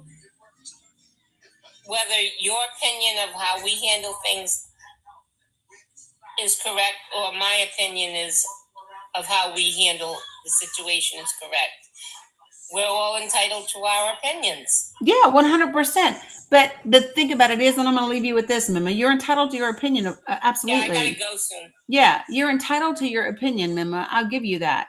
The thing is that you're able to have that opinion because you come from a place that is privileged. It enables you to have that opinion, right? I don't come from a place that's privileged. Not really. So share with me what you believe privilege to be. When I talk about coming from a place of privilege, what do you think that means? Okay, I want to try to figure out the words to explain this. Okay, yeah, no problem. Privilege would be being able to do and get away with anything that you would want to do or get away with. I mean, that's one type of privilege, but that's not the privilege that I'm talking about when I say you come from a place of privilege. So here's what I hear you saying to me. I hear you saying that you and your family have decided to not discuss uncomfortable topics that are political in nature so that you all can maintain some semblance of relationship and cordiality. That's what I hear you saying. Yes. Okay. Yes. And so for me, that's privilege, because what's happening in those other circles isn't impacting you. It's not impacting you. So it's very privileged to be able to ignore what's happening in this country when it comes to immigrants in this country and brown people and this administration. It's very privileged to not have to worry about that because it's not going to touch you, right?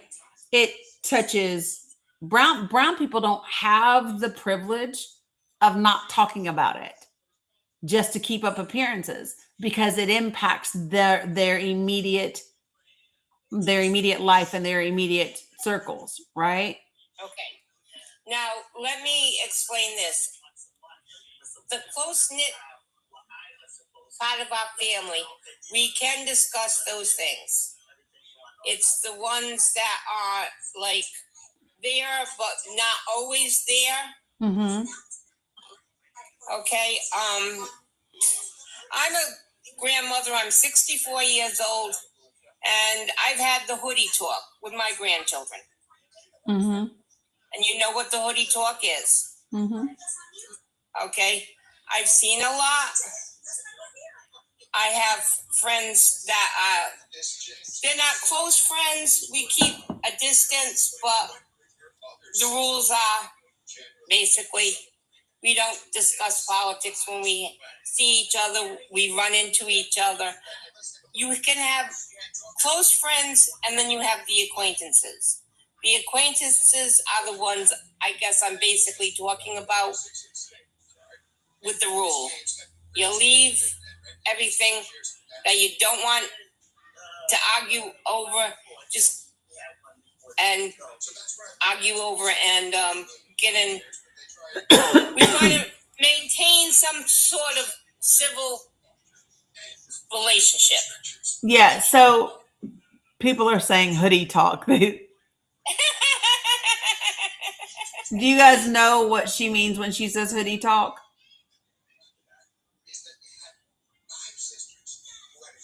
So when you say that you all say nope. Amy said yep. Black and brown people know what she's talking about, because she's talking about from Trayvon. Yes. Trayvon Martin is where people got the hoodie talk. We don't call it the hoodie talk. We just call it the talk, because it doesn't matter in our community whether we're wearing hoodies or not, right? Are your grandchildren biracial? Oh yeah, I have a mixture. Okay. I call us the Little United Nations. Okay. So they're biracial or multiracial? Biracial, yeah. I have Puerto Rican, Honduran, black, white. Okay. Yeah. Gotcha. Yeah. So I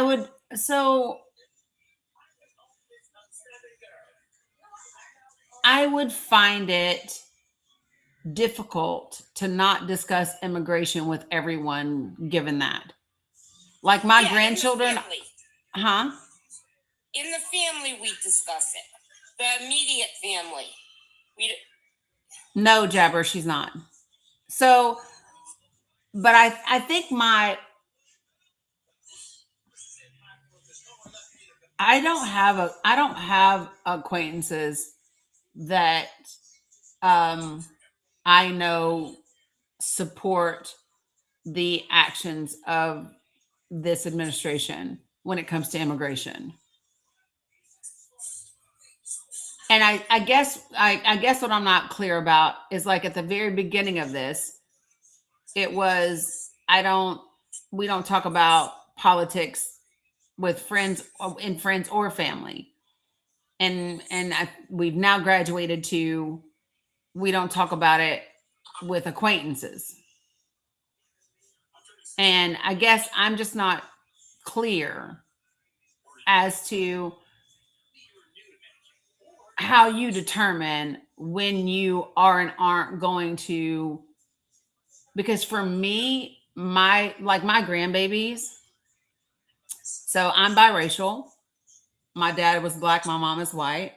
My grandchildren are multiracial, right? They have white, they have black, they have varying Hispanic, whether it's El Salvadorian or Honduran. There's a whole slew of things mixed up in there, right? And they are multiracial. And for me, I don't have an acquaintance. I don't have anybody that I hang out with in any way, shape, or form that supports anything that would be doing damage to my grandbabies. I understand that. And from what, like, with some of the people I know, what they expected from he's going to take care of immigration.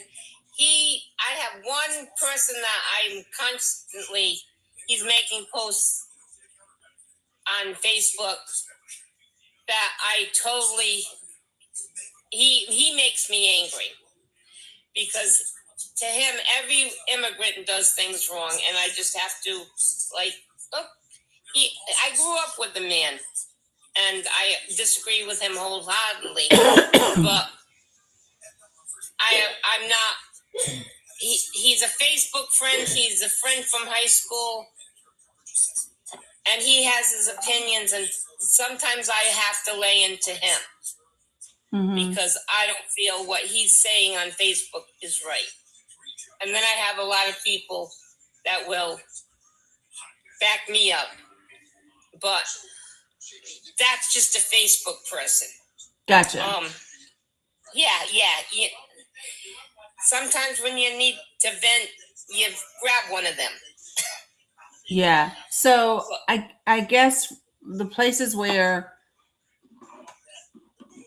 like when we were talking about earlier, when you're saying you just don't discuss politics, and then you said I was trying to make everything politics, right? Yeah. Okay. I want to add something about when the immigration first started. There was certain criteria he portrayed that he was going to do, like the criminals, But you don't pick up criminals that are trying to get day work at a Home Depot. And I think the more and more that goes on, people are starting to realize what he's really doing. And he just wants to make the society like Kid Rock.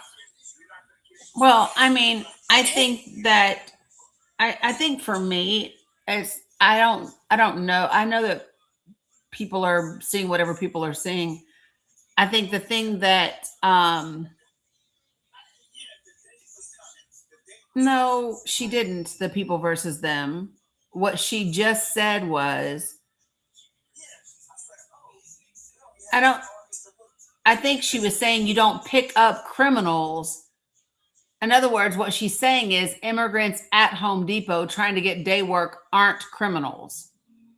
That's what I meant. That's what she was saying. She said he's rounding up criminals, but you don't pick up criminals at the Home Depot that are trying to get day work. That's what she was saying. So let me just be clear, you all. She personally doesn't support Donald Trump. What she does, and the reason why I invited her to the panel, is what she does do is avoid certain conversations with people who are in her family and friends circle where she said, she knows they disagree politically. And she said the best way to go about it is to not talk politics with family and friends. And I disagree with that. I don't believe, because I believe that, appreciate you, Bernard. I believe that just about anything that you could talk about is political, because politics, in my air quotes, is simply the policy that is determined by people and impacts people. Therefore, no matter what I'm discussing, whether it's the cost of bread, whether it's medication, whether it is insurance, whether it is how many teachers are in my grandbaby's school, all of those things, whether it's the cost of my rent, all of those things are political because they are determined by a policy that is set by the people we elect. And if we avoid any of these conversations, we are not having real, authentic relationships. We are being inauthentic in those relationships for comfort, because we don't want to be uncomfortable.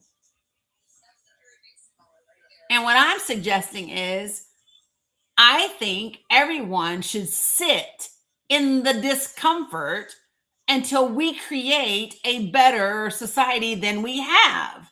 Because the one we have now sucks. I agree. 100%. So if you agree, It sucks.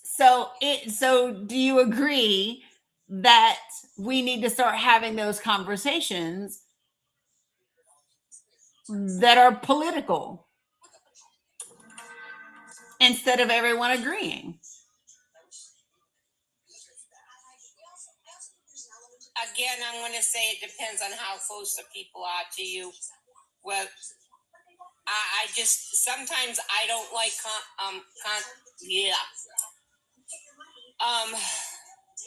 confrontation like that, Mm-hmm. because people that are there for you might have different opinions, but people can be good to people in their immediate surroundings. So sometimes it's better not to cause conflict. Right. So here's what you're saying. Mama. What you're saying is that if the people are good to you, and then it doesn't matter if they support policies that hurt other people. All that really matters at the end of the day is they are good to you and in your immediate circle. Right. That is a point, but with everything changing the way it is, eventually and they see more, maybe they'll understand more. Yeah, but that's a maybe. But Maybe. they're not going to have to be forced to see more or talk more if you're not talking to them. And so I mean, I just want you to hear me. So I hear you. I know, and I'm pushing, and I know that I'm pushing a little bit. With me can be. I go from one extreme to the other. Believe me. If they would bring up something that I was wholeheartedly against, they would hear my mind. But we don't get it to that level. We don't bring it to that level. And it's just the way we've all agreed to handle the situation when it comes to him. Right. But and I'm not even talking about Trump, though. This is my thing. I'm not talking about Donald Trump. Right. If Donald Trump leaves office tomorrow, I want you all to understand. We still will have issues. All of this continues. We always have issues. All of this continues. And that's the part that gets me about this. This is not about Donald Trump and agreeing not to talk about Donald Trump. I can have an entire conversation with you about everything that's happening in this country and never mention his name.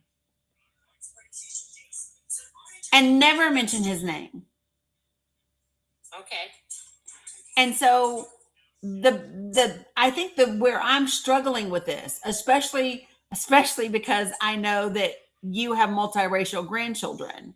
I just blame everything coming down from the White House. Maybe that's my opinion, but I know things have been better in the past than they are now. Right, but that's not just a result of him. Like, to be quite frank, he's not really the person pulling all the strings. No, he's not, but... Yeah, do you know who it is? I don't remember his name. His name is Russell Vought. Thank you. That's his name. Yeah. His name is Russell Vought. I think the challenge... I call him the gray man. So do you know why so let me tell you what I do. I call people by their name and their title. I don't give people fictitious names because that makes it seem not real. It's real. The director of the Office of Management and Budget is Russell Vought. And he wrote Project 2025. And that's why I don't compare what's happening to this country to a damn TV show or a book. This is not Handmaid's Tale. This is real life. And so what I don't do is label it with things that aren't real. I need people to sit in just how real this reality is. I had a girl almost unalive in my daughter's house from an ectopic pregnancy.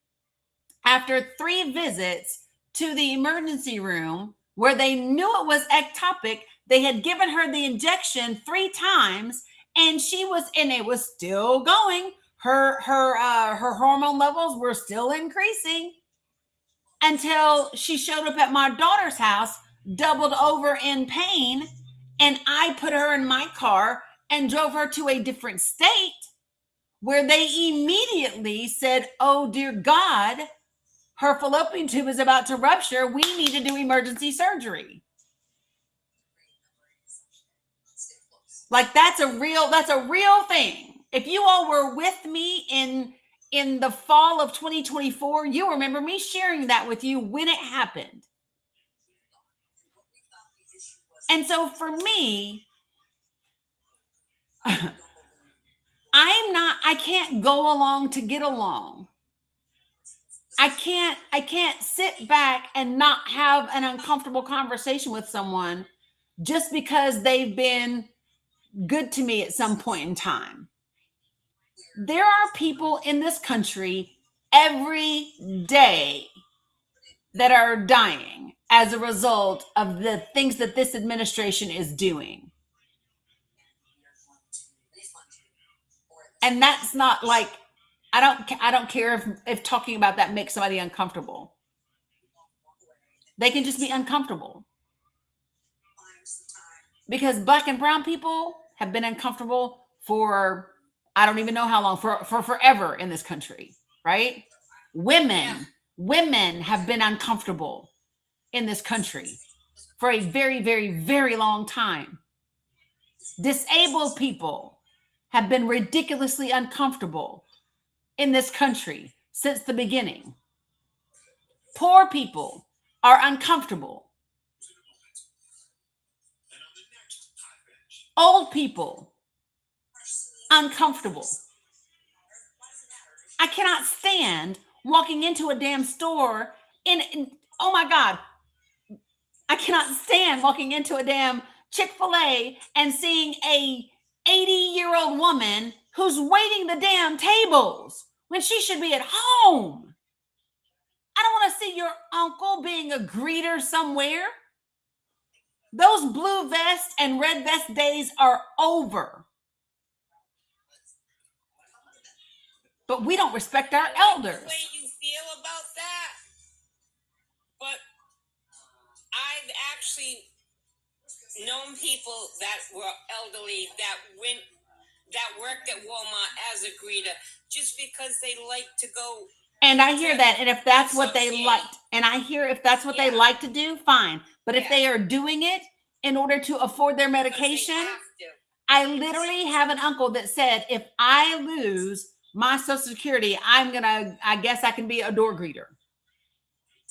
when this administration is having someone go around, and if you all don't know this, Dr. Oz is going around telling everyone that maybe we need to have people work earlier in their life.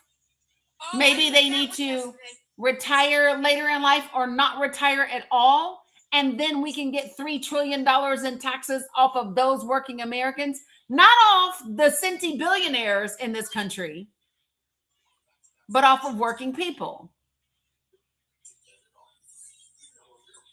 I heard that yesterday.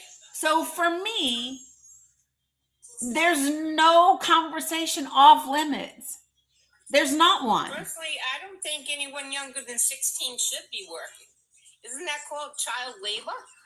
Right. But my thing is this, is that, so real talk, Mima, and this is the whole reason I invited you to come up here, is for me, there's not a single conversation off limits.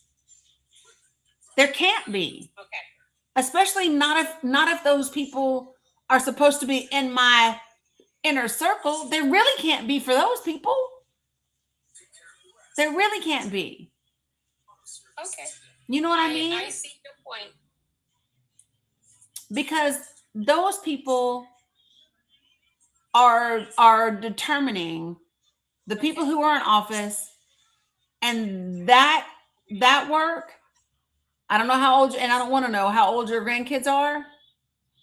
Oh, but believe me, they range from almost 30 down to 5. Yeah, so to me, there I can't have the be. gamut. Yeah, there can't be a single conversation that's off top. Yeah. There can't be, because their livelihood, their life, and their ability to be here is reliant upon those things. So, but anyway, I appreciate you coming up. I have to go. Nice chatting with you. Yep, you're welcome. Thanks for coming up. Even we agreed to disagree. Nope, we didn't. I don't agree to disagree. That is not something that I do. So here's the thing. I respect your right to have your opinion. I don't agree to disagree with people when it comes to things that affect human beings. Like, I don't agree to disagree with people when people are dying. Okay, let's hold on. That was just my way of saying that, what you're just saying. Okay, gotcha. Okay. All right. Appreciate it, Mama. Have a great day. Maybe it's from my section of the country. I'm from New England. That's just how we say it. Gotcha. All right. Well, you have a great day. I say Buggy's down south, and I say Buggy's up here because my mother was from down south. Gotcha. Okay. All right. Nice to chat with you. Yep. Appreciate you. Bye-bye.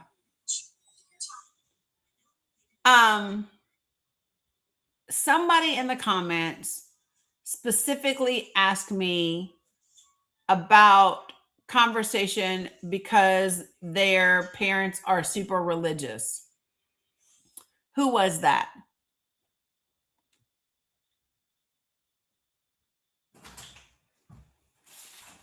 What's up, bud? How was school?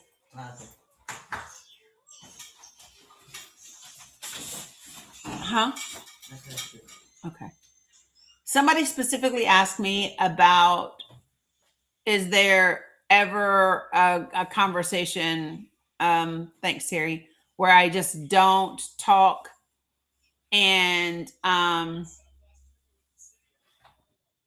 because your parents are super religious. Are you still in here, whoever that was? Are you still in here? They said, hi, Dom. Oh, thanks, Marilyn. Appreciate that.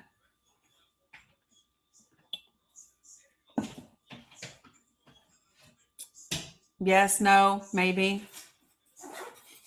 Yes, I know, Tracy, it is. They said, hi, Dom. And then they said, your voice is getting deep. You just knocking over my stuff, son? I'm sorry. I don't need that. It's empty. You have the same situation. Goober Marie, do you want to role play your situation? Because a religious role play is one of my favorites. I will do a religious role play all day. What? Of what? Of which one? I don't know what you mean. Zoe or the regular? Yes, a small one. Hello. Hey, Wasef. More scripture than for to excuse the madness. Oh, thanks, Mirabelle. I don't know. Yes, I love. Yeah, ask Dominic to give you a piece. Going once, going twice. That's who it was. Thank you, Stephanie. Stacy. Jesus. I'm mixing names together.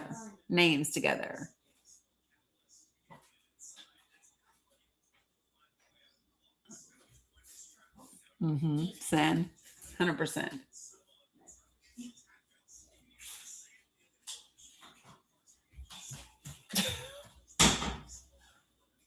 I got you, Marquis. No worries.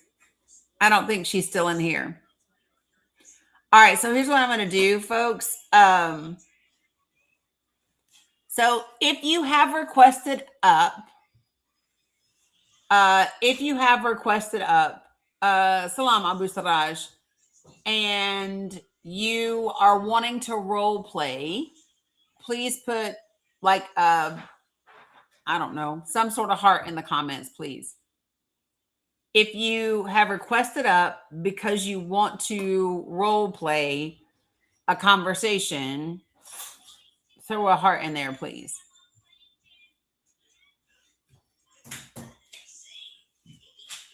So I can kind of gauge what is happening. Salam Bilal. Shits and giggles. I didn't see you. Oh, now you have. Anybody else? And what I'm going to do is I just want to bring people up to the panel. And if you'll put yourself on mute until I can get to you, that would be helpful.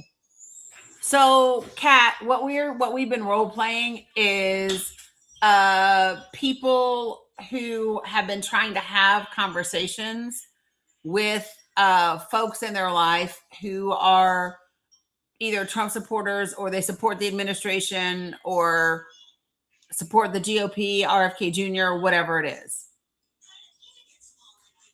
Right. Yeah. Thanks, Arrow. That would be my sister, who I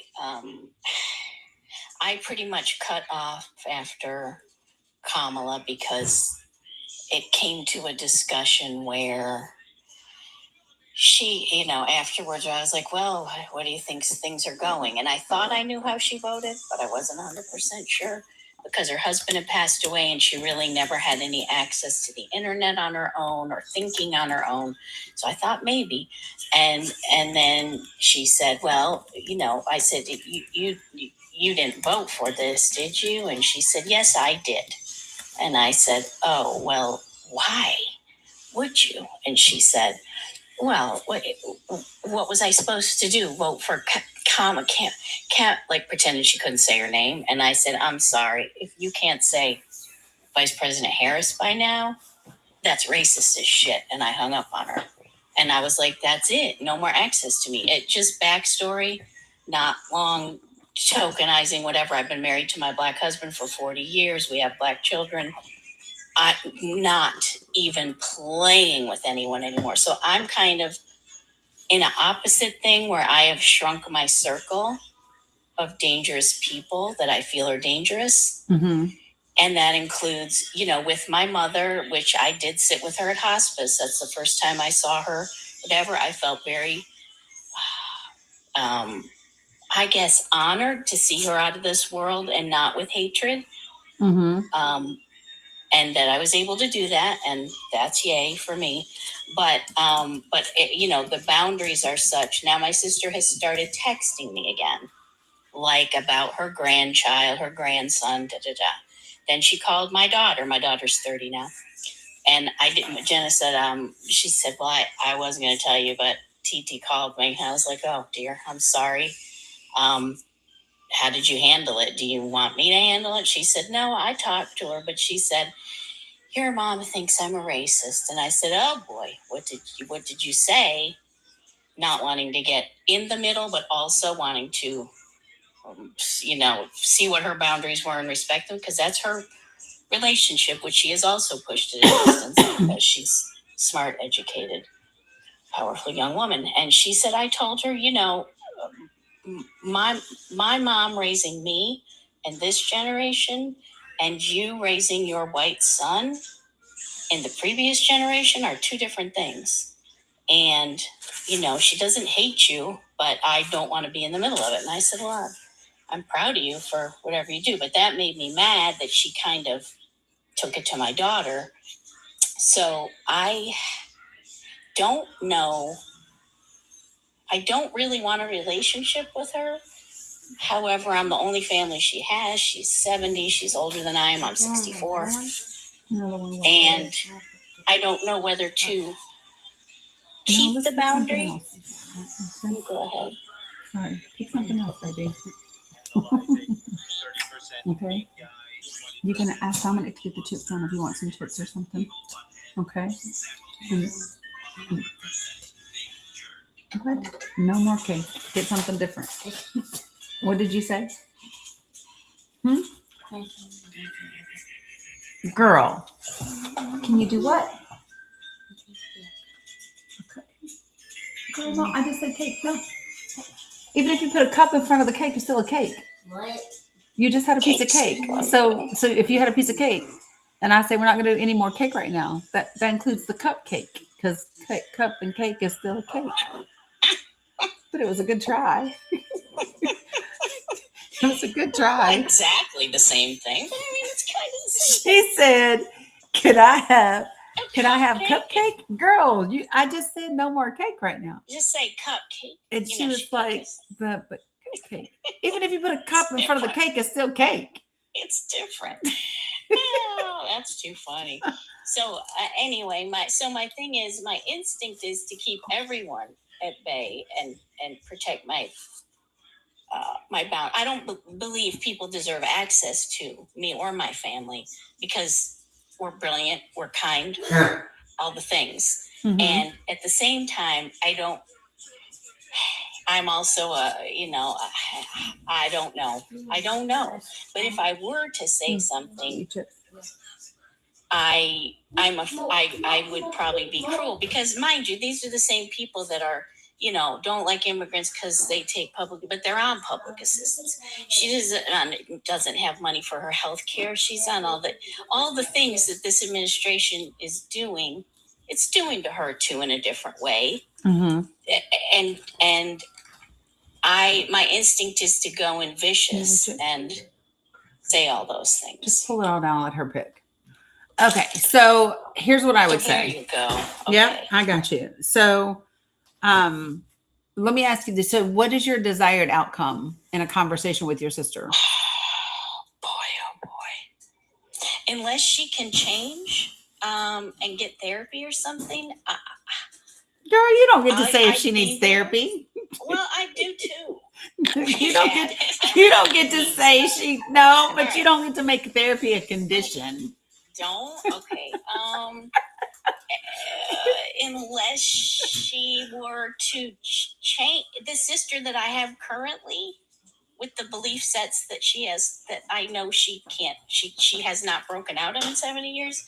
It would be like, hey, if you're going to the hospital and you need me, like I'll do hospice. No, it's terrible, but but if she were to be thinking to herself, which she may be by now, wow, that was a dumb move because he's really doing a lot of bad things, then maybe I could do like what you're doing. Like, I'm like, can I be a little like Dani? I don't know. I think it's the right way to be, but at what cost? At what cost? So let me share this, okay? My willingness to have conversation with people is not contingent upon the outcome of the conversation. Boy. Wow. My willingness to engage in people in your life, like even if they're not just us out here.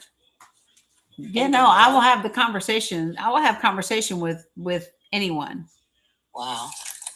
I will have conversation with anyone. Now, the key is many people that are in my life, because they know how my conversation is, they choose not to engage. Like Yeah. those people have removed themselves on their own, and that's Yeah. fine, right? Yeah. But Yeah. anybody else that, I'll give you an example. I had someone recently who was around and over the holidays and was visiting and had read some sort of post or news article Mhm. around someone had supposedly, quote unquote, been honor unalived, right? So and I said, what's that? What? And well, actually, I didn't ask first. When they were talking about it, my daughter was here, and my daughter said, "So, what happened?" Right? And and her explanation of it was, well, in Muslim countries, how they will unalive the women as an honor or whatever, blah blah blah. And I said, hold on, what? And then I ended up doing a live about this afterwards, just to kind of educate people. So, an honor unaliving can oftentimes occur because they believe that that person has brought disrespect upon the family, whether that is because they've cheated on a husband, whether they've gotten pregnant out of wedlock, whether they things along those nature. They're dating someone from a different religion, like whatever it may be, right? So let me just be clear about something. Those happen all the time in the United States of America. We just don't call them honor unalivings. Exactly. We see them every fucking time. We see them every day on the First 48 and Snapped. Listen, cheating on your husband and then being unalived is the same thing as an honor unaliving. They're just not saying they're doing we just don't call them that. Right. 100%. Right. So just so we are clear, Did you say that to them though? Yeah. Okay. Yeah. Listen, we didn't have a family reunion. I'm biracial. We didn't have a family reunion on my mother's side of the family last summer because I was in a group chat. And which, by the way, I left the group chat back in 2020. Y'all know what was happening in 2020? Any reason why I might have left the group chat back in 2020? Yeah. So anyway, I left the group chat and I was like, this is not the place for me. And I had a cousin that asked me to join the group chat back because they were discussing like the dates and the hotel and this, that, and the other. So they added me back. Now, I don't know if people just didn't notice I'd been added back to the group or what, but I was in the group. And so one of my cousins was talking about, well, we were looking at how does this date work for everybody? And I said, why are we changing the date? I thought the date was this particular weekend. And somebody else said, well, it's because the hotel rooms at such and such and such and such are $200 a night. And then my cousin's wife popped up and said, that's what happens when, quote, towel cabases by the hotels. And I said, what did you just say? They knew you were in it then. Hell yeah, everybody knew. And then it was, oh, well, I didn't mean anything by it. But you said it. I said, you do realize that's the same thing as the N-word for me, right? That's the same thing. Well, I didn't mean anyhow. Well, I don't know what you meant. And then somebody else wanted to jump in. She's really nice. I don't give a fuck if she's nice or not. I don't care how nice she is to all of y'all. She used a racial slur in this chat. Right. And I'm not sidestepping it or pretending like I didn't see it.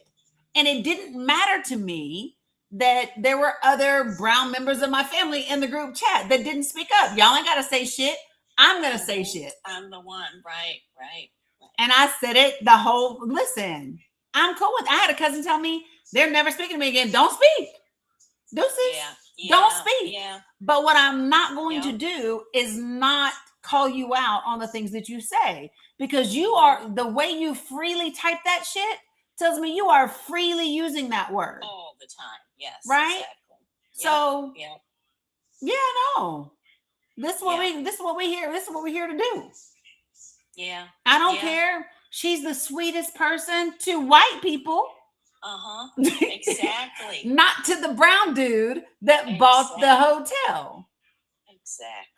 Exactly. And so for me, that is so when people say, will you just have a conversation with anybody? Absolutely.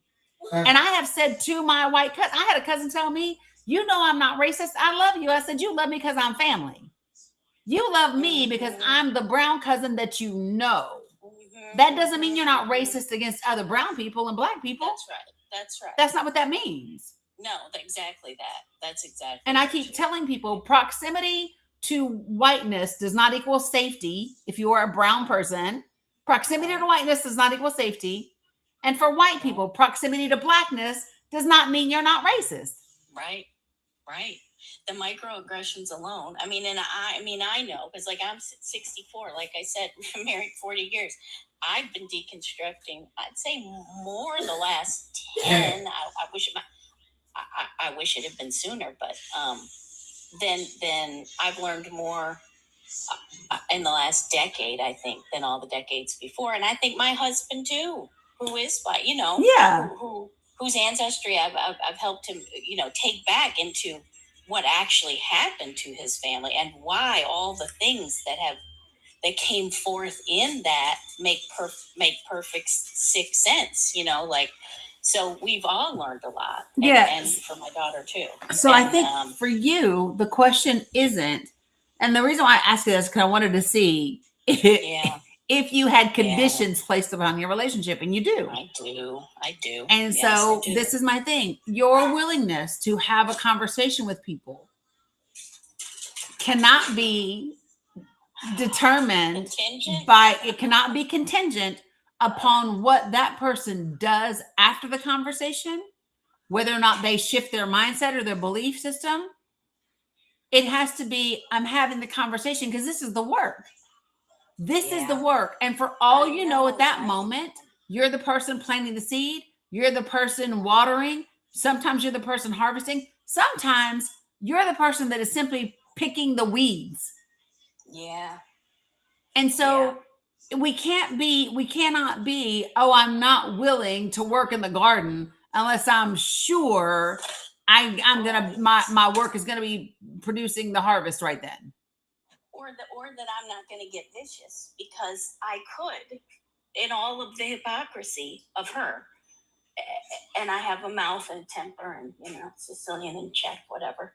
I don't want to hurt her, like be vicious, in other words, and say, you took away my daughter's reproductive. It was fine when you had your 3, but like that I'm not even supposed to know about. All those things will come out. I don't even think she's really my full sister.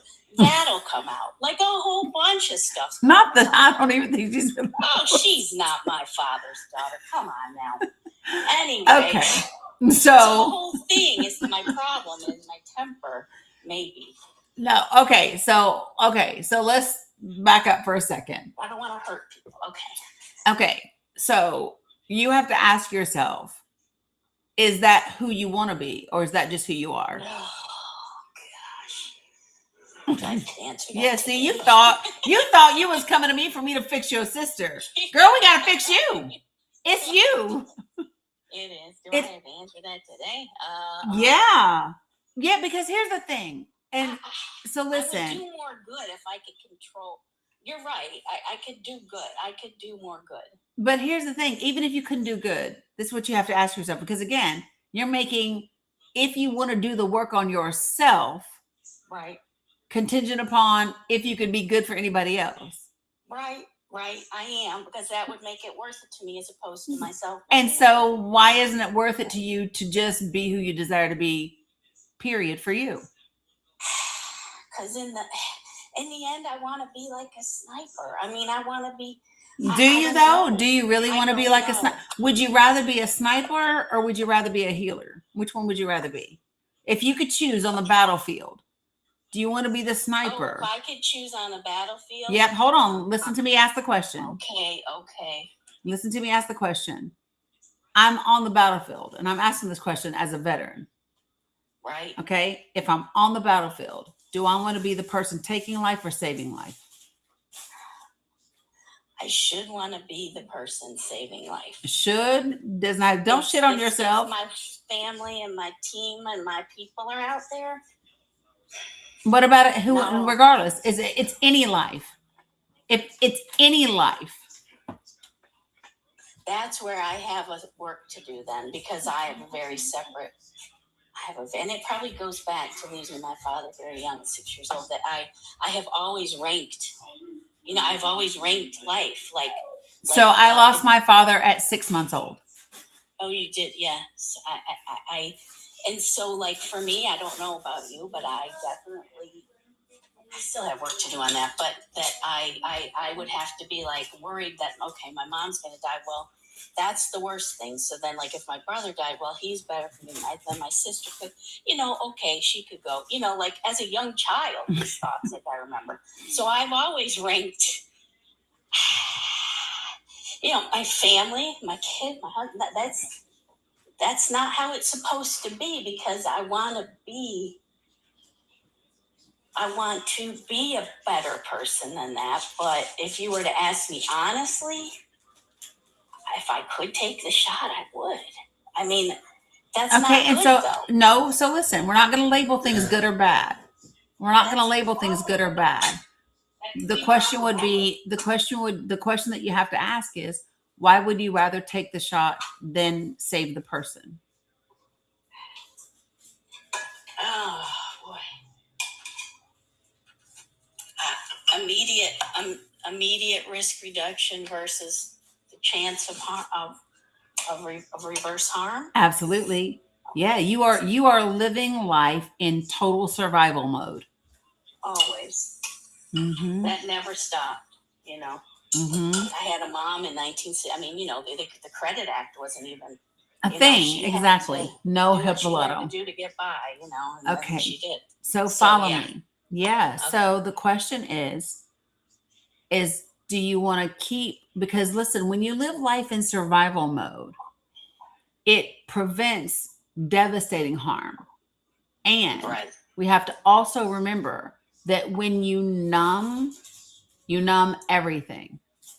So when you numb your ability to feel pain, or when you put yourself in a position, when you practice being a certain way to avoid pain or potential harm, you also limit your ability to feel joy and to feel immense love. True. And so, yeah, the result is a somewhat safe existence, but it's not a life. It's a very vigilant existence. Yes, it's very vigilant, but it's an existence. It's not a life, because you're not really living. Yeah. I guess, yes, I think you're right. And I think that this, okay, if you want to, here's the thing, maybe this whole era, it was an opportunity for me to go back to those basics that I know so well, that exact existence you're talking about. Yes. So you just have to, can I offer you something? Mm-hmm. Okay. So. We don't talk about my sister. No, go ahead. Oh, I love you. She needs a lot of help. I love her so much. Okay. Okay. So let me just share. All right. So in your life, you've had a toolbox that has helped you navigate. Mm-hmm. Okay. And so this toolbox is avoidance. This toolbox is a quick tongue. See that chuckle? You heard it? I heard it. What else? What's been your toolbox? Quick tongue, humor. Yep. Sarcasm. It might be a better word for it. Yeah, sarcasm. Mm-hmm. And your quick draw. Quick draw. Yeah, I used to tell people, shit, I can fall back like the Matrix. Exactly. Yeah. And smart.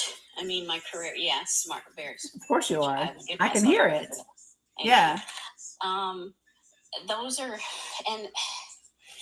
and caring about my set of those about whom I care. I would say boundaries. Loyal, boundaries, yeah. Yeah. I did a lot of therapy to learn boundaries. I mean, my mother's the queen. I mean, oh my God, I'm telling you what. So yes. Okay. Boundaries. So, yep. Boundaries. Quick tongue, short temper. We know that about you. Yeah. And intolerance of, that's not a good tool. No. I didn't say these were good tools or bad tools. These are just your tools. Intolerance of people that are intolerant doesn't play well with others. I got it. Okay, so I'm just going to rattle off a few of these that we've named. Okay.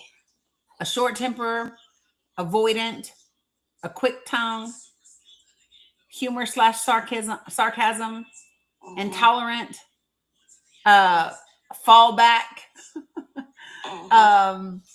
smart, boundaries, right? Mm-hmm. These are all in your toolbox. Mm-hmm. And these things have kept you with a safe existence. Yeah? Like an operating system. Yeah. Yep, I got it. Okay, so now let's count the cost. I'll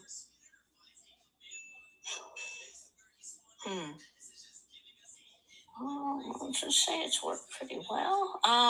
It's worked pretty well because you are where you want to be.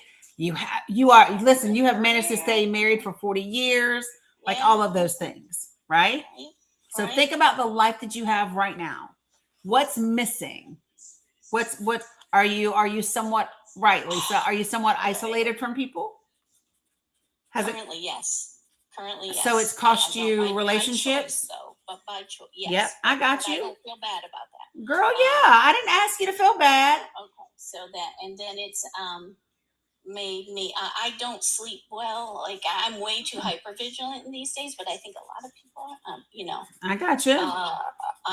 So sleep, peace. I mean, I got the So, autoimmune, I got the peace, stuff, the health autoimmune. stuff, my health. I got you. Girl, don't keep telling me keep naming them. All right. Isolation, loss of relationships, hypervigilant. Yeah.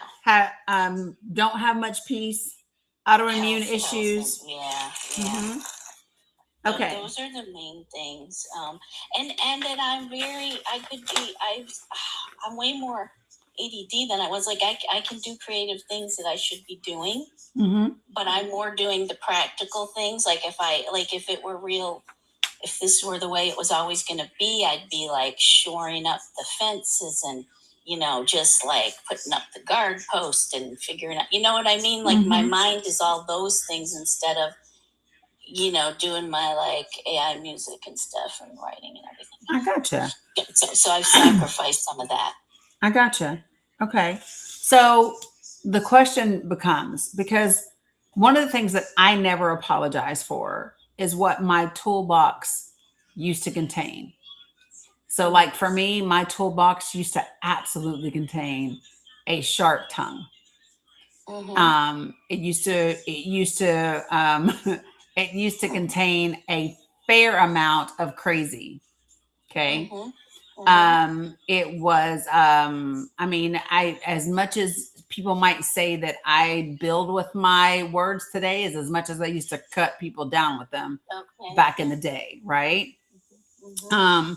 And my ability to detach, stellar, fucking stellar. Like, bro,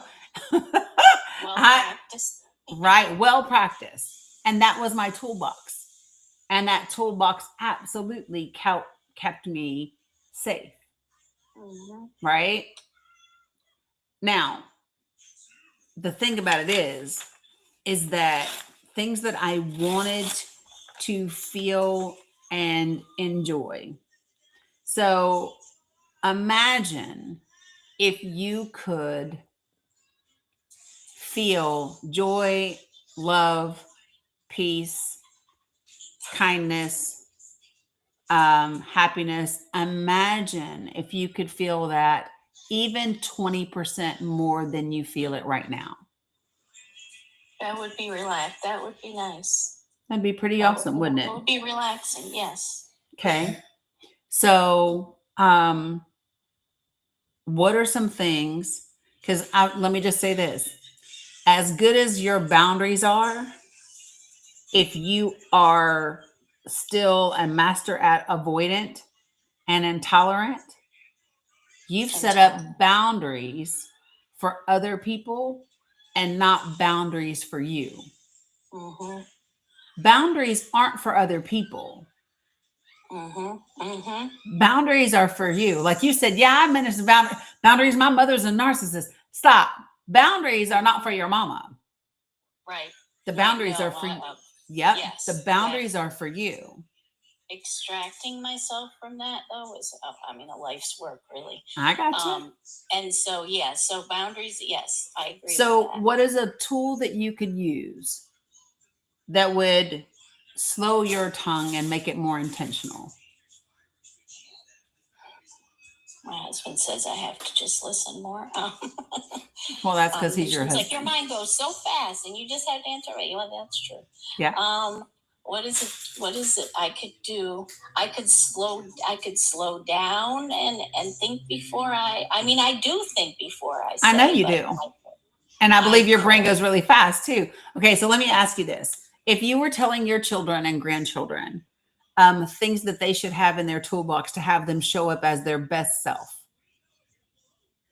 would it be to be short-tempered and to be avoidant and to be quick-tongued?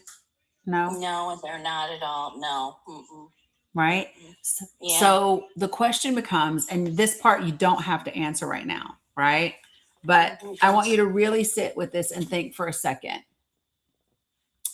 I asked this question of myself about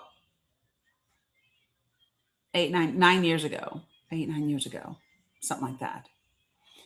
And I asked the question, who do I desire to be in this life? Not what do I want to do?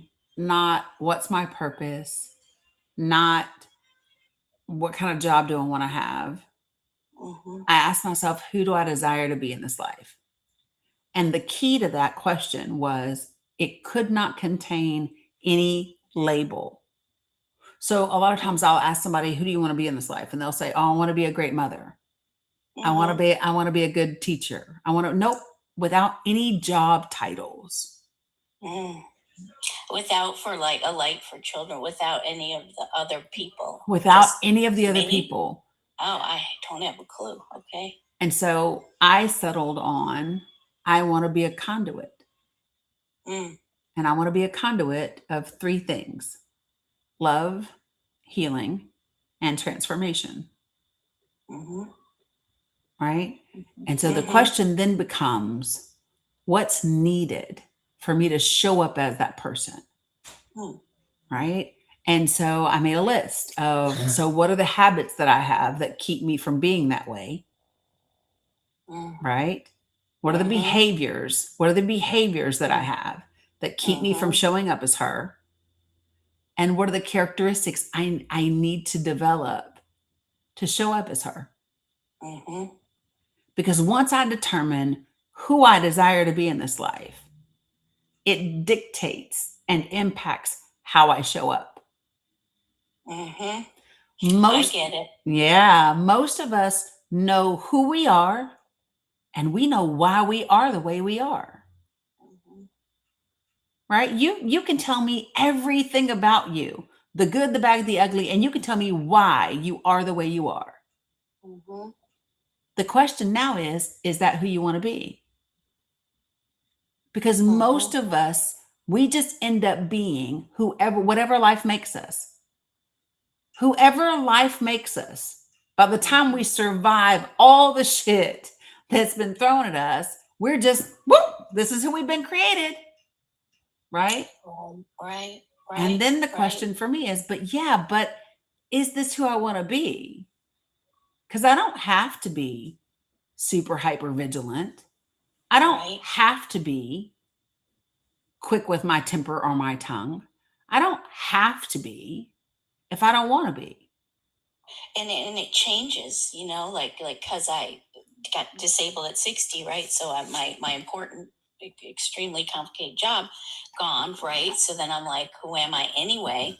Right. Mhm. So I'm thinking to myself, well, I would like to be a safe harbor. I would like to be, I will. And then I'm thinking, well, one thing I've avoided doing is like getting involved at the local level and trying to change. I'm Blue County, I'm Georgia too, but Blue County Metro, but still barely. And so I'm like, maybe I should. I've been mama bear and protector and sniper the whole time, but like I don't have that job anymore. So it's kind of, but if I could transform that into community action, I could still put that kind of like skill set, but in a better way. And so now you are once again taking who you want to be and making it contingent upon something outside of you. I am. And so listen, so if you're like me, you learned to do that because whenever you show up for other people, and I don't know if this is because I had my dad lost so early in life, right? Mm-hmm. But I think whenever you show up for people and you get that appreciation, then you get that validation, that appreciation. It feels like love. Feels like accomplishing something. It feels I'm very task driven, which I would imagine you are too. I am very task I know. And so this is the part where you just go, who do I want to be in this life? And how do I want to show up? And what do I want to flow through me? And how does that, and it literally does change because there are people in my life that I love and I do not like. There are people that I love, even people that are related to me that I love and I do not like. I do not like the way they show up in this world. I do not like the way that and so it is a constant work of mindfulness for me of how do I want to show up? Because how they show up, I don't want to let dictate how I show up. Right? The way that you show up cannot dictate. And what I have learned is that over time, when people show up in a way and I no longer show up in that way to meet them there, I don't have to correct them. They know for themselves. You know what I'm saying? Interesting. Yeah. Yes, baby. Yeah. Can you get that? Yeah. Oh, hold on. You're going to need my help. I know. I got you, babe. My little miracle girl over here. So then the sister problem kind of solves itself because I'm showing up differently. Yes. Like don't go from the sister inward, go from me outward, whatever. Absolutely. It's never about, so listen, the issue is never the other person. The issue is always you. Be a lot easier. Wouldn't it though? Just role play again. No. Yeah. I get it. The issue is, and I think maybe that's what I started to do by putting that thing of like, no, you're racist. But here's the thing. So were you in here yesterday when I talked about the difference between prejudice, bigotry, and racism? Yes, I like that. Yes, okay. Yes, I did. So whenever you call someone racist, there's going to be this immediate, right? Because it's and I didn't say she was. I said if you can't say the vice president's name by now, that is effing racist. That's all. You called her racist. That's what she heard. That's what she heard. Because she went to my daughter. That's 100% what she heard, and that's probably what your heart intended.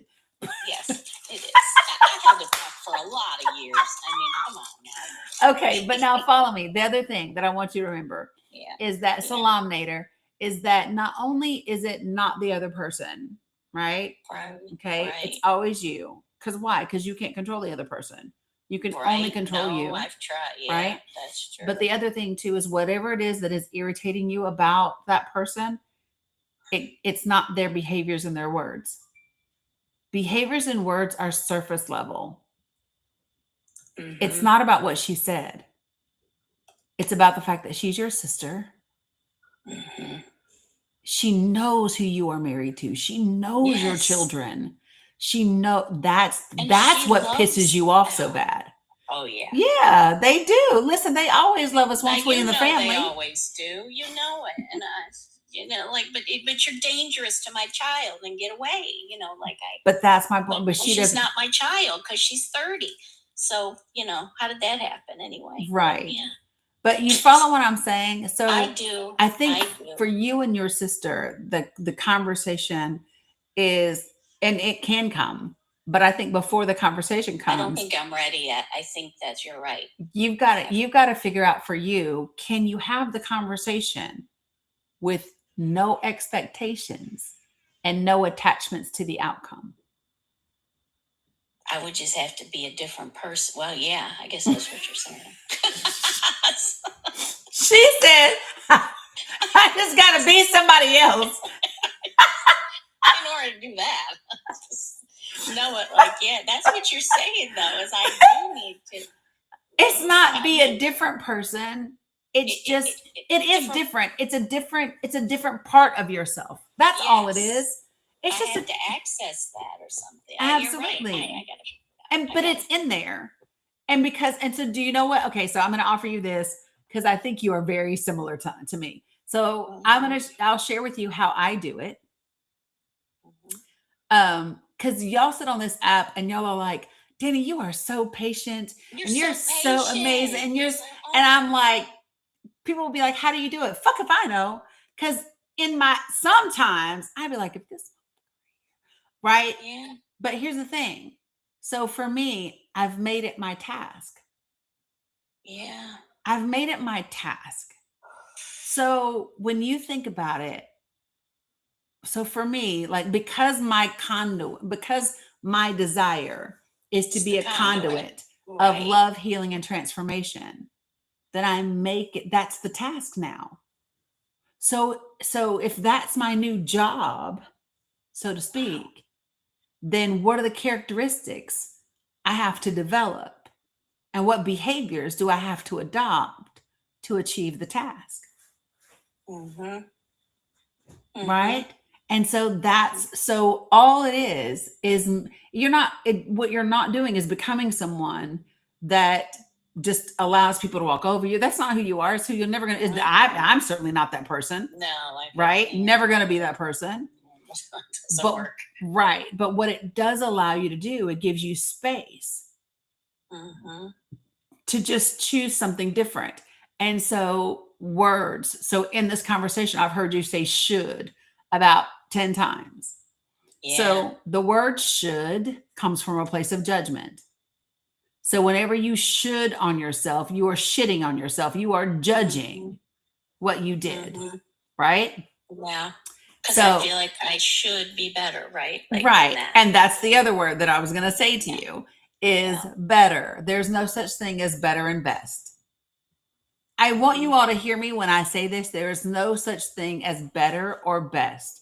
When I show up here on a day and I've had a good month and I don't have to worry about my bills and my pain level is a 4 or a 5 instead of an 8, my best looks very different than on a day that I show up and I'm not certain as to how I'm going to cover everything for everybody in my life. My pain level is a damn 8. I don't feel like talking to nobody. I'm tired. You understand? It is not that I am any less. I'm not any worse. It's just different. It's my best every damn day. This is the best I got for you today. Yeah. Yeah. You are always doing your best based on who you are and what you know at the time. And knowing here is not the same thing as knowing here. Right. I can know in my brain I can do something or I should do something. But if I don't know it here, that I can do that thing, and especially do that thing and be safe doing it and be whole doing Right. it and be okay doing it, I'll be sitting right here knowing that thing is sitting right here and can't take an action to it. Yep. Not because I don't want to. Right. And especially when you have trauma and things like that, right? So literally these are the things. So I want, when you all are, I said this after the election last year, that our journey forward, in our journey forward in the midterms and the next election and in politics and in life is going to be a parallel journey, because most of us walking around this earth, most of us have suffered some sort of trauma. Most of us are dealing with some form of PTSD. Political PTSD is a real thing, right? Right. And so we have work to do as individuals, because we are what's like everything around y'all. We co-created this shit together. Yeah. And even if you Yeah. didn't think you played a role, you did. If you Yeah. talk shit about MAGA people, if you talk shit about whatever, you played a role. Yeah. You know? I mean, there's so much trauma upon trauma, from the original trauma to that, and even just the recent, the COVID trauma, that this, that, and people don't even know. It's like they just forget that anything ever happened. Because we are ADD as fuck. Listen, we literally sit on these devices and scroll. Did you know that people scroll every 3 seconds? I believe it. I believe it. It takes a lot to get two people to sit for longer than 3 seconds. Yeah, I want to write a book on that, because when I started, I was an early blogger in the OOs, and we had to hard code everything, and hyperlinks were like, it was an act of love to link to someone, and then when I was, when I was Barack Obama's mutual on Twitter, like I go way back, and then it's like, oh my gosh, somebody had a cheese sandwich. Oh my God, someone just lost their father. Oh my God, and that our minds were not built to go from that to that to that, like oh my God, No. and that's what we've turned in. I mean, and that's everybody's, it's just insanity. So yeah, and I don't know how without mental health, like it's less funded than ever, and 100% more people need it than ever, and I don't know, but 100%. Anyway, yeah, I hear all that. Yeah. And so, but that is the key for all of us right now. Is one of the biggest things that I think about is when I think about how badly do I want to create the country I desire in my heart. And the answer is bad enough to show up damn near every day and have conversations, hard conversations, to do the work that I need to do about me. Like literally, what's up, Ja? And so like, that's the thing. Enough for me literally to get up and be like, okay, yesterday I was cause listen, sometimes, do y'all know who really brings me down sometimes? Fucking progressives, fucking Democrats. Sometimes I'm just like, oh my God, y'all get on my damn nerves so badly. I get it. It's like fighting a whole nother. It's like, oh man, we just finished with the other ones. So yesterday, I literally made myself get up and got out my journal, and I made myself write down. So it says, gratitude is the cure. Today, I am grateful for, among other things. And then I listed self-awareness, my grandbabies, the ability to see myself and the opportunities for growth, financial means and abundance, covering and protection, my community, direction and purpose, my body, the life that it allows me to experience. I'm always mindful that when this body goes, so does my ability to experience this life in this way. Mhm. And I only get one that I know of. Mhm. Right. Mhm. And so, but I made this whole list. And then today I was still in this little space. So today I wrote a little note, stay in the present moment, give gratitude, focus on the glimmers, and you are overflowing with abundance. See it. And so for me, abundance doesn't always mean finance. I made this elephant and the tiger and the owl. But anyway, so I know we are pivoting all the way around, but I don't care. I go wherever I go wherever I feel like I'm supposed to go, right? Exactly. I do. And so I'm going to share. So if you were not in my Discord, then I was, and then I lost how to get in there. I will.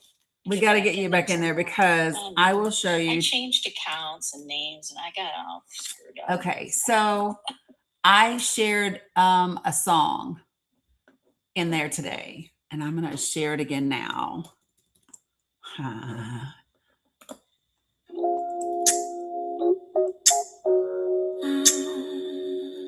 So good. But you got to listen to what she says, the words. Glimmers everywhere, tiny moments of joy. Glimmers everywhere, tiny moments of joy. Little things that make me smile. Little things that make me smile. Glimmers in the everyday, in the ordinary, in my friends' laugh, in my pets' love, in the way the sun hits in a good song. Glimmers are everywhere if I look for them. If I look for them. Glimmers are everywhere if I look for them. It's lunar vibes. I'm on a glimmer hunt, looking for beauty, looking for moments of magic, looking for things that make my heart happy. And I'm finding them constantly because I'm paying attention. Because I'm paying attention. Glimmers are my new gratitude. Glimmers everywhere. A glimmer is a moment of pure joy. A moment where nothing else matters. A moment where I'm fully present and alive. A moment where I feel the goodness of my life. Glimmers are small, but they're mighty. Glimmers are small, but they're mighty. My whole existence. Grateful for every glimmer I notice. For every small moment of beauty. For every instance of joy in my day. Glimmers are proof that life is good. Glimmers are proof that I'm blessed. Glimmers are my favorite thing now. Glimmers everywhere. I'm lunar vibes, Marilyn. Glimmers everywhere. I'm collecting these little moments of pure joy. Glimmers everywhere. My new toy. I'm hunting for glimmers, finding beauty. Glimmers everywhere. It's my duty to appreciate these tiny magical moments. It's my duty to appreciate. It's my duty. Glimmers everywhere, that's what it's about, man. Glimmers everywhere. Glimmers everywhere. Glimmers everywhere.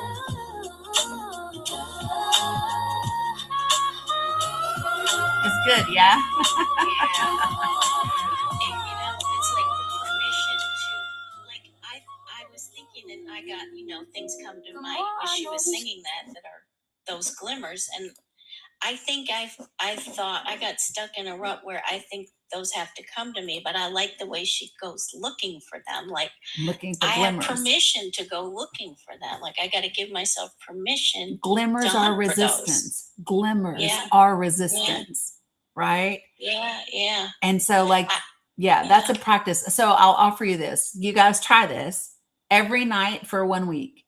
Before you go to bed, I want you to get out a piece of paper and find one win for the day. One. Okay. And the thing about it is sometimes my win has been in my lifetime. Sometimes my win has simply been waking up. Yeah. Right? Because there were times when I went to bed that I didn't really want to. Yeah. Right? Brushing my teeth is. Yes. A shower is huge sometimes. Yes. So you find a win at the end of every day. Mm-hmm. Right? And focus on that. And it makes such a difference because it shifts your perspective in such a different way. it's just absolutely astounding when you focus on the wins. So yeah, so I would offer that to you all. I can do that. You've given me a lot to do. I Yay! thought you were just going to tell me what to say to my sister. Now you gave me a lot to do. That's okay. But this is actually better. I would rather do It's this good stuff stuff. first anyway. Yeah. I appreciate it. You remember when I shared a poem that I wrote was on YouTube? There's a lot of them that I wrote that was on YouTube, and there's a whole stack of them. I don't know which one it would be. I have to go. Yeah, Yeah. I'll have to look there.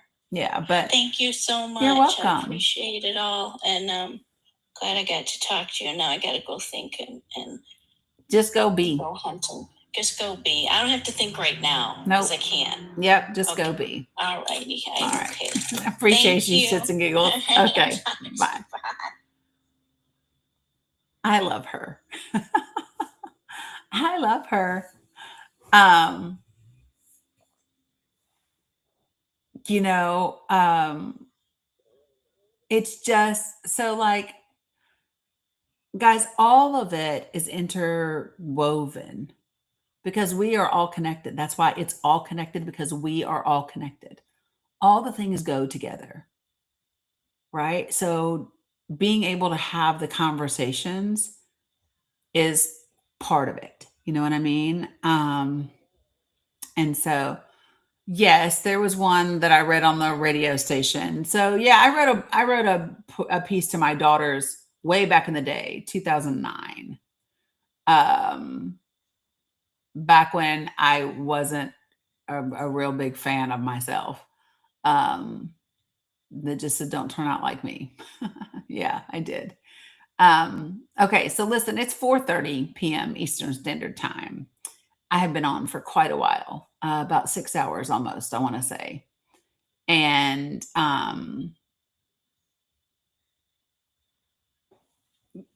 that's such a random thing.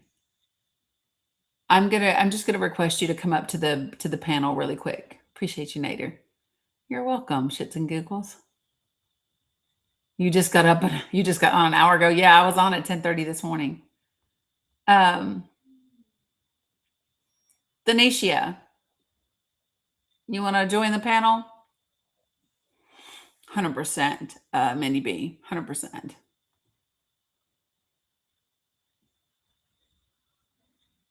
Oh shit! Is today Tuesday? I have one-on-ones today with people. Fuck. I told myself I would not forget.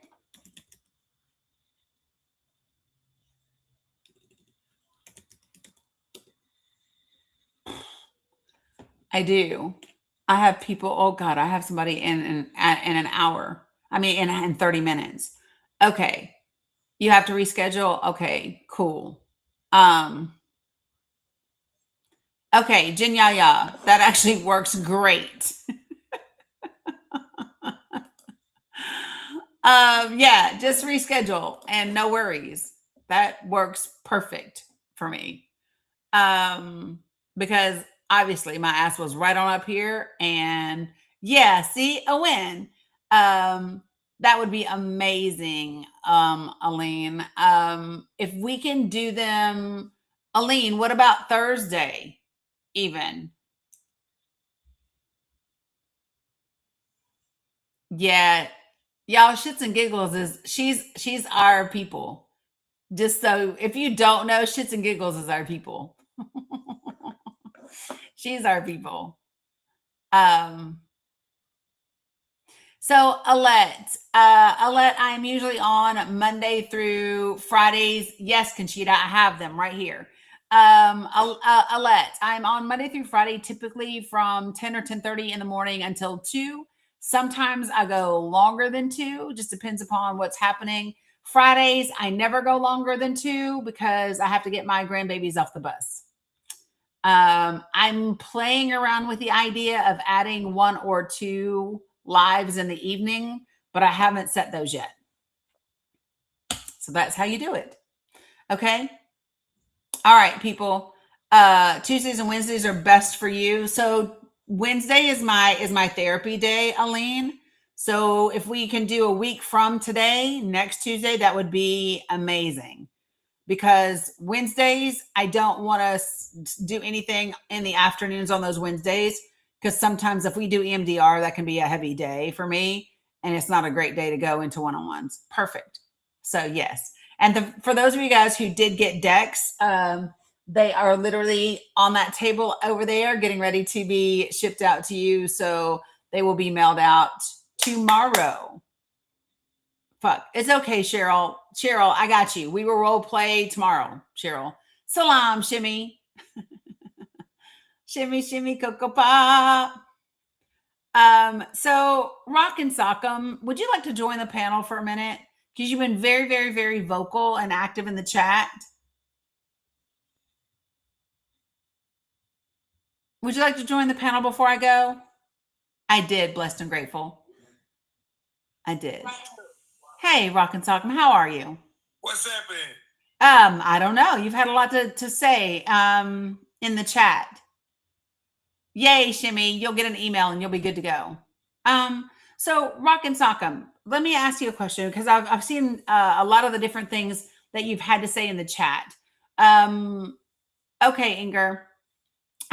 Sandy has the list of the folks who appreciate you, Alan Grams. Love you, mean it. Sandy has been handling the orders for the decks for me. So Rock and Sock'em. You said the last thing that you just said was something about Trump supporters. Why? Share with me kind of like what's your objective? Because you've put a lot of things in the chat. Do you have like an objective, something that you are hoping to accomplish? It's like we are from Europe. Mm-hmm. I'm from Europe. We are from the Netherlands. Okay. And we are really appalled what we are seeing on television, what we are seeing in America. Got you. That makes sense. So let me just say this: we are having midterms. We are already having primaries that begin in a couple of weeks. And so one of the things that's not helpful here is to just promote negativity or fear-based, like that. It's just not helpful getting people on board. And when you say things like, oh, well, we're not going to have midterms, that doesn't help motivate people. But your own president already said that, kind of. Well, no. So, but the president He's going to have eyes with the midterms, and that he wants to control. No, actually, he specifically said ICE would not be at the midterms. Yeah, he specifically said ICE would not be at the midterms. And by the way, I don't know anything about the Netherlands and how things run in the Netherlands. But in the United States of America, we have 3 separate but equal branches of government. And our elections are run by the states, not by the federal government. Yeah, they still are, but So no, they are. That he wants to take control of it. I don't care. He says a lot of different things. He doesn't have the power or the ability to do that. Yeah, but sometimes he does what he does says. Yeah, and a lot of times he loses, right? And so the reality is that we have a person that's in office right now that tells mistruths on a regular basis, who doesn't understand the limitations of the position that he holds. And we have individual states, 50 of them, and each of those states run their elections. So I'm not really. And so, like I said, you don't live here, and I'm sharing with you because if you are truly, I know a lot about the USA. I study a lot, and you are all immigrants from the European countries. I'm not from the European countries. Oh, maybe you're Puerto Rican, but you are. But I'm not Puerto Rican either. Oh, whatever. Right. Whatever. So again, you don't live here. No, so right. And so what I'm sharing with you, I don't have an intelligent opinion. I didn't say that you don't. what I said is that the things that you are spewing in the comments are not helpful. That's what I said. So, but I can say whatever I want. Well, you can. I would just say not necessarily here. No, You know what I mean? That's what I would say. That's what I would say is you can, but just not here. Sure. Right. That's all. Okay. Awesome. So appreciate you very much, and you have a great day. I wish you very much luck in your country. Thank you. And I hope that you're all gonna get along someday.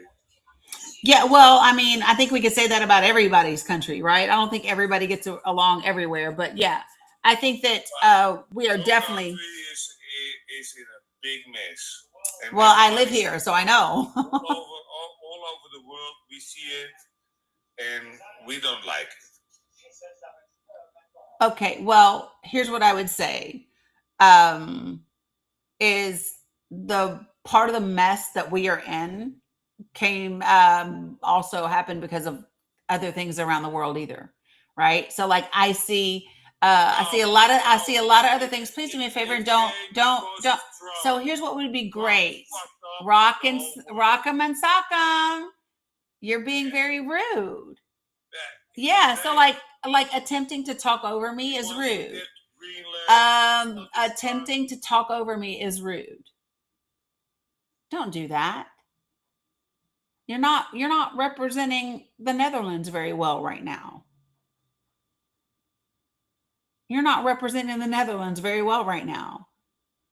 You're being very disrespectful. So let's don't do that. Okay? So again, have a great day. Appreciate you very much. Okay? And just remember, this is not the space where you can come and just say whatever. Because it's mine. And I determine what people get to say. And we were very, very tolerant of you today. That will not be the case next time. Okay? All right. Love you all. Mean it. I know he probably doesn't shimmy. I know. So love you all. Mean it. I will see you all tomorrow. 10 a.m. Eastern Standard Time. See you later, people. Peace.